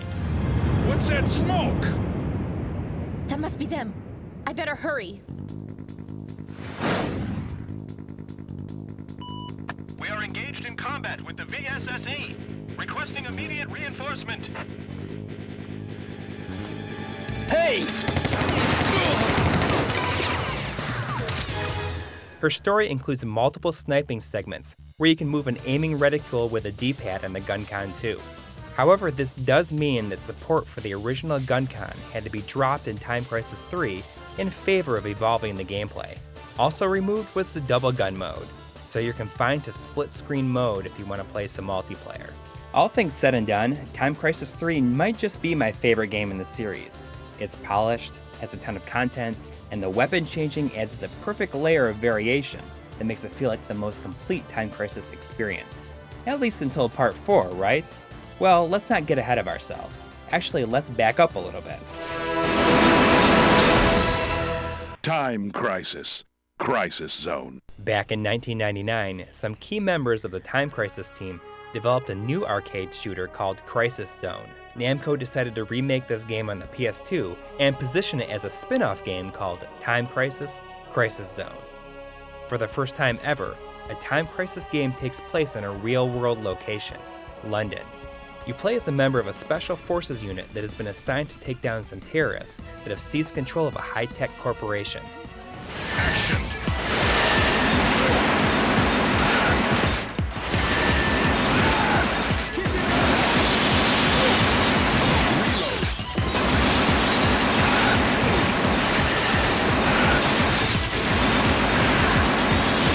The similarities to Time Crisis are easily apparent. You have your requisite countdown timer, 3-level progression, and cover system. But the big hook is that you're equipped with a machine gun at all times to just mow down the bad guys without remorse. Even cooler is that most objects in the environment react to your spray of bullets and can be destroyed. My main issue with Crisis Zone is something that can't really be helped. Since your gun is shooting so fast, the screen is flashing constantly and leads to a really bright picture at all times. The graphics are okay, but it's very obviously a step down after both Time Crisis 2 and 3. It has an extra campaign to unlock and the by now standard Crisis mission mode, but I can't help but feel that everything is a bit more bare bones after how packed with extra the previous games were. If you're going to pick one PS2 Time Crisis game, then Crisis Zone should be at the bottom of your list. It's fun, but it doesn't touch the other games. Thankfully, it was more to hold us over while we waited for the series to be brought into the world of high definition. But if you don't know, those fancy new HD TVs can present a bit of a challenge when it comes to traditional light gun tech. And by bit, I mean they don't work at all, period.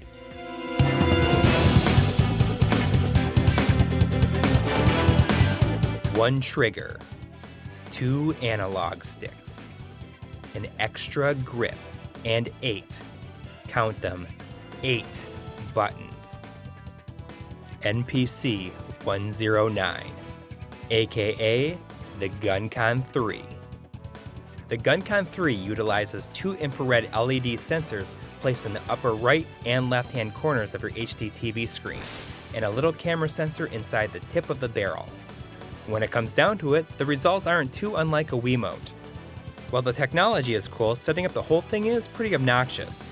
I was lucky to find a way to permanently mount the sensors above my TV, but not everyone will have that luxury.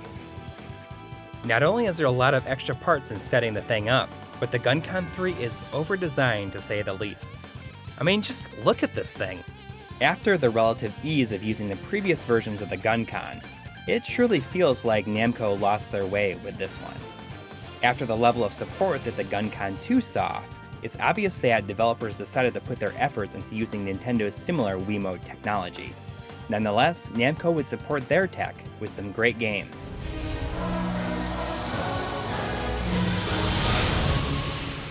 Time Crisis 4. Released in arcades in 2006 and ported to the PlayStation 3 in 2007, Time Crisis 4 follows 2 new VSSE agents, Giorgio Bruno and Evan Bernard, as they team up with Special Agent William Rush from the Joint Intelligence Agency. The 3 work together to take down some terrorists who have gotten a hold of an experimental biological weapon called Terrorbite. Hey, you think they blocked off the entire airport for us?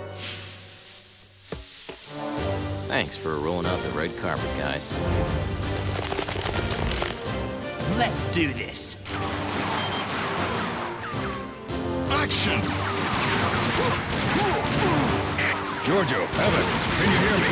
Reload. There's been an information leak regarding your involvement. They're the terrorists involved in this incident. Reload. Return fire. Jumping to the world of HD does a lot of good for the now standard formula, and Time Crisis 4 runs with the extra hardware power to give you some really interesting locations and situations. Of note, there are a couple of insane helicopter sequences and a cave area where you can only see enemies if you point your gun at them. Returning from the previous games is the multi-weapon switching from 3, and surprisingly, the multi-hiding system from Project Titan, which makes for the most complete Time Crisis experience yet. You could say that the only thing that's truly missing is the dual gun mode, but that'd be impossible with how lopsided the GunCon 3 is anyways. New in this go-around is the complete story mode, which is all of the levels from the arcade mode, with new levels interspersed in between, and a whole slew of new cutscenes. Hey, that sounds pretty cool, right? Well, not so much. It's very obvious what they had in mind when they designed the GunCon 3 with 2 analog sticks. They're used extensively in the bonus missions, which turns out they're completely free-roaming first-person shooter levels.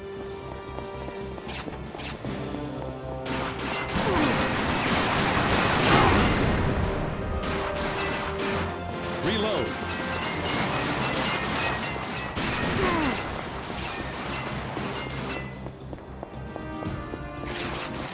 Enemy helicopter approaching from the north. Drawing even further parallels with the Wii mode, this mode would have been right at home on that console, but it probably would have worked a lot better. You move with the analog stick and aim with the gun, but it's hard to move and aim at the same time because the analog sticks are attached to the gun itself. Flat out, it's pretty awful. I got through about 1 level before I decided I'd much rather play the traditional way in arcade mode. To be honest, I had no idea that Time Crisis 4, much less a GunCon 3, even existed until recently. I'm not sure why, but I never saw anyone talking about it at all, which is odd considering it's a long-running series and it's a really fun game. But did you know that the PlayStation 3 got another Time Crisis game? This time in a spin-off called Raising Storm. Time Crisis: Raising Storm. Much like Crisis Zone, Time Crisis: Raising Storm didn't begin life as an official part of the series when it was released in arcades in 2009, with the Time Crisis name being added for the home release as part of a compilation called the Namco Shooting Collection in 2010. Included in this package are 3 games. Time Crisis Arcade version is the arcade mode from the previous release without any of the unlockables like Crisis Mission. However, it does include trophies, which were absent from the 2007 version on account of being released before trophies were even a thing. Dead Storm Pirates is a shooter where you play as a couple of pirates with magical guns that can kill hordes of the undead. This is a huge amount of fun, and is definitely inspired by the Pirates of the Caribbean movies and theme park rides. And finally, the game's namesake. Time Crisis: Raising Storm is closer to Crisis Zone in the way that it plays in its destructible environments, but it's way, way crazier. Seriously, it feels like it was ripped directly out of a Michael Bay movie, as you play the part of an unnamed soldier that has recently joined a futuristic task force sent into some country to defeat some terrorists.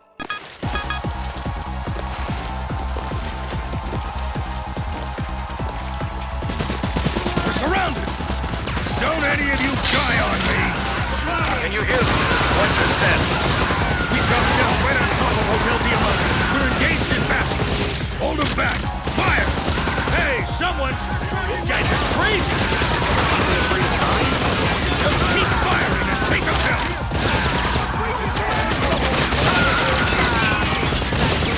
Whoa! What's up with these guys? Don't let them get you! Fire! Since you're primarily equipped with a machine gun, I'd be lying if I didn't get into playing the part by holding my GunCon like it's a minigun. Thanks to the extra grip on the side, it works perfectly for this. I guess I should mention that this collection also supports the newly released Move peripheral.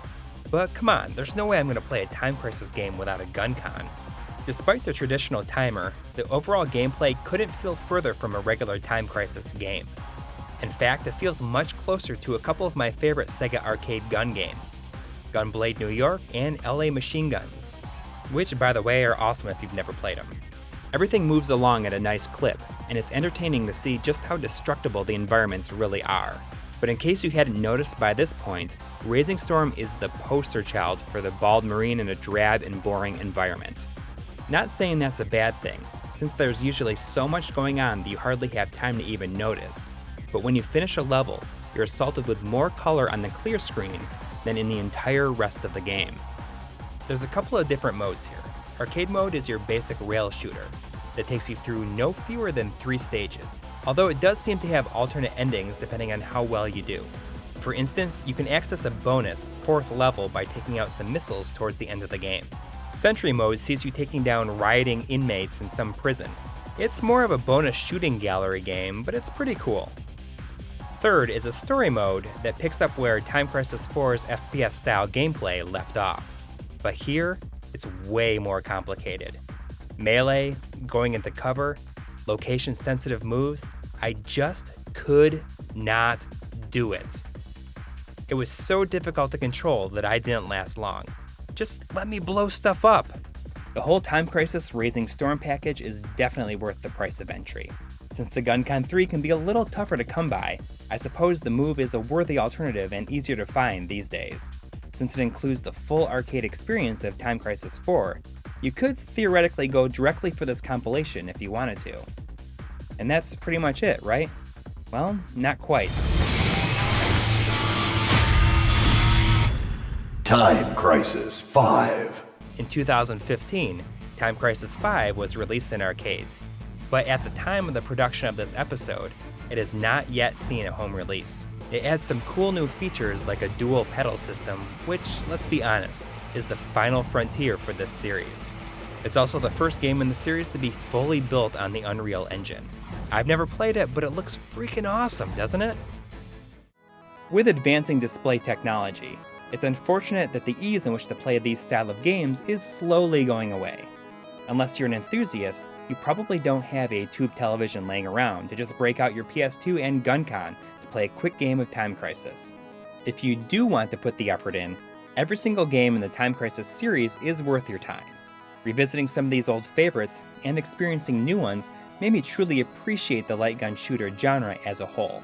Now, bring on the GunCon 4. But tone it down a little bit, okay?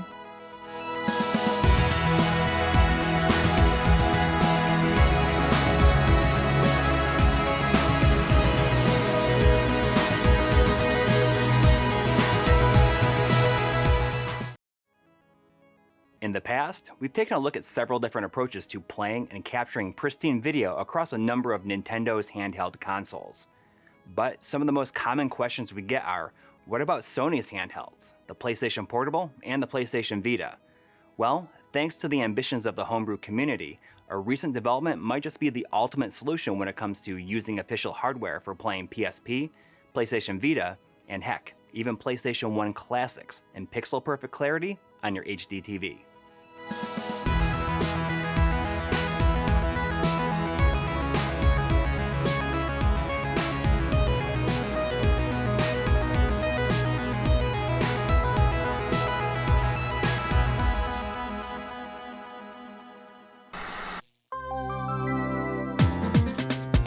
When the PlayStation Portable hit the Japanese market in late 2004, it was seen as the first true competitor in nearly a decade to vie for Nintendo's iron grip on the handheld market. Not to take away from the Neo Geo Pocket Color or anything, but Sony was riding high in the success of the PlayStation 2. If anybody had the mindshare of the public to stand a chance in the portable market, it was the PlayStation name. The PSP's state-of-the-art 480 by 272 screen was impressive, and although it lacked any kind of touch capabilities that the less than a year old Nintendo DS had, the PSP set its sights on a more typical gaming experience. For those looking to play PSP games on a bigger display, Sony added video output to the PSP 2000, a more cost-effective hardware revision released in 2007. Those looking to take advantage could purchase composite, S-Video, and component cables. While all three can be used to display the system menu, PlayStation 1 classics, and video content, composite and S-Video cables cannot display actual PSP games, making them rather useless. Component cables are able to display PSP software, in progressive 480p mode only. Support for 480i output of PSP games is possible with the PSP 3000, which released in 2008, and the PSP Go, released in 2009. In all cases, the native resolution of PSP games is retained within a 720 by 480 window, which for some might feel like a lot of wasted screen space. Most HD TVs tend to handle 480p content decently on their own, but coupling the component output with an upscaler like the XRGB Mini FrameMeister, or a line multiplier like the open source scan converter can really make a difference. The PSP was an overall success, despite the imposing shadow of the Nintendo DS's world domination. The portable's much anticipated follow-up, the PlayStation Vita, arrived in late 2011, once again facing stiff competition from Nintendo's newest handheld, the 3DS. A slew of upgrades over its predecessor, such as an OLED screen, front and rear touch capabilities, and dual analog sticks make the Vita a truly special piece of hardware. Although it never quite experienced the same level of success as the PSP, a hardcore fanbase has led to a long tail of developer support. The slimmed-down PS Vita 2000 redesign arrived in 2013 that was marginally more portable at the cost of the OLED screen, which was replaced with an IPS LCD. The Vita's built-in screen has a resolution of 960 by 544, which is exactly double that of the PlayStation Portable screen. This allows for a perfect 2x integer scale of PSP games using the system's built-in PSP backwards compatibility, which fills the screen and looks absolutely stunning. Regrettably, neither the 1000 nor the 2000 revision include any sort of video output. Instead, Sony released a separate piece of hardware in 2013 called the Vita TV in Japan, or simply the PlayStation TV as it was called in North America. A rather innocuous-looking device with a small footprint, the PSTV is specifically made to hook up to an HDTV via HDMI, and as such removes all of the hardware needed to make it a standalone portable console. The unfortunate side effect of this is that it lacks some of the more specific hardware needed for certain games. The PSTV supports 3 output resolutions over HDMI for Vita and PSP games: 480p, 720p, and 1080i. On the other hand, downloadable PlayStation 1 classics can only be played in 480p and 720p. Given that the system's entire purpose was to play these games on a larger display, Sony decided that stretching the image to fill the entire screen while applying a generous bilinear filter to mask the disproportionate scaling made the most sense. Built-in display area settings do help to alleviate some of the unevenness, but if an option exists to match the methodology of PSP video output, simply putting the original resolution inside of the video output frame, it would have been a welcome addition for pixel purists. Here is where a homebrew developer going by the name of Cuvavirus has stepped in to give us this exact thing. The Sharpscale plugin for the PlayStation TV allows the system to display a game's native resolution, as well as provide integer-based upscales. In addition, this plugin can also be used to remove the blemish of forced bilinear filtering and deliver the sharpest image possible. So, could this be the definitive way to capture Vita and PSP games on official hardware? It might just be. But first, there's a couple of things I need to mention before we really get into this.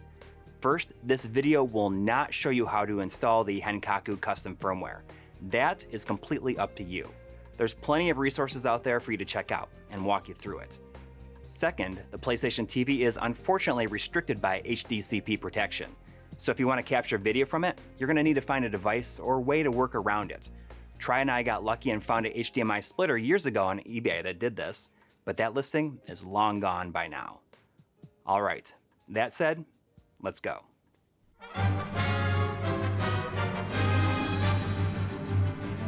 There's 2 methods of installing Sharpscale. First, you can manually download the plugin and config program via the thread on the devchroma.nl forums. If you've already done a bit of tinkering with custom firmware, then this should be easy peasy. Although you're going to need to add a line of code to the kernel config document, this isn't nearly as harrowing as it sounds. The other method is via the Auto Plugin 2 app, which, yes, you're going to have to install yourself, but once that's been done, then just select it from the list. After the system reboots, the changes are immediately obvious. Next, let's pop over to the Sharpscale configuration menu app and see what sort of options we have. Scaling mode, PS1 aspect ratio mode, scaling algorithm, and unlock frame buffer size.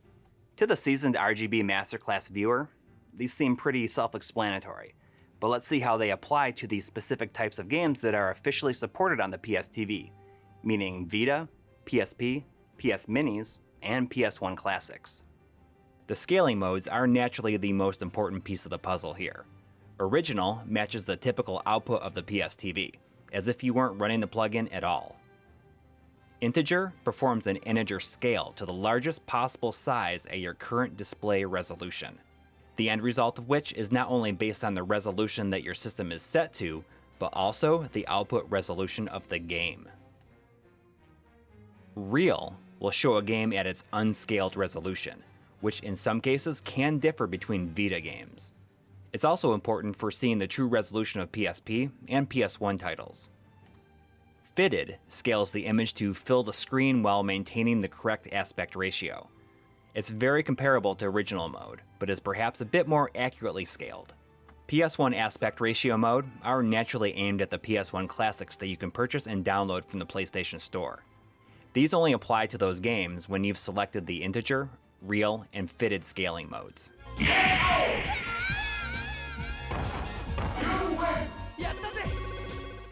Well, the option to toggle bilinear filtering was up to the user when playing backwards compatible games on a handheld Vita system. It's forced upon everything on a PSTV. The scaling algorithm option lets you switch between point and bilinear. But this option only comes into play when there's some sort of scaling taking place, such as being integer scaled to a high resolution or filling the screen via fitted mode. In these instances, point gives you sharp pixels, while bilinear is the typical blurring filter that the PSTV normally uses. And lastly, we have unlock frame buffer size. No, don't get too excited. This will not give you 1080p output or anything like that. It has more to do with community projects and how certain games are being patched to run at a higher resolution.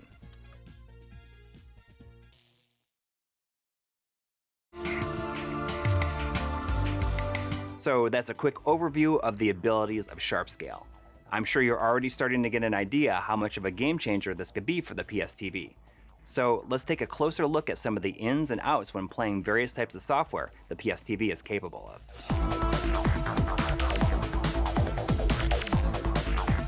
Perhaps the defining aspect of the PlayStation Vita is its 960 by 544 screen. While many games on the system don't exactly run at this resolution internally for a variety of reasons, such as frame rate, a majority of them use the system's frame buffer to output video at the screen's native resolution. I say majority because this isn't always the case, and the way each of Sharpscale or scaling modes work is deeply intertwined with the game's output resolution. When you have your PSTV set to 720p, the 960 by 544 game image will be mortised within the 720p frame, much in the same way PSP games were represented using the video out cable on that system. Remember, because most Vita games are shown in their native resolution in this mode, toggling the scaling algorithm won't have any effect in integer and real scaling modes.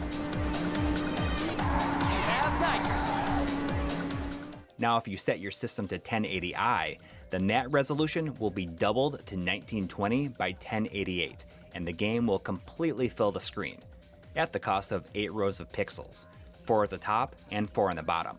Removing the bilinear filtering from a game like Wipeout HD and 1080i really drives home just how impressive the Vita hardware was for its time. So while gorgeous, there's that whole interlaced aspect of 1080i that we have to deal with. Depending on the proficiency of your HD TV's deinterlacer, this might cause additional input lag and inherent deinterlacing artifacts. This might be a deal breaker for some, but I'd be curious to see how it looks running through a high quality deinterlacer like a DVD-O Edge. Some games output at a lower resolution natively, which can yield some interesting results. One of the system's earliest heavy hitters, Gravity Rush, runs at 720 by 408. At 720p, your game image is going to be even smaller on screen. At 1080i, you have a beautiful 2x scale without any of the image being cut off. But check this out, Hot Shots Golf World Invitational was a launch game in the US that runs at 640 by 360. Running it in the real scaling mode will show you the game's original output resolution, revealing a relatively tiny image. But if you were to double that number, you'd get 1280 by 720, exactly 720p. Set the scaling mode to integer, and it will fill the screen edge to edge during gameplay. Ooh, that was a good one! So I suppose with Vita games, things might not be exactly cut and dry with a one-size-fits-all solution, and let's not even get started with the various hacks that can be done to increase a game's internal resolution and more. Those lie outside the scope of this episode, but there are some really cool homebrew utilities out there. Up next, PSP games. One of the most exciting things for me during the early life of the Vita was just how good PlayStation Portable games looked on it. The PSP's native screen resolution is 480 by 272, exactly half of the Vita's. So that perfect 2x scale of content surely swayed some people into buying digital titles that they already owned just so they could see them on that beautiful OLED screen. Of course, that all means nothing when going to an HD TV. Upscaling the original PSP hardware was a mixed bag. The FrameMeister's noisier signal was disappointing to me, while line doubling 480p to 960p using an OSSC looks fantastic. Still, one of the most broadly appealing aspects of the PSTV was being able to play PlayStation Portable games on your HD TV with a digital signal. Unlike the PSP's output, which maintains the correct aspect ratio and resolution within a 480p window, a PSTV stretches the Vita's natural 2x scale of PSP content. Combined with the forced bilinear filtering, the base experience is regrettably less than optimal. Granted, I suppose that the main intent was to mask this uneven scaling, but this filter also smooths out the heavy dithering that's common in a lot of PSP games. So this might be a big plus for some. Still, the outright removal of being able to turn it on and off based on preference is pretty disappointing. Sharpscale allows for a variety of situations with PSP games that are pretty neat. Switching the system to 480p with the scaling mode set to integer or real will replicate the PSP's own video output capabilities, without any sort of filtering. It looks incredibly close to the original hardware, don't you think? But of course, the appeal here is to take things even further. Ready? 720p with integer scaling enabled gives the same perfect 2x scale as the Vita screen, and this is where a PSTV armed with Sharpscale really starts to shine. Like Vita content, PSP is mortised within a 720p frame. Removing the bilinear filter brings an impressive level of clarity. Comparing it to a real PSP paired with an OSSC in 960p, the results are extremely close.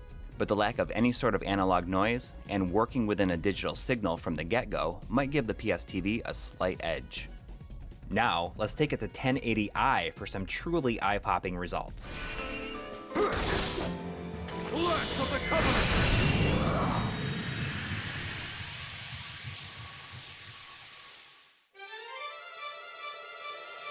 1920 by 1088 is a full 4x scale of PSP games, leading to full-screen, ultra-sharp PSP games. As with Vita games, you're once again losing 4 rows of pixels on the top and bottom, and the interlaced video might cause various complications, but wow, right? As I mentioned earlier, an unfortunate side effect is that a large amount of PSP games are heavily dithered. 16-bit color depth was less taxing on the hardware and saved on RAM to help achieve more consistent frame rates. On the system's built-in screen, this was noticeable, but not too egregious. But when blown up to this size and clarity, well, it might bother you to say the least. One quirk that I don't quite understand yet is the oddball horizontal tear or seam that appears in certain PSP games when played in their original resolution using the real scaling mode. I couldn't replicate it on a real console, so it's entirely possible that this could come down to some weird frame synchronization issue due to backwards compatibility. Regardless of which resolution you choose, the improvements to PSP video quality is well worth the effort to install Sharpscale in and of itself. It's completely revitalized my interest in playing these games on an HD TV. Ready? Let's not forget about PlayStation Minis. The oft-forgotten attempt by Sony to capitalize on the booming mobile market also benefit a little bit from Sharpscale. I always felt that these looked really good on a PSP screen, and doing an integer scale on them looks pretty nice. The twist here is that minis are also playable on PlayStation 3 consoles. Although 1080p is an option with that system, the quality looks practically identical to me, with the colors maybe looking slightly richer on a PS3. In some games, such as in the case of Age of Zombies, I noticed dithering in the PSP version that wasn't present on a PS3, so it's entirely possible that these sorts of variables could occur on a game-by-game basis. Which brings us to PS1 classics. Yeah, I realize that there's no shortage of ways to play classic PlayStation games. We went into all sorts of official options back in RGB 206, including the PSTV. But let's quickly recap and see if Sharpscale improves upon the admittedly lackluster base support. When the PSP released in 2005, the idea of backwards compatibility wasn't exactly new, but there was just something really impressive to me that I could play CD-ROM based games on a handheld system. It made revisiting a lot of PlayStation RPGs a real joy. It also helped that the 240p and 480i output resolutions of PS1 games fit easily within the PSP's screen size. They look great. Various adjustments let you scale and stretch the image to your preference, and if using the system's video output, games would display in their native resolution on a CRT. The very same classics could be played on a PlayStation 3 console, although you could choose to use your own physical discs as well. While they are upscaled to HD, the downloadable classics have a slight forced blurring filter applied. However, we found that using actual PlayStation discs would at times circumvent the blurring filter, giving ultra crisp results. It's just too bad this was never a true option for the user. Still, the PS3 remains one of the easiest ways to get good results with PS1 games on high-definition televisions. This'll teach you. When PS1 games came to the Vita, the results were similarly impressive. A stunning 2x scale and the option to remove the bilinear filter to your preference marked the most robust option for these classics yet. Needless to say, PS1 games look spectacular on a handheld Vita system. But, of course, the PSTV is, once again, a different story, with Sony hiding away all the options we'd like to mess with and leaving us with disk speed. I guess it's time for Sharpscale to swoop in and once again save the day. First and foremost, PS1 classics only run in 480p and 720p on a PSTV. So 240p will receive a 2x or 3x scale depending on which you have selected, while 480i material will not be scaled at all, since doubling 720 by 480 will be far too big even for 720p. As a result, there will be a discrepancy between the sizing of 240p and 480i screens in scaled and non-scaled modes. At first sight, PS1 games look absolutely amazing on the PSTV. They exceed the visual quality of the downloadable classics on a PlayStation 3 because they're saddled with a blurring filter, so a comparison to disc playback, which lacked the filter, is much more appropriate. A nice trait shared between both platforms is that the forced universal upscale to PS1 games effectively solves the Chrono Cross problem, which has become the shorthand for games that alternate between 240p and 480i resolutions, which usually results in a momentary dropped signal. On real hardware, this can be a real headache in some games, like Silent Hill, where it can be the difference between life and death. The PSTV's original mode retains a proper 4:3 aspect ratio, but it's tough to figure out exactly how evenly they're scaled due to the forced bilinear filter, which masks the shimmer while scrolling. Shrinking the display area to the smallest possible size does look a bit more correct to me, but Sharpscale gives us the tools to get a much sharper image. However, there's some considerations that keep things from being completely cut and dry.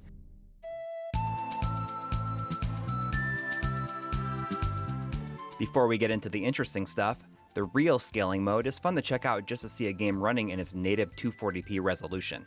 And therein lies the challenge with PS1 games.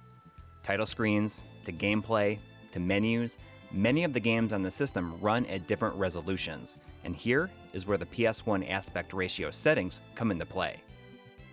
Pixel is based exactly on the resolution a game is displaying, which yields perfect, no shimmer scrolling across the board. Let's take a look at Castlevania Symphony of the Night as an example. As soon as you boot up the game, you'll notice that something is off. The title screen is stretched, because this screen in particular is 512 pixels wide. If you're playing it on original hardware on a CRT, then the 4:3 aspect of a CRT television would squish the image to look correct. But here, when those pixels are mapped to a 720p canvas, the 512 pixel wide image will look stretched. The file select screen is a different resolution as well. And then, since many of the assets for Symphony of the Night were pulled directly from Rondo of Blood on the PC Engine CD, it made the most sense to build the gameplay around the 256 pixel wide aspect of that game. So you start to see how things can be all over the place. And this is a relatively minor example. You never know when you might run into an odd resolution that just looks terrible. That's disgusting. So this is the reason for the existence of the 4:3 and 16:9 PS1 aspect ratio modes. Selecting one will force all screen modes to the chosen size. The upside being that things look more correct from screen to screen, but the downside is that you'll likely have uneven pixels on the horizontal axis, and thus shimmer when the screen scrolls. Before you let this bother you, I'd like to note that this issue is most visible in 2D side-scrolling games. In 3D games, where most of the action moves along the Z-axis, the uneven sizing is much less apparent. Although there's no true 100% winning aspect mode for PS1 games, Pixel Mode is perhaps one of the most interesting parts of Sharpscale. because it lays bare the true resolution used for various screens in PS1 games. Even though it's still fairly early in development, there's plenty left to explore with Sharpscale. Cubavirus has mentioned potential updates that might enable 1080p 30 and native 544p 60 output, which would further bolster its overall usefulness, not to mention how it might enhance the various community projects that are currently in the works. If you ask me, Sharpscale is a true game changer for the PlayStation TV. It's turned what is generally considered a disappointing device into something that is among the best, if not the best official option for playing Vita, PSP, and PS1 classics on an HD TV. I can't stress how happy I am that this plugin exists, and I want to send out a big thanks to Cubavirus and everyone who helped make it happen.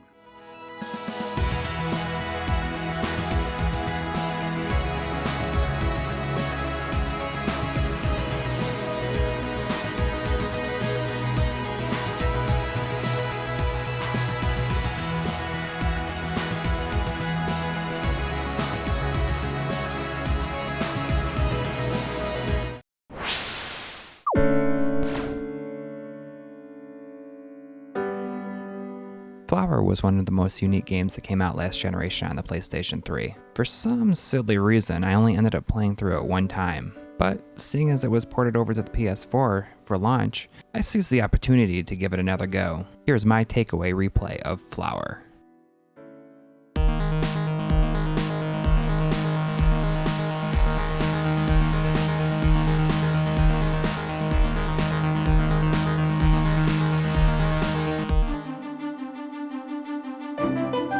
That game company became well known for 2012's Journey, but before they released that, they released Flower, a game that I quickly fell in love with. I know it sounds weird. You guide this gust of wind, and you pick up flower petals across fields, valleys, cities, and you spread life and beauty. There's no real way to lose, it's just meant to be a stress-free adventure. Let's see how it holds up after a replay. One of the most pleasant things to see once I finally got into the PlayStation Store on day one of the PS4 launch was the free price tag on top of this. No upgrade price or anything. Just true cross-buy, where you buy the game once and you can play it on any platform you own. Hey, I can get used to this. What a huge difference the DualShock 4's enhanced motion sensors make. Since Flower is completely motion controlled, it was sadly a little rough on the DS3 to make sharp turns and drive yourself correctly. In the PS4 version, not only was I able to practically reverse directions on a dime, but I was going exactly where I wanted to when I wanted to. No more overcompensating to get that one flower that you needed to hit to open up the next passage. I thought the game looked good before, but wow, what a difference 1080p at 60 frames per second makes. I mean, everything here looks so smooth and crisp. It's insane how good it looks. Everything is just smooth as butter. It's crazy. I was surprised to see that Bluepoint Games was behind the porting of this to the PS4. They did other games like Metal Gear Solid HD Collection and the Shadow of the Colossus and Ico Collection.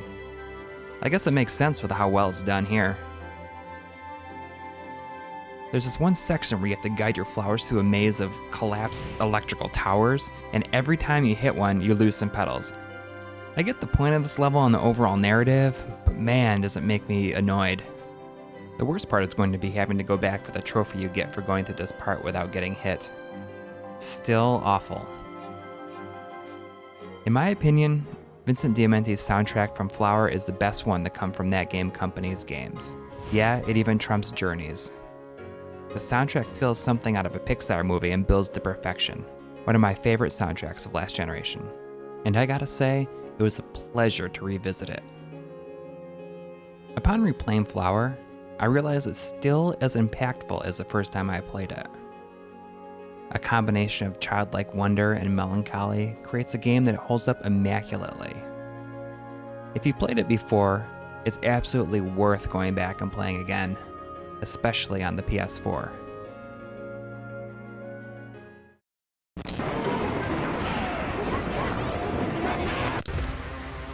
The Infamous series has always been about the cool superpowers, and Second Son's Neon ability takes the idea of what a superpower can be to a whole new level. Shortly after arriving in Seattle, our protagonist, Delson Rowe, finds himself on the trail of a girl named Fetch, who has been killing drug dealers throughout the city and leaving behind some sweet-looking graffiti. Delsin eventually trails her across the rooftops and absorbs her powers. The neon power allows Delsin to drain energy from the glowing signs located all over the city, giving him a variety of powers. These include the ability to slow down time for a pinpoint attack, running at high speeds through the streets and up the side of buildings, and my personal favorite move of the entire game, the super attack that I dubbed Death Blossom.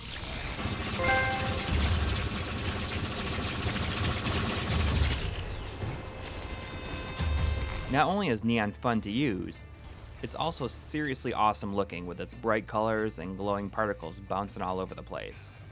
I found myself using neon primarily throughout the rest of the story because it was really easy to use on the light path. Subduing your enemies is a must when playing the good guy, and neon is the absolute easiest way to do this. Aim at their feet or throw a bomb to tie them up with glowing ropes. Infamous Second Son has a lot going for it. A big, beautiful world, an interesting story with an actually frightening villain, I'm told that hurts. and some decent gameplay evolution from the previous entries in the series. It's truly a great launch window game for the PlayStation 4. It has a level of polish rarely seen this early on in a console's life cycle. But years down the line, I'm going to remember the neon power as being the absolute best thing about this game. In the mid-90s, it might have seemed unlikely that a newcomer to the video game hardware business could achieve so much success that it would vastly overshadow all competitors in sales in all regions worldwide, becoming at the time the best-selling console ever. As the major players began to prepare for a new console generation, expectations were especially high for Sony's vision of gaming in a new century. The PlayStation 2 went on to sell even more than its predecessor, which means there are a lot of PS2 systems, a lot of PS2 games, and a lot of PS2 fans. But TV technology is very different from what it was at the height of the PS2's popularity, and nowadays people are often disappointed by their favorite games looking a lot worse than they remember.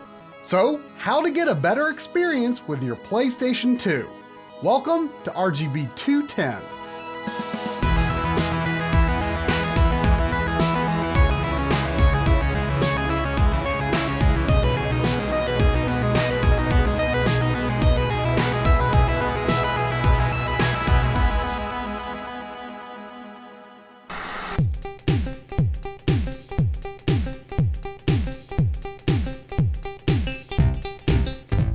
Sony released the PlayStation 2 in Japan of March of 2000, and in other regions later that year. In addition to its games, the PS2's popularity was bolstered by its support of DVD movies, hitting at just the right time to push the format into mass popularity. The console's DVD drive also meant the games could contain more high-quality sound, full motion video, and other bits of game data than any other console that had come before it, although some games were still printed on CDs, usually identified by their unique blue bottoms. Consoles from earlier generations generally displayed games in 240p, a low-resolution, progressive mode. It works very well to create a stable image and fast gameplay, but it's not really how standard definition CRTs were designed to be used. Standard video content operates by sending an interlaced signal to the screen. Two fields of video alternate rapidly to create an illusion of a more defined image while using less image transmission bandwidth. In NTSC regions, like North America and Japan, the standard was to display 480 interlaced lines at 60 fields per second, 480i. In PAL regions, 576i. During the previous generation, Sega Saturn, PlayStation, and Nintendo 64, many developers dabbled with 480i, often using it for title screens, menus, or occasionally in-game graphics, but 240p was still by far the most common resolution. Ironically, it wouldn't be until the Dreamcast, PS2, Xbox, and GameCube, the final generation to be primarily standard def, that CRT televisions would be utilized to their fullest extent, and 480i would become the dominant standard. The vast majority of PS2 titles output exclusively in interlaced form. We'll primarily refer to it as 480i since we're showing NTSC region consoles and games. If at all possible, be sure to watch this episode in 60 frames per second, because the correct look of 480i cannot be shown without it. There are a small handful of 240p titles. Ico is probably the most famous, but there are several others, such as the Mega Man X collection, certain NIS titles, and more. And if you have the right cables for it, a number of PS2 games are designed to support 480p, and a very select few even have an option for outputting an HD resolution of 1080i, although typically upscale from a lower base resolution. Generally speaking, the PS2 is considered to be more powerful than the Dreamcast, but less powerful than the GameCube and Xbox. The PS2 was often said to be difficult to develop for, but its overwhelming popularity means that developers got really familiar with the system. Understanding what makes the PS2 hardware special should give us a greater appreciation for how its games look, and to help with that, we brought in a good friend of ours, John Linneman from Digital Foundry. It might seem surprising, but the PlayStation 2 is fast. Very fast. The Emotion Engine, which pairs a MIPS 3 core with 2 flexible vector units and a floating point unit, can perform geometry transformations at a remarkable speed, at least for its day. With fast on-chip EDRAM, the PS2 is also a bandwidth monster. When utilizing the graphics synthesizer, the system's GPU, reading and writing to memory is basically free. With so much available bandwidth, developers could perform multiple passes to achieve the final output at a relatively high speed, while enabling techniques that are not directly supported in the hardware. Case in point, the PS2 doesn't support operations such as multi-texturing, a feature designed to save on bandwidth. But as bandwidth isn't a real limitation on the PlayStation 2, it's easy to perform the necessary passes entirely in software. The extra bandwidth also makes it possible to utilize full-screen effects such as heat haze or motion blur and complex particles without a significant performance penalty. Taken together, the fast geometry setup and copious amount of bandwidth enabled the PS2 to greatly outperform Sega's Dreamcast at the time, while still hanging with more modern consoles like the GameCube and the Xbox. What makes the PS2 so interesting is how its design allowed skillful developers to produce unexpected results. Throughout its life, developers managed to implement features such as software-based texture compression, simulated high dynamic range rendering, advanced cinematic effects, pseudo per-pixel motion blur, and more. Even games which shipped near its launch date already delivered fresh new real-time techniques such as depth of field, motion blur, and advanced bloom lighting. The PS2 didn't hold your hand in development, but its steep learning curve allowed skilled programmers to produce truly astounding results, which of course brings us to its issues. On the developer side, the PlayStation 2 required a lot of careful design work with minimal support for built-in tools. You'd have to worry more about memory management and resources than on other systems of that era. Based on speaking with various developers, it was a piece of cake to work with the Xbox, for instance, which managed a lot of your memory for you and other things, but PlayStation 2 could only excel in the hands of the most dedicated programmers. On the consumer side, one of the earliest misconceptions centers on the jaggies, or aliasing visible during gameplay. Many attributed this to the lack of anti-aliasing, but this isn't entirely true, as genuine anti-aliasing is almost non-existent on Dreamcast, Xbox, and GameCube. Part of this issue stems from the earliest development kits, which were limited to a low-resolution 240-line front buffer, forcing developers to rely on field rendering. By alternating between odd and even scan lines, the resulting image would appear higher resolution, but the lower resolution per frame and lack of flicker filtering often resulted in more pronounced aliasing, hence the problem. The benefit of this can be found in that the average frame rate of PlayStation 2 software is higher. A remarkably high percentage of the PlayStation 2's library operates at 60 frames per second, or 60 fields per second if you will. In the early days, the limitations on available display modes essentially meant that developers were forced to target this frame rate. Not doing so would result in massive performance penalties. Even as the software evolved and higher resolutions were opened up elsewhere, field rendering remained popular due to its speed and memory savings. You could even super sample from higher resolutions to produce very clean visuals in this mode, as we saw with Baldur's Gate Dark Alliance. The hardware of PlayStation 2 is a broad topic and one that could fill entire books, but the main takeaway here is that it is a fast, flexible system that demanded a lot from the programmers, but rewarded them in kind. Well, I think I get the gist of it, and in a sense, the PS2 was also designed to embrace CRT technology more fully than its competitors. Sega pushed VGA output as an alternative to 480i for the Dreamcast, and you might expect to find 480p support much more commonly in GameCube and Xbox games. but none of these features were supported by the vast majority of household TVs. While other companies may have wished they could have just skipped over 480i, Sony took the challenge head on. Now, before we talk about video cables, backwards compatibility, HD ports, and all that fun stuff, we've got to sit down and have a talk about 480i. There's no getting out of this, because if you can't come to terms with 480i, then it doesn't matter what kind of cables you're using, you simply aren't going to be happy playing PS2 games on real PS2 hardware. Let's start with the sort of screen that the PS2 was designed to be played on, a good old consumer CRT. Interlacing, of course, creates a bit of a flicker effect as the fields alternate. It's not particularly noticeable in large areas of similar color or over smooth textures, but it can cause issues against certain geometry edges or finer details. This might seem a bit annoying if you're not used to CRTs, but give it a chance and in time, you'll probably stop thinking about it. And you know, if you haven't seen a PS2 running on a CRT lately, you might be surprised. PS2 games tend to have an ultra crisp and clean appearance on a CRT. Wow, did it always look this good? Another class of CRT are professional video monitors, such as Sony's PVM and BVM line. These screens are usually of noticeably higher quality than consumer CRTs, but they do require more effort to track down.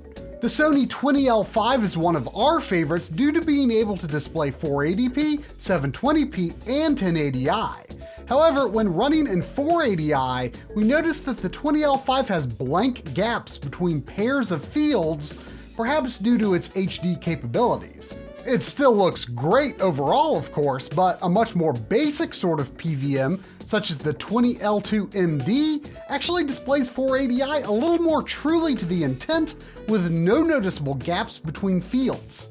This is my preferred sort of CRT for most PS2 games. Another benefit of playing on a CRT, even a high-end one, is that video compression artifacts are masked extremely well, so FMVs look just as clean as you remember. In fact, a digital TV can reveal a trick many games use. Cutscenes that I once thought were in-engine turn out to be pre-rendered, and not so nicely at that. Earlier, John also addressed the misconception that the PS2's contemporaries can do anti-aliasing while the PS2 cannot. In reality, what the Dreamcast, Xbox, and GameCube do is force a sort of softening filter to combat interlaced flicker. At the time, this was generally considered a good thing, but in retrospect, what do you think? These images are all shot off of a PVM 20L2. Does the deflicker filter accomplish much of anything productive on the Xbox and GameCube? Are the PS2's less filtered textures for better or worse? Well, that's for you to decide, but personally, I feel that revisiting the PS2 on CRTs has helped me appreciate the look that Sony went for. Certain PS2 games do have some form of flicker filter, but it's not particularly common. Final Fantasy XII offers it as an option.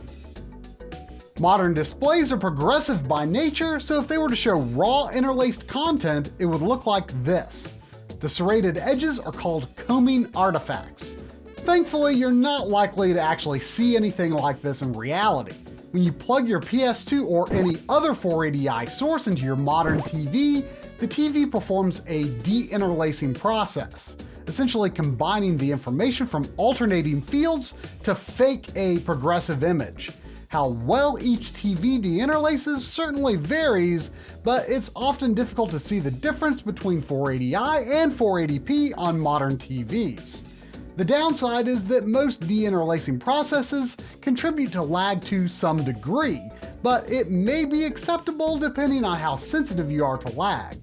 Consumer-grade HD CRTs also typically de-interlace, since most of them aren't actually pure analog TVs. Certain external scalers might do a better job of de-interlacing than your TV does, not to mention allowing for higher quality connections. With games running at 30 frames per second, a good de-interlacing process should give pretty solid results. You'll probably find that de-interlacing for 60 frames per second games looks fine most of the time, but there can be more errors.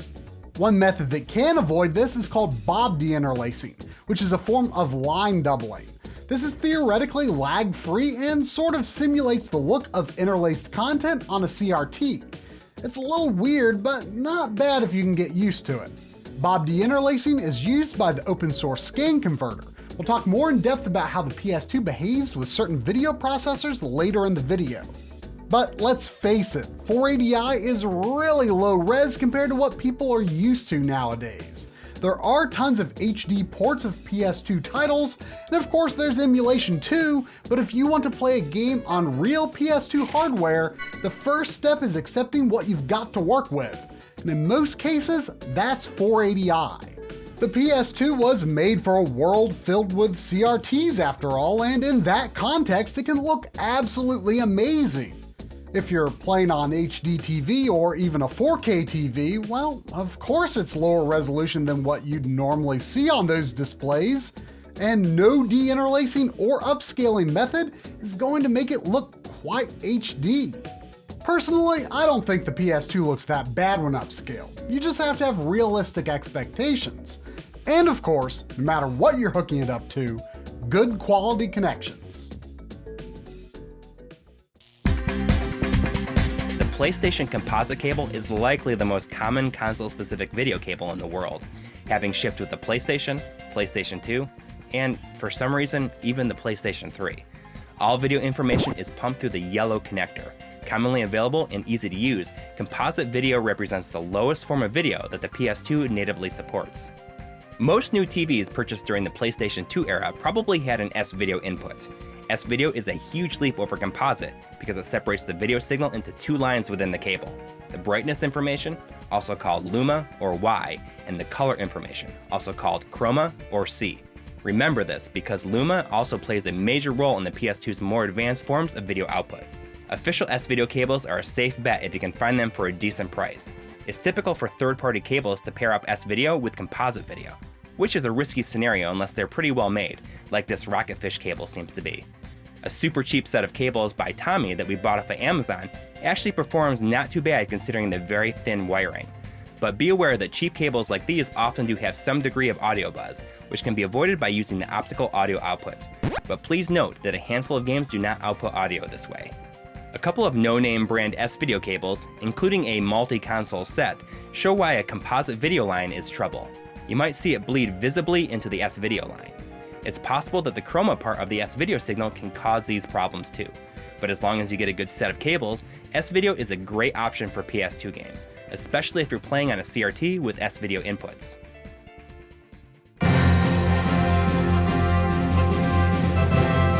If you want things to look just a bit crisper, plus have the option for resolutions higher than 480i, then you need to look into component or RGB, and this is where things get a lot more complicated. Let's start with component. That's the one with the 3 RCA video connectors and 2 audio connectors. These cables break the video into 3 separate components, called Y, PB, PR. Again, Y here stands for luma, while PB represents the difference between blue and luma, and PR is the difference between red and luma, leaving the green picture information to be inferred by what's left over. That means that the green connector, Y, doesn't directly have anything to do with green. In fact, it's the exact same luma signal that travels down an S-video cable, which also means that it carries the sync pulses. You can test this out for yourself because you won't get a coherent picture at all without the green plug. In addition to looking a bit cleaner, the greater bandwidth of component video makes it possible to run higher resolutions such as 480p. While some games, such as God of War, Shadow of the Colossus, and Gran Turismo 4, helpfully put resolution options in their configuration menus, other games don't make it as obvious that a progressive mode is supported at all, sometimes requiring something weird like holding X and triangle while the game is booting up. For more information, check out Wikipedia's list of PlayStation 2 games with an alternative display mode, but it might not be 100% reliable. Note that in some games, 480p may run at a lower color depth, bringing along with it visual artifacts like dithering, making it debatable whether 480i may actually be the superior choice. God of War and Radiata Stories both look clean in 480p, while others, such as Suikoden 4, just have a dithered look regardless of whether you're in progressive or interlace mode. Even Gran Turismo 4's 1080i mode is impacted. But on the flip side, the 1080i mode exclusive to the Japanese version of Valkyrie Profile Cimmeria doesn't look dithered at all. As far as which component cables to choose, Well, let's just say that there's a ton of options. Stay away from inexpensive generic brands such as what you might find on Amazon or eBay for under $10. Our tests showed that these have a much less vibrant picture, along with extra video noise and even audio buzz. And it's no wonder, the wires inside these cables are pathetic. Even deceptively thick-looking cables like Monoprice's multi-console component cables may reveal painfully thin wires once you cut inside. What a waste, right? The internal shielding on official Sony component cables is at least adequate, with completely acceptable results. Sony themselves released several revisions of their component cables over the course of the PS2 and PS3 generations, all of which work just fine on any PS2 system. You can identify most official component cables by the Sony branding on the connector. Monster cables, infamous for their high prices, are nonetheless at least reliably well shielded and high quality, making them a popular choice. Again, numerous revisions marketed as PS2 or PS3 cables were developed. One thing to keep in mind is that the RCA connectors on some can have a death grip that feels like it might ruin your device by pulling the connector off. Cables with a death grip have decimated this component switch that I have. In our tests, this particular blue cable has the issue, while this black PS3 era cable feels great. A component cable by Cyclone provides similar results to the Monster cables, but also has the death grip issue. You just never know what you're going to get, but knowing about the issue can prepare you for potential complications. Thankfully, Monster and official component cables are not nearly as expensive or hard to find as GameCube component cables or the better Xbox component cables, but you might want to shop around a bit before you commit to the higher price items. HD Retrovision, known for having made cables that convert the Super Nintendo and Genesis RGB to component video, also have a few solutions in the works for the PS2. This is a prototype for the simple PS2 component cable that contains no circuitry but simply offers a new, high-quality option if you don't already have one. We also have a prototype for an adapter that converts the HD Retrovision Genesis cables for use with a PS1 or PS2, which seems to work quite nicely. One thing that we need to address regarding the component cables is PS1 backwards compatibility. As you probably know, all PS2 systems are backwards compatible with discs from the original PlayStation, and the results are generally very accurate. There's a widespread rumor that there are PS1 games that will not play on a PS2 over component cables, but this is simply not true. The problem that many people sometimes run into is that many digital TVs will not accept a 240p signal over component, and of course, most PS1 games do run in 240p. But if you can connect to a compatible TV, component on PS2 is a great way to enjoy most PS1 games.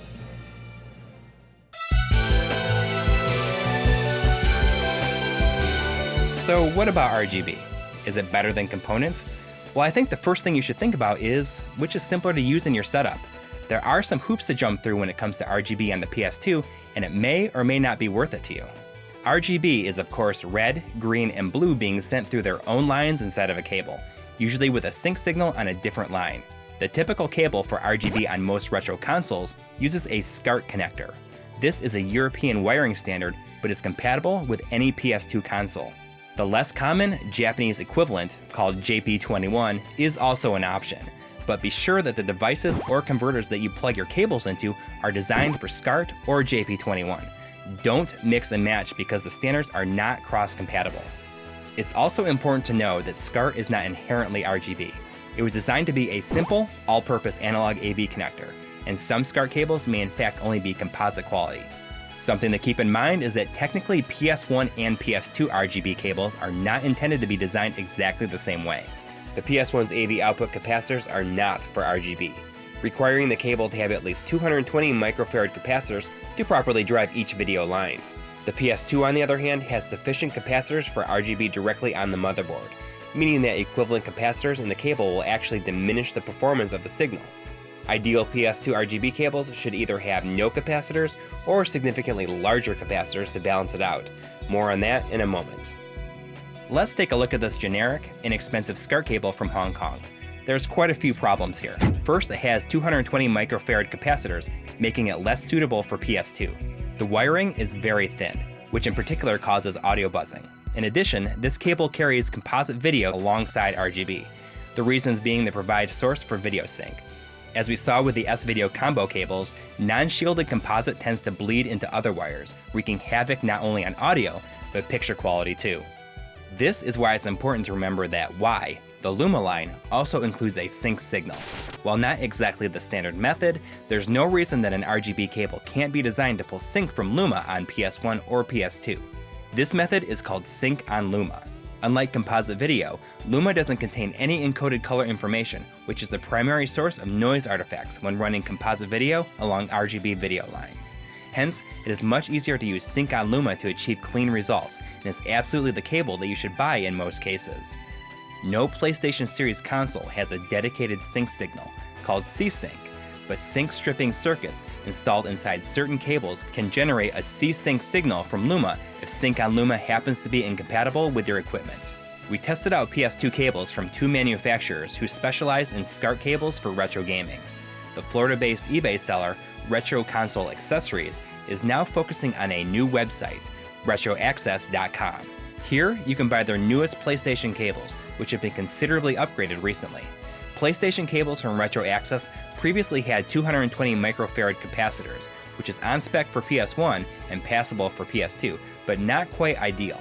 The newest cables are now equipped with 1000 microfarad capacitors to split the difference, resulting in a universal cable that is suitable for both PS1 and PS2. All cables sold are wired for Sync on Luma, or C-Sync by way of a sync stripping circuit. A more robust coaxial cabling upgrade is available if you have a need for it, such as if you're worried about noise when passing through a switch box. But in our experience, it may not be critical for PlayStation consoles. The UK-based Retro Gaming Cables has similar offerings. However, they specifically sell cables as PS1 or PS2, so be sure you're buying the right one for your console. The PS1 cables have 220 microfarad capacitors, while the PS2 cables have no capacitors. The specific cable we're looking at here is the C-Sync cable for PS2 with the sync stripping circuit. There's no particular advantage to using C-Sync instead of Sync on Luma, so choose it only if your equipment specifically requires C-Sync. If needed, Retro Gaming Cables also offers a cabling upgrade called Pack-a-Punch, but we haven't had a chance to test it for ourselves. As a bonus, if you're a fan of GunCon games like we are, then both sellers offer their own versions of light gun compatible RGB cables. It's a common misconception that GunCon games must be played with composite video due to its required video pass-through connection, but really all it's looking for is a sync signal. Note that Retro Gaming Cables version, which has a sync jack molded into the connector, will require an RCA extension or the pass-through adapter that might have come with your GunCon 2, while the pigtail of the Retro Access version can reach around the front. With any of these cables, you can play Time Crisis in high quality, and let me tell you, it is a beautiful thing. In addition, if you have the pass-through adapter and want to use component cables, all you have to do is connect the GunCon to the green cable and you're good to go. Just remember that these traditional light gun games only work on CRT televisions. The PlayStation 2 requires that you manually select YPBPR or RGB. In the system configuration, go down to Component Video Out and choose the correct option. The wrong choice would either screw up the colors, or you might not see anything at all. If you've got a blank screen and need to navigate the menu to fix this, reset the console with no disc inside, wait several seconds for it to fully boot up, then hit down, X, wait 2 seconds, down, down, down, X, right, X. Which finally leads us to the big question. Which is better, component or RGB? There's a widespread belief that the PS2's component video output is of somewhat poor quality, but our tests seem to suggest that as long as the quality of the actual cables are high, any meaningful difference between the two is pretty hard to see, even across multiple console variants. Again, the more important consideration is, which is more convenient for you? When it comes to ease of use, 480p might be the deal breaker for some people. Despite what you might think, 480p is totally possible with RGB over SCART, but the PS2 uses a bit of an obscure method for it. If higher resolutions are activated while in RGB mode, the PS2 turns off the usual composite and Luma sync pulses, and instead sends sync only down the green line. This is called sync on green, and to be honest, it's a bit of a pain. If you're lucky enough to own a high-end professional monitor that supports 480p, like the Sony PVM-20L5, then you can use sync on green over RGB, but you'll have to manually switch the external sync to internal sync, and back again when you're done with your 480p game. The open source scan converter, which is increasingly becoming our preferred upscaling solution if used with a compatible HDTV or 4K TV, also supports sync on green. When switching to 480p mode, you'll have to toggle the input from RGBS to RGSB. Unfortunately, the XRGB Mini FrameMeister, which is by far one of the most popular upscaling solutions, does not support Sync on Green. You can use external boxes like the Extron RXi to convert Sync on Green to a format that the FrameMeister can accept. Another hassle with Sync on Green is for those with automatic SCART switchers. Typically, these rely on detecting a sync signal for auto switching, but since sync isn't in the usual spot, they'll switch away from the PS2 as soon as 480p is activated. In the case of the G-SCART, you can get around this by plugging the PS2 into port 8, which is the default if no other input is detected. Unfortunately, this method does not work with the newer G-SCART Lite, and currently no workaround has been developed. Don't be confused and think that a C-Sync SCART cable will solve Sync on Green problems. All that does is turn Sync on Luma into C-Sync. Sony did make an official Linux kit for PS2 that included a VGA cable, which, again, is hamstrung by Sync on Green. Even if Sync on Green happens to be compatible with your favorite computer monitor, you'll never even be able to see 480i content with this sort of setup. A recent development that shows some promise are internal PS2 mods being worked on by Citrus 3000 PSI, which may provide a simple and inexpensive way to use C-Sync instead of Sync on Green. We have not yet had a chance to see the results for ourselves, but if RGB, 480p, and convenience are all important to you, then keep an eye on this project. 480p and other resolutions can be forced through certain homebrew methods. Years ago, an unlicensed disc called HDTV Exploder was available, though apparently it was not considered to work very well. Today, the simplest way to tinker with resolutions is with a multi-utility called FreeMcBoot. You can buy memory cards on eBay with FreeMcBoot pre-installed, which include an application called GSM. Simply press square, select, and start to force the system into 480p. Note that this works only in certain games. Some games look great when forced to 480p, while others may have inconsistent aspect ratios. So while it's a neat tool for certain games, it's sadly not something you can always rely on. You can also force systems into HD resolutions, but since it doesn't change the internal render resolution, there's really no reason to. So you can see why we say that to enjoy the PS2, you kinda need to accept that 480i is a fact of life. Select games have excellent native 480p modes, and those are great to enjoy when you can, but by and large, count on playing the vast majority of games in 480i. Component and RGB both provide pretty great results, and we don't think you should worry too much about whether one might be better than the other, as long as you buy good quality cables.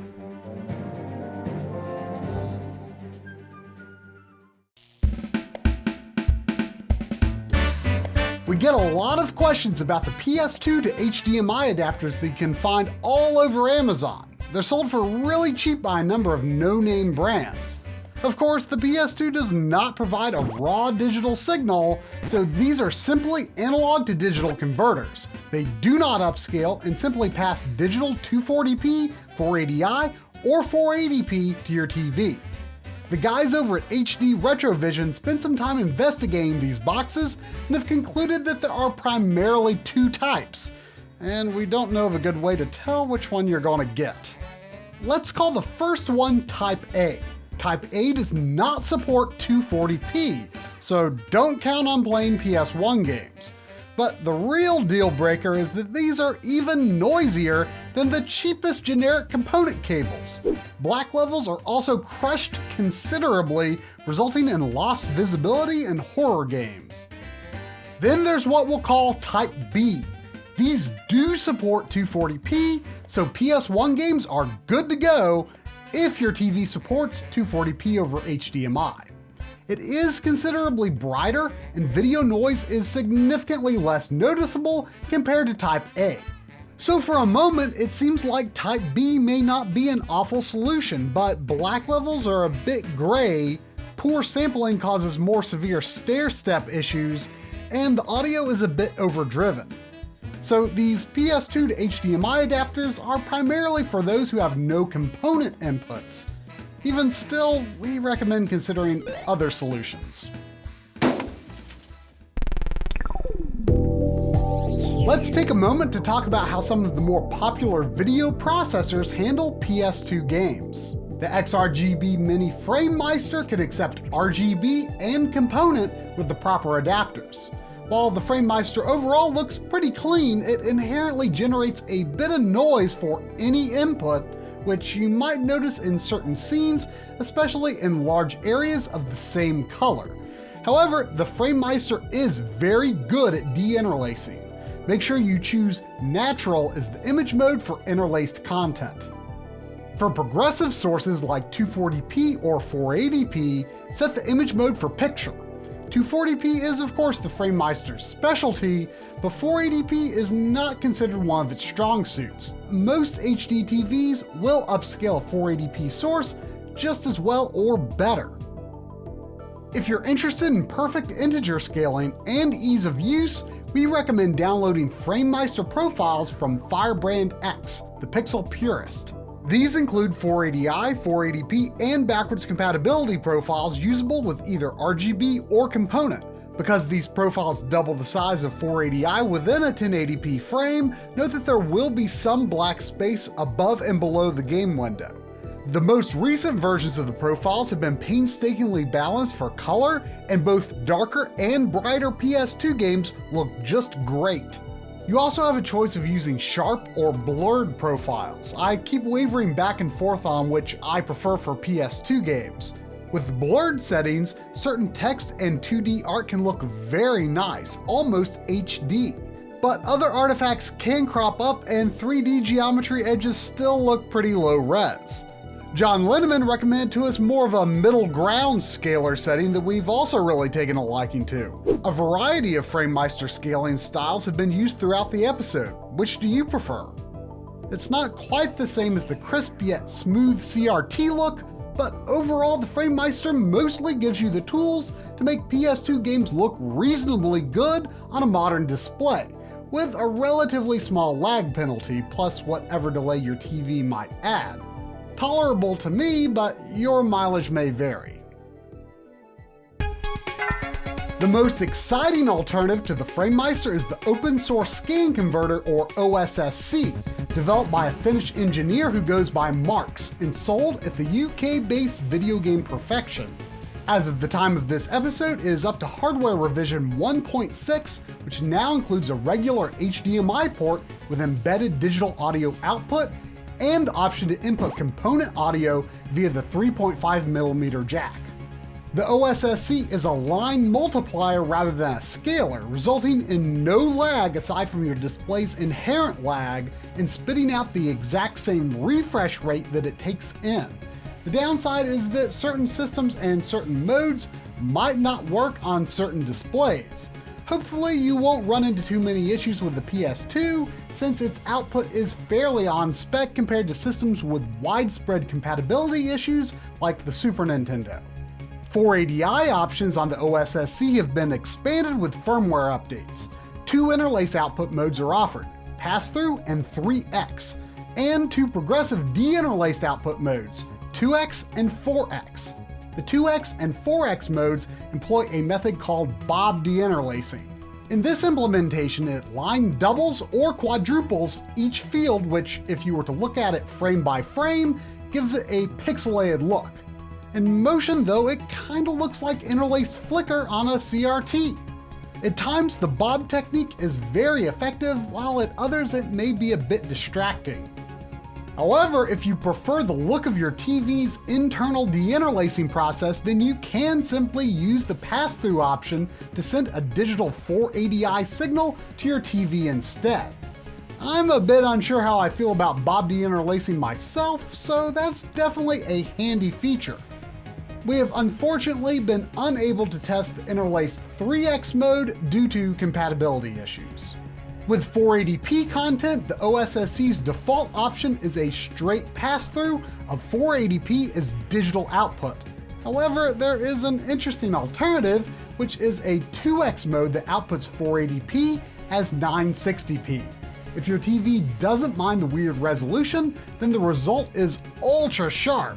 Though whether you prefer this over the softer 480p pass-through is totally up to you.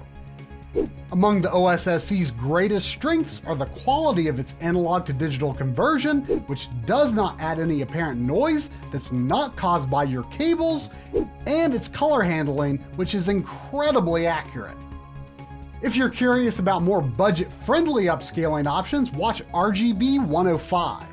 If your main problem is simply not having any component or SCART inputs on your TV, then generic upscaling boxes or the GBS 8200 actually offer decent performance for 480i content.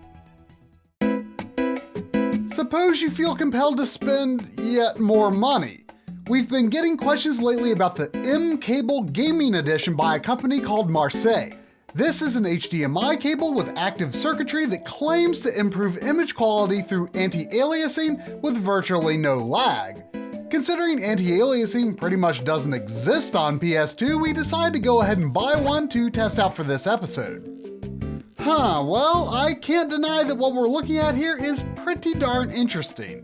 The way that edges are smoothed over can sometimes give certain parts of the image a painted or smudged look, especially as characters or objects are farther from the camera. Output from the M-Cable is 1080p, and some scaling artifacts may be visible. It also messes with color a bit, but what do you think? Is it overall an improvement?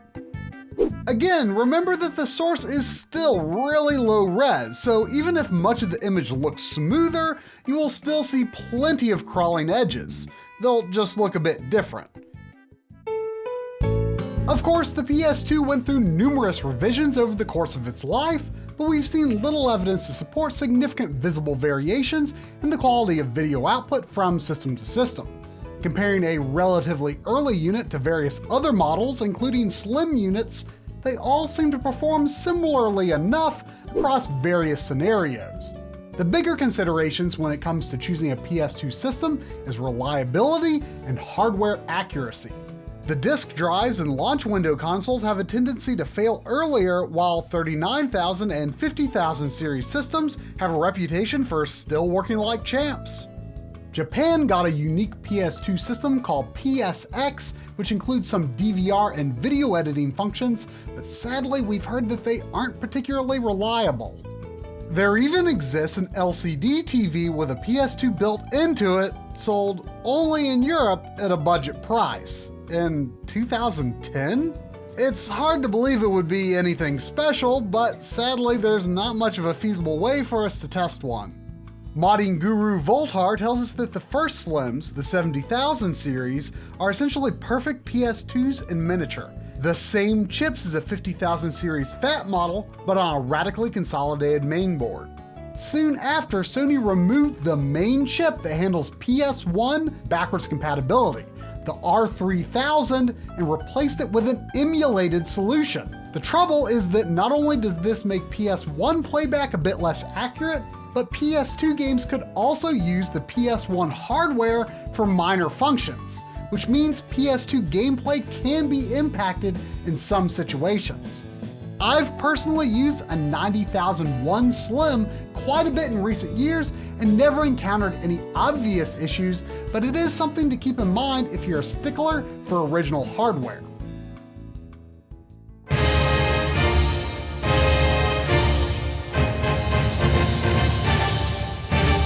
Sony went into the next generation thinking they were unstoppable, but were quickly humbled when consumers showed that brand loyalty may not go quite as far as $599 US. At the time, Sony considered visionary hardware design and backwards compatibility to be essential to its brand. So, the PlayStation 3 launched with the PS2's Emotion Engine CPU and graphics synthesizer on board.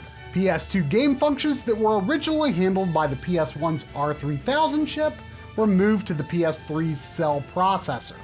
The PlayStation brand rehabilitation took years. Lowering the cost of the PS3 was essential. The PS2 Emotion Engine was removed from the board, while the PS2 graphics synthesizer remained, for a time. Because CPU functions were now emulated by the Cell processor, these are sometimes called software backwards compatible or partial emulation PS3s. This was the only option when the PS3 launched in Europe, but PS2 backwards compatibility was not to last, and the graphics synthesizer was removed. Once available stock of the Metal Gear Solid 4 bundle dried up, that was it. Years later, after the slimmer redesign, at a time when Sony was in a more comfortable position, they began to release PS2 classics on the PlayStation Store. all thanks to a newly developed PS2 emulator that could run entirely in software on any PS3. For the systems that do support PS2 discs, compatibility is not bad, broadly speaking, although peculiar issues can crop up in games that otherwise seem to work. We'll have to leave it to you to research game-by-game compatibility issues across console revisions, but what we can do is give you an idea of what kind of picture quality to expect when it does work. For starters, let's take a look at how things work when you're using digital output with HDMI. Keep in mind that while the games can be upscaled to HD, the rendering resolution remains unchanged, which means most games run internally at 480i, and the PS3 system performs its own deinterlace. The results are generally pretty solid, but as usual, you might catch a deinterlacing error here and there. When you activate a game's native 480p mode, the system outputs 480p instead of doing its own upscale. In the system menu, you can go to Game Settings to set your preferred defaults.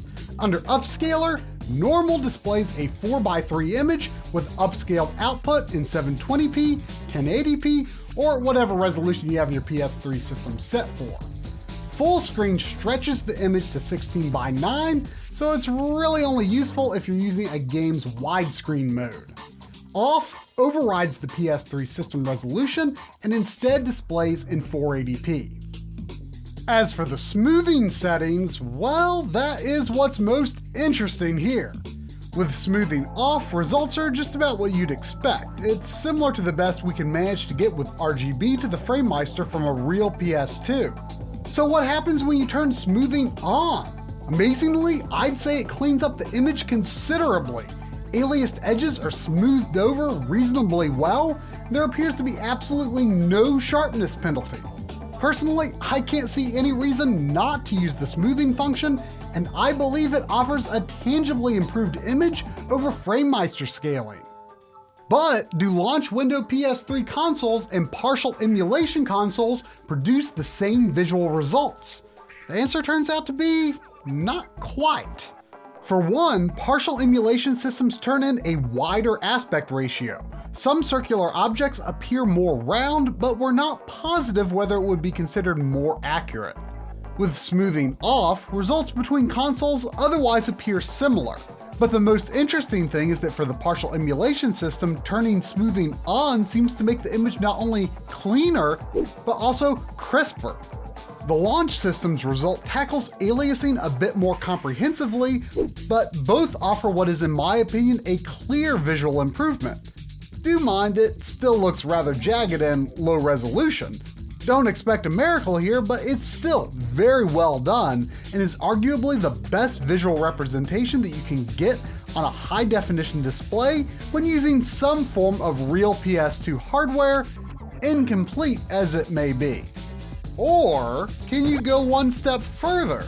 With the aforementioned M-Cable Gaming Edition combined with the PS3 smoothing function, we found some pretty neat results in PS2 games when the system was set for 480p. This is certainly not convenient or practical, and not all of the M-Cable's effects are good, but it's certainly interesting to consider what might be possible if you were to take things this far. Of course, the PS3 can also output analog video, and visually you should expect pretty similar results to a real PS2. Composite, S-Video, component, and RGB, including sync on green for higher resolutions, are all supported. The smoothing function is once again the secret sauce for improving image quality on CRTs too, once again showing less apparent aliasing compared to a real PS2. While not negatively impacting overall sharpness. But unfortunately, there is simply no way that the PS3 can output 240p, meaning that when connected to a standard definition TV, PS1 and PS2 games that are 240p will unfortunately be interlaced.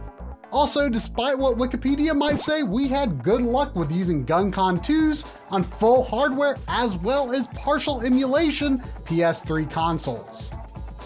Here's a fun trick we learned from Bob of Retro RGB. If you're a fan of VGA computer monitors, you can buy this inexpensive HDMI to VGA adapter on Amazon. set your PS3 for 480p, and you're good to go. All that being said, do we recommend backwards compatible PS3 systems as the ultimate way to play your PS2 disc games on an original hardware or semi-original hardware solution? Well, it's up to you whether it's worth the risk. Game accuracy varies wildly, especially on partial emulation consoles. And then there's the yellow light of death. It may not be as iconic as the Xbox 360 red ring of death, but these fat PS3s are not necessarily the most reliable consoles ever made. I had to have my own Metal Gear Solid 4 bundle system replaced by Sony with a refurb after 2 to 3 years of use, and now I primarily use a slim model just because it feels like a safer long-term bet. And anecdotally, friends who have tried to have so-called repair services fix their dead fat PS3s have not had lasting success. There is also, of course, the question of lag. Our tests lead us to believe that there is no difference between full hardware and partial emulation PS3 consoles in this regard, and that smoothing has no effect on lag. However, analog output to a CRT appears to be not as responsive as a real PS2, although more technical testing should be done before drawing firm conclusions. We have to give a big thank you to My Life in Gaming viewer Scott Davis for letting us borrow his launch PS3 for this episode. Scott also wanted us to let you know that if you enjoy digital audio formats like DTS, they will not work over HDMI while playing PS2 games. SSX3, for example. You'll just have to choose a different audio mode or else you won't hear anything at all, or connect with an optical audio cable. As for the PS2 classics that can be purchased and downloaded for play on any PS3 system via full software emulation, again, don't expect a bump to HD. The emulator setup may vary on a game-by-game basis. For instance, the lack of deinterlacing errors in Contra Shattered Soldier suggests an internally forced 480p, but this is not the case with Maximo. Compared to the 1080p output of hardware-based backwards compatibility, the maximum upscale for PS2 classics tops off at 720p. Unpleasing scaling issues can crop up, like the jagged text box edge that simply isn't visible with any other method of playing Persona 4. And while this may not fairly represent PS2 classics as a whole, this obvious visual glitch in the first scene leaves a bad impression. The PS3's PS2 Classics library does include a handful of fan-pleasing favorites, but the overall selection is too spotty to seriously consider as a PS2 replacement. Homebrew hacks have made it possible to inject your own PS1 and PS2 disc images into your PS3 hard drive to play via software emulation, the finer specifics of which aren't really a topic we're interested in exploring too deeply for this episode, because it sounds like compatibility is a serious issue. As a bit of an aside to finish up our discussion on the PS3, don't forget that all PS3 systems can play PS1 discs via emulation. This functionality was never removed from any version of the PlayStation 3. For more information, watch RGB 206.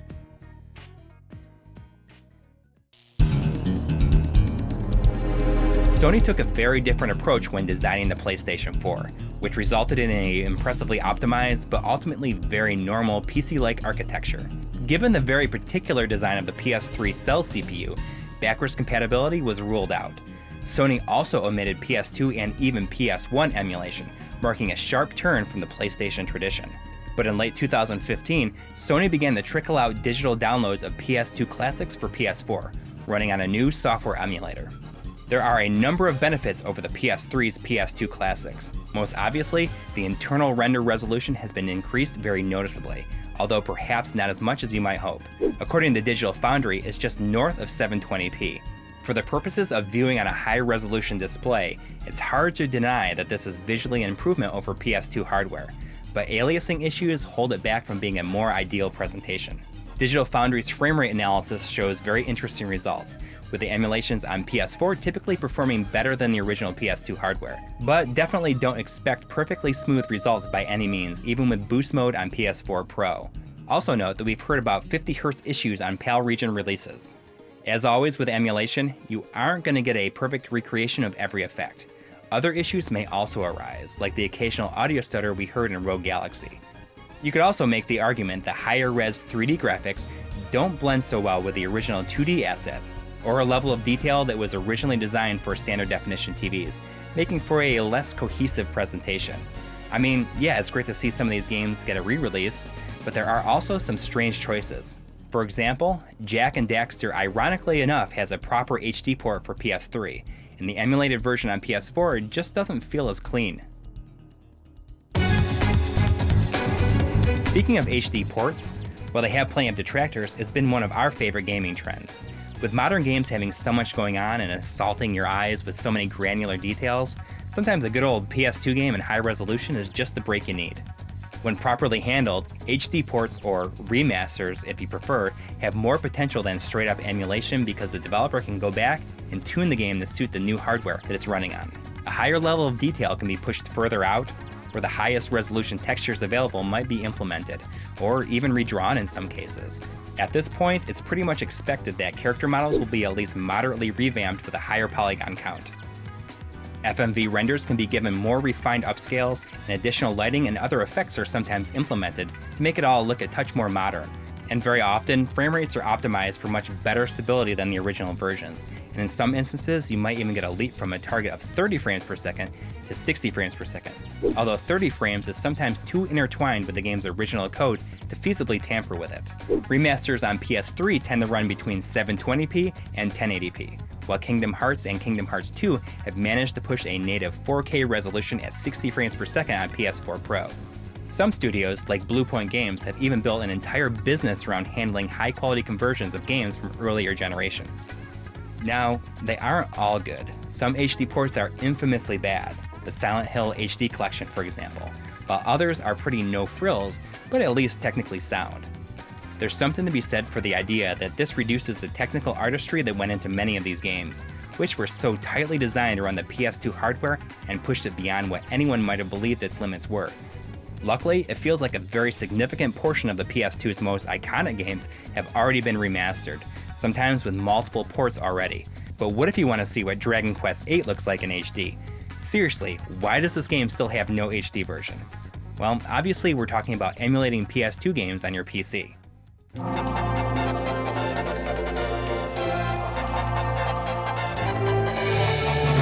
Emulation is changing every day thanks to dedicated communities that have worked some really impressive magic. That said, we aren't super tuned in to the scene ourselves, and don't pretend that we are. The particulars of emulation could fill entire videos themselves, which is better left to the real emulation experts, so this is just a quick look. In the world of PS2 emulation, PCSX2 seems to be the biggest game in town. It's open source and completely legal in and of itself. It does require the PlayStation 2 BIOS to run, which they can't legally distribute, but they do provide you with the tools to extract the BIOS from your own PS2 console via homebrew. Typical of emulators for disc-based consoles, you can run your own copies of the game straight from your DVD drive. PCSX2 seems to have brought the state of PS2 emulation to a much higher level in recent years. They tout very high compatibility, easy controller support, resolutions beyond 4K, and plenty of graphical options. It can't always match the developer's touch of refinement when compared against the best official HD ports, but the appeal of raw resolution and the ability to hack, edit, and tinker might be just the thing for a lot of people.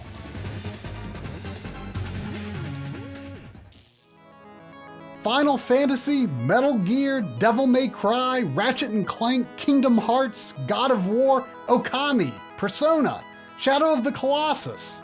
All just a few of the iconic PlayStation 2 titles at the base of its incredible legacy. But they are all also games that since then you've been able to play on more advanced platforms. But those games are far from the whole PS2 story.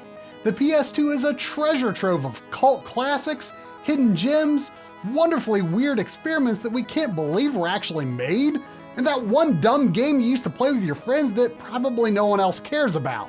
The PS2 has one of the broadest libraries in gaming history. Is the PS2 retro yet? Or do you think it's still kind of modern? Was the PS2 your main console in college? What you had as a little kid? Your introduction to the wide world of online gaming?